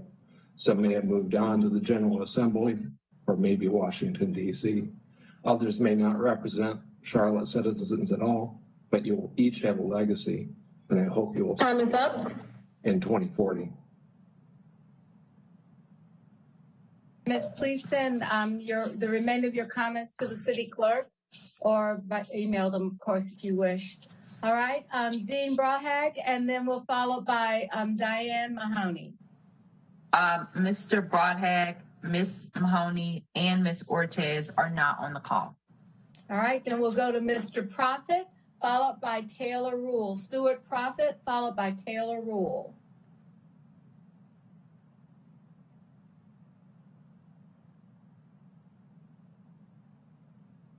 Mr. Prophet, you're not on mute. You can speak.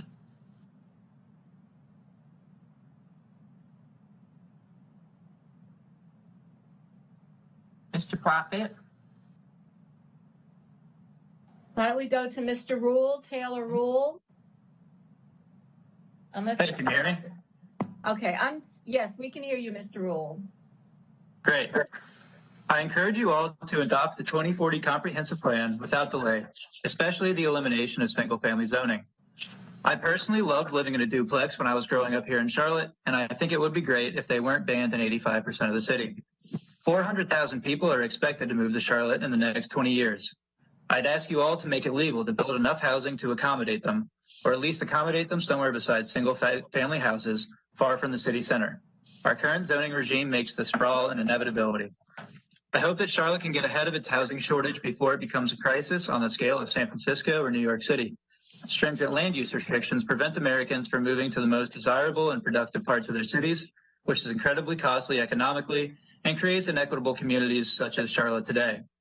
On a separate process note, I applaud the city for doing a good job of involving the community throughout the planning process. For example, I attended the drive-in at the Expo parking lot in October, which I found to be both informative and entertaining. That presentation, along with other communication from those involved, especially Taiwo, convinced me that the plan would make Charlotte more environmentally friendly, affordable, and also accessible to a greater number of people. I'd also point out that the full plan has been available for months and transparently in the works for several years. The planning committee made engagement effortless and offered multiple avenues to provide feedback, including via the 2040 website, in email, or in person. Additionally, the city created content that is easily digestible and user-friendly, including graphic-heavy pamphlets and even games and coloring books, which are suitable for children and some of the speakers at this hearing. Due to these efforts, I believe the calls for more input are overblown, so please do not delay the plan further. I yield my time. Thank you very much.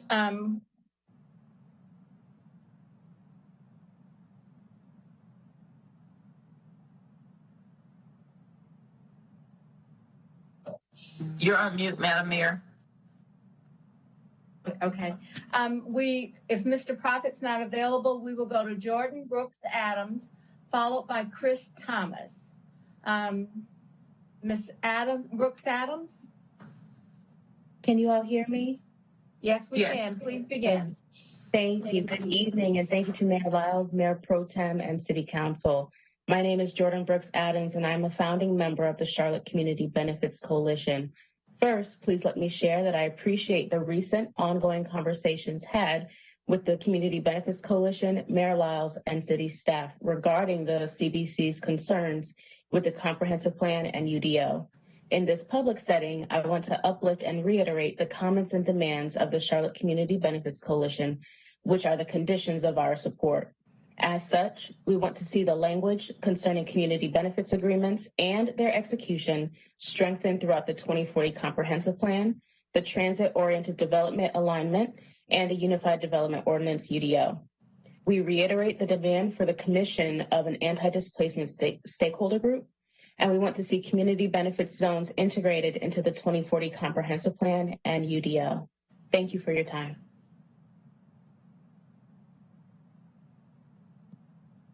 Brooks Adams. Now we'll go to Chris Thomas, followed by Andrea Hankins. Mr. Thomas is not on. All right. Is Ms. Hankins on? Yes. All right. Thank you. Followed by Eric Zaveri. Good evening, Madam Mayor, Mayor Pro Tem, and Council representatives. I'm Andrea Hankins, HOA President of Back Creek Farms and proud South American immigrant. For all neighborhoods to have diverse housing options, by increasing the presence of duplexes, triplexes, etc. This reads as a direct correlation for our current rezone petition impacting my community, Back Creek Farms. Some concerns for our petition are the same for the 2040 plan. Though Goal 2 seeks to add density, there's no deliberate mention of maintaining legacy single-family communities. Is there any such verbiage? Did I miss it? It's ideal and patriotic to want everyone to have a place to call home, to have different housing vantage points. It's also ideal and patriotic for individuals to have a choice in where they reside. Goal 2 of the 2040 plan on its surface appears to take away some, if not all, of that last choice. On its surface, it seeks to take away exclusivity for single-family zone communities. Are those who worked and aspired for one of the ultimate American dreams of owning their home in a single family community now being punished while trampling on our ability to build and grow generational wealth? Why not grandfather existing single-family communities and launch future builds with this plan? Density is absolutely needed in Charlotte. There's no dispute there. Concerned owners in single-family communities simply ask that we have a say and not be relieved of our options for single-family communities to exist. Looking forward to a deeper dive for this plan. Thank you for your time. Thank you very much. Our next speaker is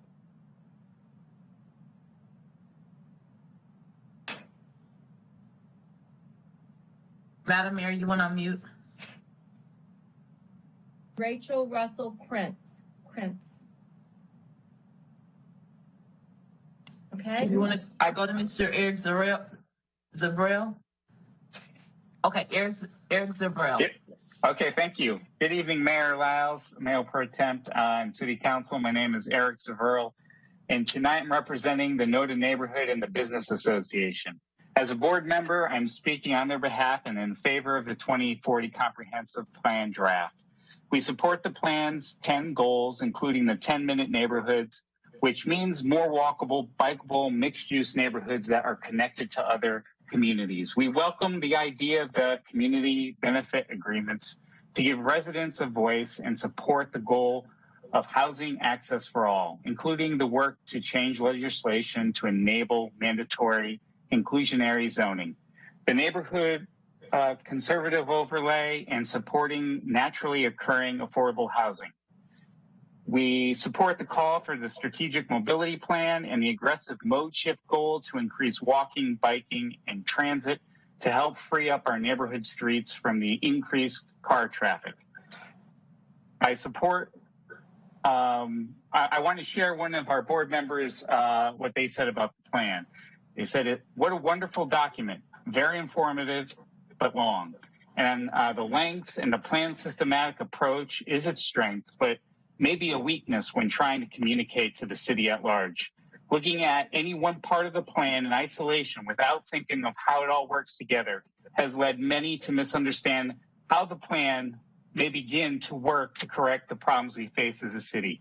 We have to move forward because what we have now doesn't work well, or not at all.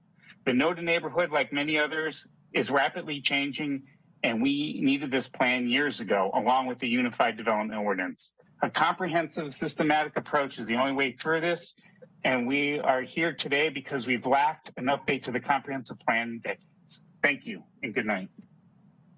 Thank you very much.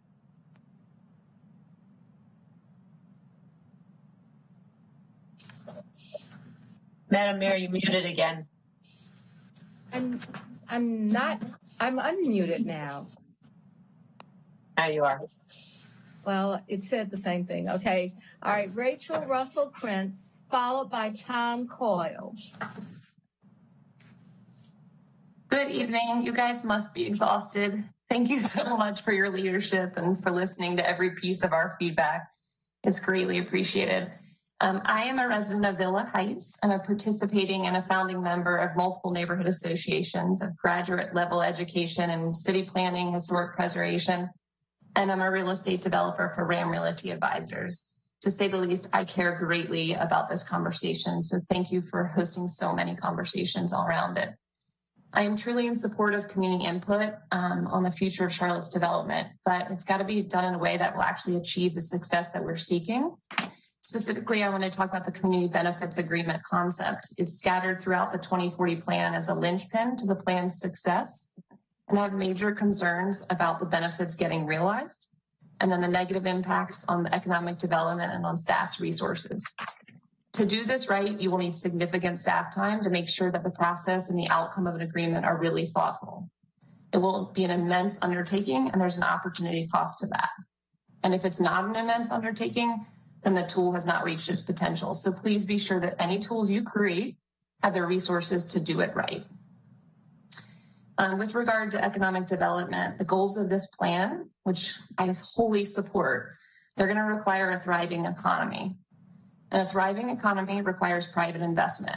Those private dollars follow predictable processes. If we take out the predictability of development here, then there will be a negative impact on our economy. So it's really essential that you all focus on the predictability, especially for the outcome of the community benefits. There are a lot of questions around how the community will achieve these benefits. Just saying an agreement is created may not be enough. We have to think through the answers to all the questions. Who is the agreement signed by? What about communities that don't have organized leadership or not versed in these topics? Will the benefits be enforced? How much money will be spent on a document, but not actually on the benefits? I urge you that— Time is up. Thank you very much. We appreciate you. Please send any of your remaining comments to the city clerk's office. And now our next speaker is Tom Cole, followed by Judy Mayo. Mr. Cole. Thank you. Thank you, Madam Mayor, members of the City Council. Can you all hear me? Yeah, okay. I'm tired. I know you all are tired, so I'm going to be very, very quick. But I'm a partner at Childress Klein and a longtime resident of Charlotte. And like my other colleagues in the real estate industry, I want to thank you for delaying the vote on this. We support the plan. We just see flaws in the plan that we need some time to try to correct. And I'm just going to point out one flaw that I think is a major flaw, and that is when it comes to talking about developing in Uptown. It says, I quote, "Buildings may be up to 20 stories when developed with community benefits," unquote. Now, aside from the fact that it's unclear what is meant by community benefits, why would we all of a sudden want to restrict Uptown buildings to 20 stories? Currently, there is essentially no height limit in Uptown. A 20-story limit would disqualify most, if not all, office towers built in Uptown since the early 1980s. It also runs counter to the goal of creating more density in the already built environment. Imagine the negative impact a 20-story height limit would have on attracting new businesses to the center city. So again, thank you. I'm glad we have more time to work on this, and appreciate your time tonight. Thank you. Thank you very much. Now we'll hear from Judy Mayo, followed by Ishmael Quayum. Thank you for the opportunity to share my perspective. I know this has been a long evening for all of you, and I greatly appreciate you accommodating all who want to speak. My name is Judy Mayo, and I've been a Charlotte resident for 15 years, living in 3 different neighborhoods with different demographics.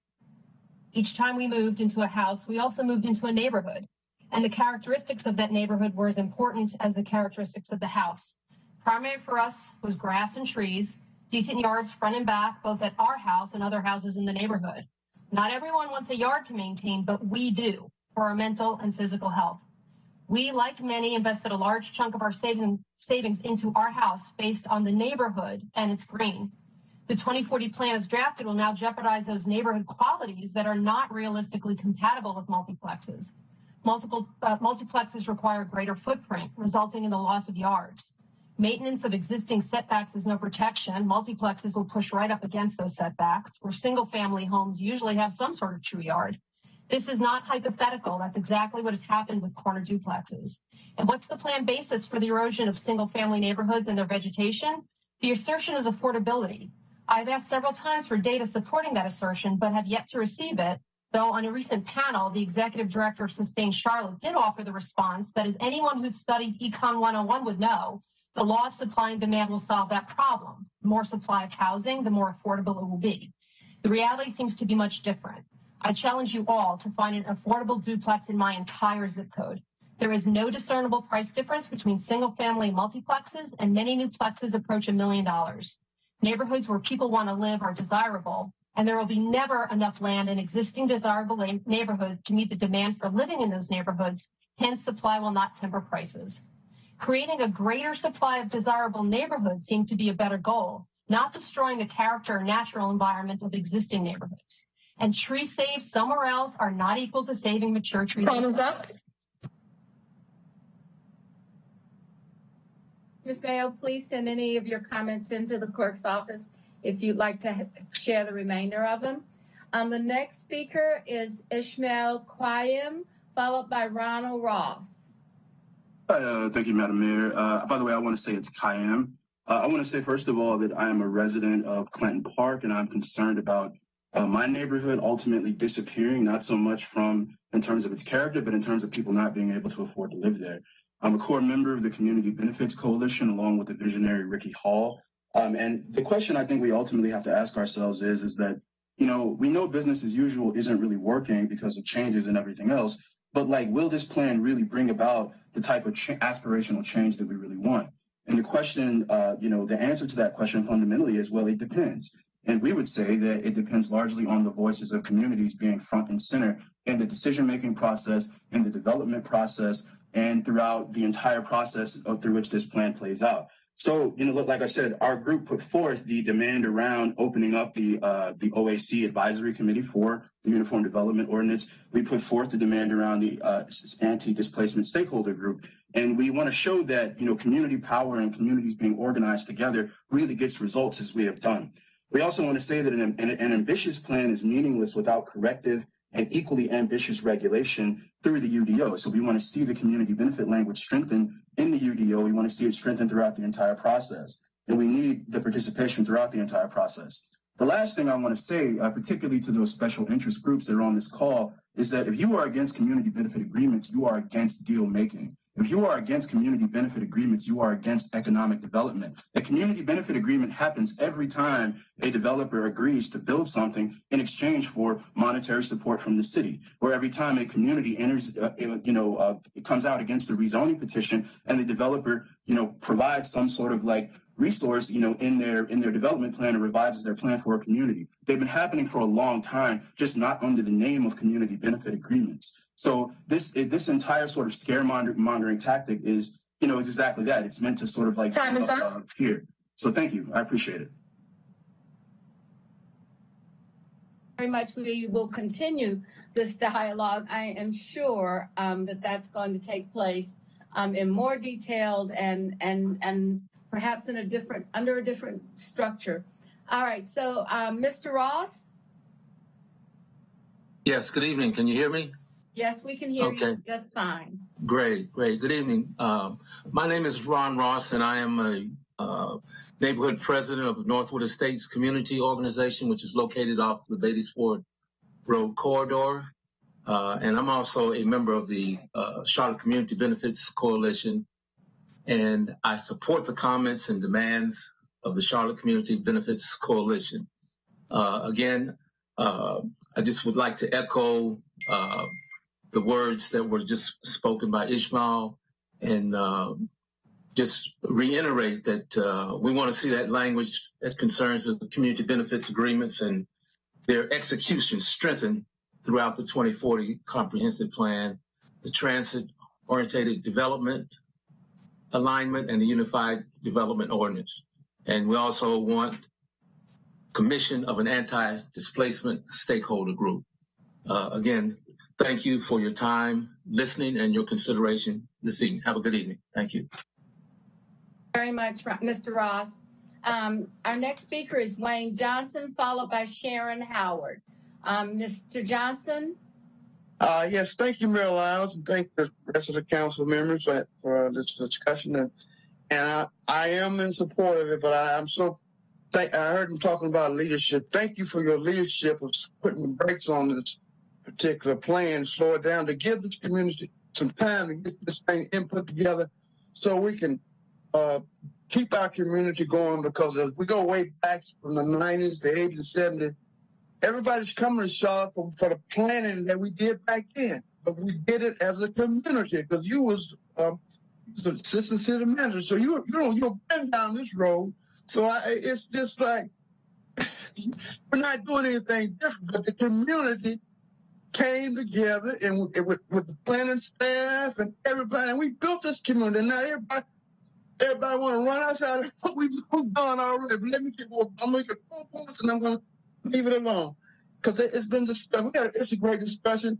Land use, we got to work on that land use, because we got plans to spot on the shelf, and we getting away from that stuff we're done, the character of these neighborhoods. And then I hear something going on, and I'm going like, God, we ain't fixed East Charlotte yet. And there go a place where we can do a lot of that stuff, affordable housing, And then I heard some things, and I'm just going to throw this out. Cash credit and house trust fund. We've been out supporting those things, and everybody been coming to the trust, getting money, and we still got these problems.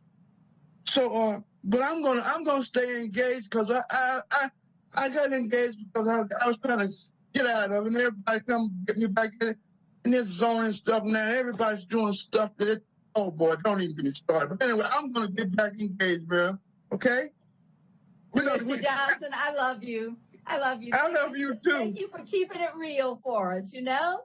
Okay. Thank you very much. Okay? All right. We're going to go to Sharon Howard, followed by Roma Durham. Ms. Howard is not on the call. Roma Durham, followed by Gabrielle Hammonds. And Ms. Hammond, Mr. Hammond is not on the call as well. But Ms. Durham is. Ms. Durham will then be followed by Peter Kidwell. Hi, can you hear me? Good evening. I'll tell you, y'all are some patient people because I'm almost about to go to sleep, but I'm hanging in here with you. Mayor Lyles, Mayor Pro Tem, and the City Council. I'm Roma Durham, which some of y'all do know me. And I just wanted to say that I am part of the Charlotte Community Benefits Coalition. And I'm also a 2040 Comprehensive Ambassador of this plan. I wanted to say that on behalf of the Community Benefits Coalition, we would like to see the language concerning community benefits agreement strengthened, as well as the TOG and the Unified Development Ordinance. I wanted to say I did read the op-ed that Tariq Bakar had wrote last week, and he was mentioned several communities. And reading it, I felt as though those communities would be in jeopardy with this plan, because a lot of the stakeholders in those communities, and Howie Acres being one of them, do not understand. They have not been engaged with this process. And when I signed up to be an ambassador, I went out before COVID hit to explain what the plan was to get people engaged. And up until now, people did not understand it. And people really need to be in all areas of this city, just not one particular, or several, should I say, particular areas of our zip codes, more so in the affluent areas, who has been at the table, been engaged. Everyone needs to be brought up to understand what this plan is going to mean for the future. And those communities that's in the crescent need to have the opportunity. So I'm glad that you guys did delay it to get more people to understand it. Thank you. Much. We really appreciate you. Our next speaker is Peter Kidwell, followed by Georgine Jeffries. Good evening, Madam Mayor and City Council. This is Pete Kidwell, also known as Concerned Community Member number 103. I'm a manufacturing and logistics developer with Beacon Partners and a board member of NAIOP. I'm here to represent the commercial real estate development industry. Thank you for taking time to address our feedback regarding the comprehensive plan. I'd like to applaud city staff for compiling and preparing a great draft of the document, which we generally support. While we find ourselves aligned in many of the material specs of the document, such as many of the major goals, such as safe and equitable mobility and transit and trail-oriented development, we believe that a study of the economic analysis of the plan is necessary to better understand whether there could be any impact on jobs, economic development, and the overall growth trajectory of the city.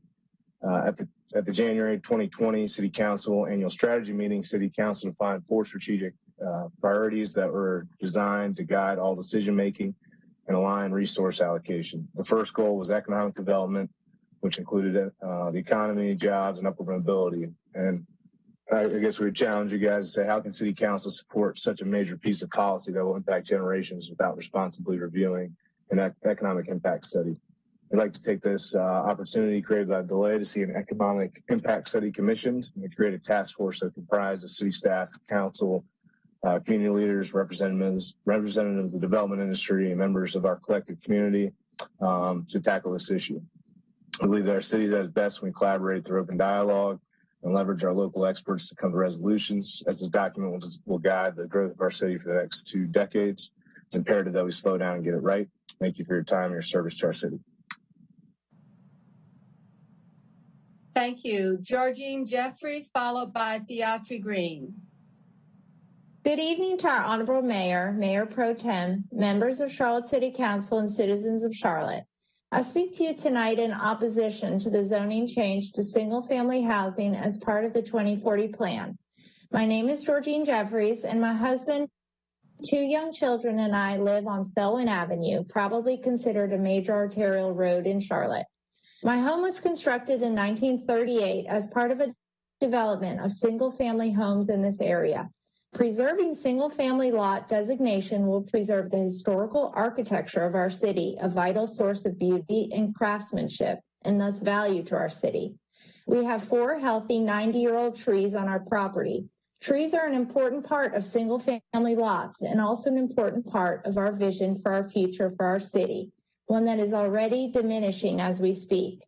Single-family lots protect green space for children to learn and play right outside their door, and protect the beautiful architecture of our city. I see rapid growth happening within our current framework. There is medium and high density housing already around me, as well as a commercial zone down the street. I feel that the current oversight process ensures that decisions are made in an equitable and fair manner and allows for input before making zoning changes. I feel my lot would be targeted specifically for duplex, tri, and quadplex developments, and there would be an effort to take down trees for parking and pavement and displace either directly or indirectly my family and many of our friends and neighbors. I urge you to protect and preserve this city's neighborhoods, just like my family and I are working to protect and preserve our historical home. I object to a blanket repeal of our zoning process in favor of continuing the existing process of petition both to the planning board and most importantly to the neighborhood for a chance to shape our future.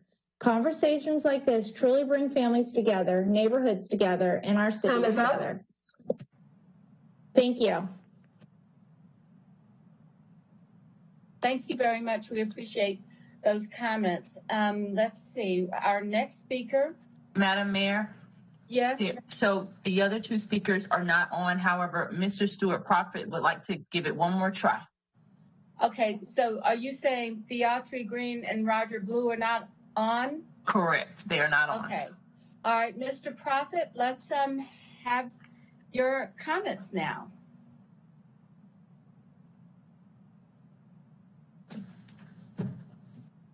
Mr. Prophet, you're unmuted. Okay, is it working now? Yes, we can hear you. Great. Okay, Madam Mayor, Mayor Pro Tem, and members of the Charlotte City Council. I'm a member of the real estate development community, and I'm supportive of there being added time to ensure that we create a great comprehensive plan. I support a lot of it and believe there are areas that need additional attention to improve the likelihood that we get the outcomes we're seeking, especially when it comes to improved access to affordable housing. I'm going to focus my comments narrowly due to time and other topics being well covered already, but I just want to talk a little bit about the community benefit agreements. And I think if they're handled within a rezoning and are signed by a district council representative, then they may be similar to the outcomes achieved currently, just by another name.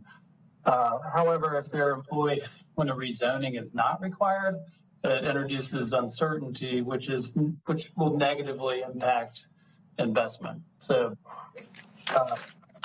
that's one of my concerns. I was recently involved in a community benefit agreement in another state and saw potential challenges with the tool.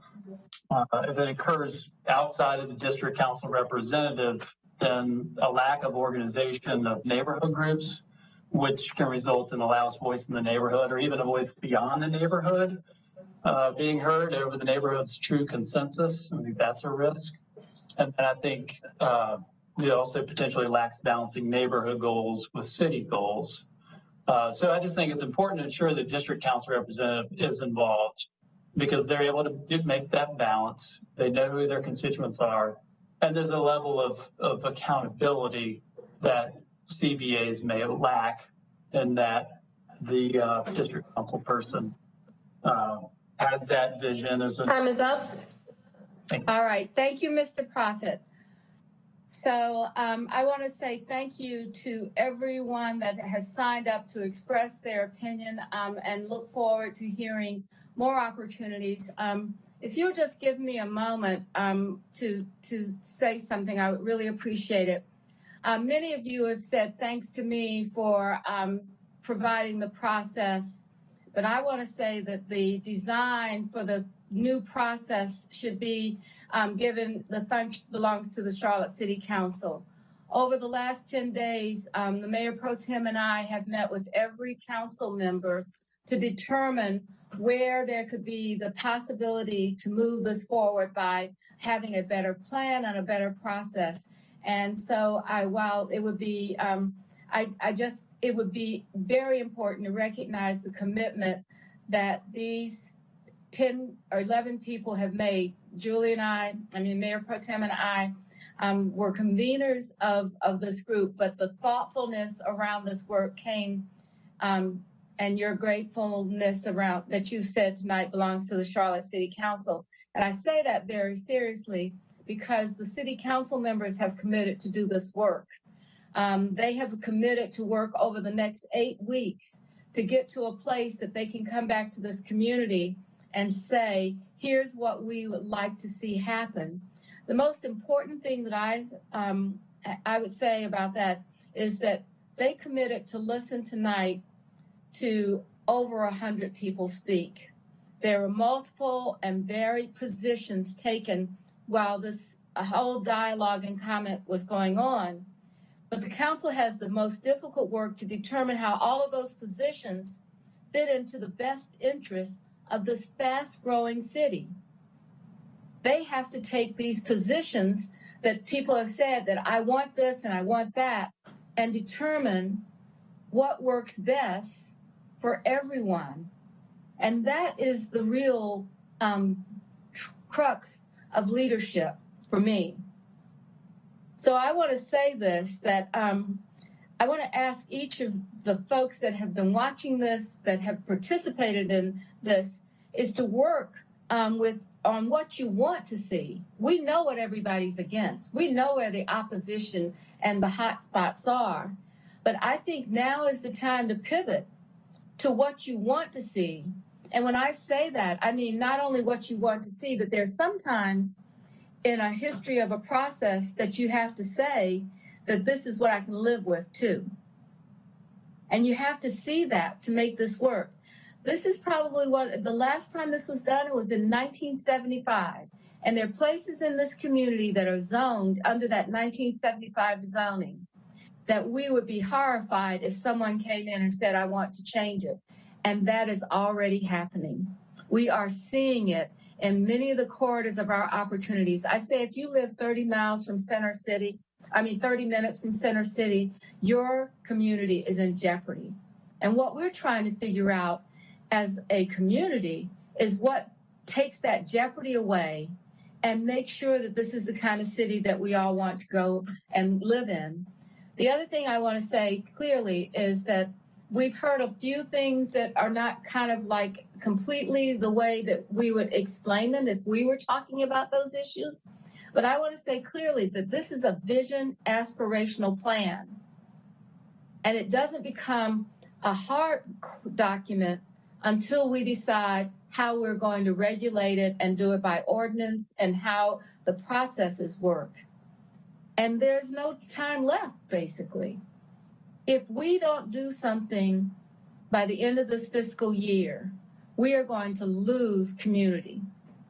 And so what I say that Charlotte has never thought about standing still. And we've always had a community that was made around collaboration and partnership and hard work. And what I would say is that this plan needs to be done by the end of the fiscal year. And that while these 11 people on the city council have committed to do this hard work, we need every one of you in this community, every one of you that have spoken and have a position to do the hard work to determine what your interest is so that we can come together and have a vision plan for the future.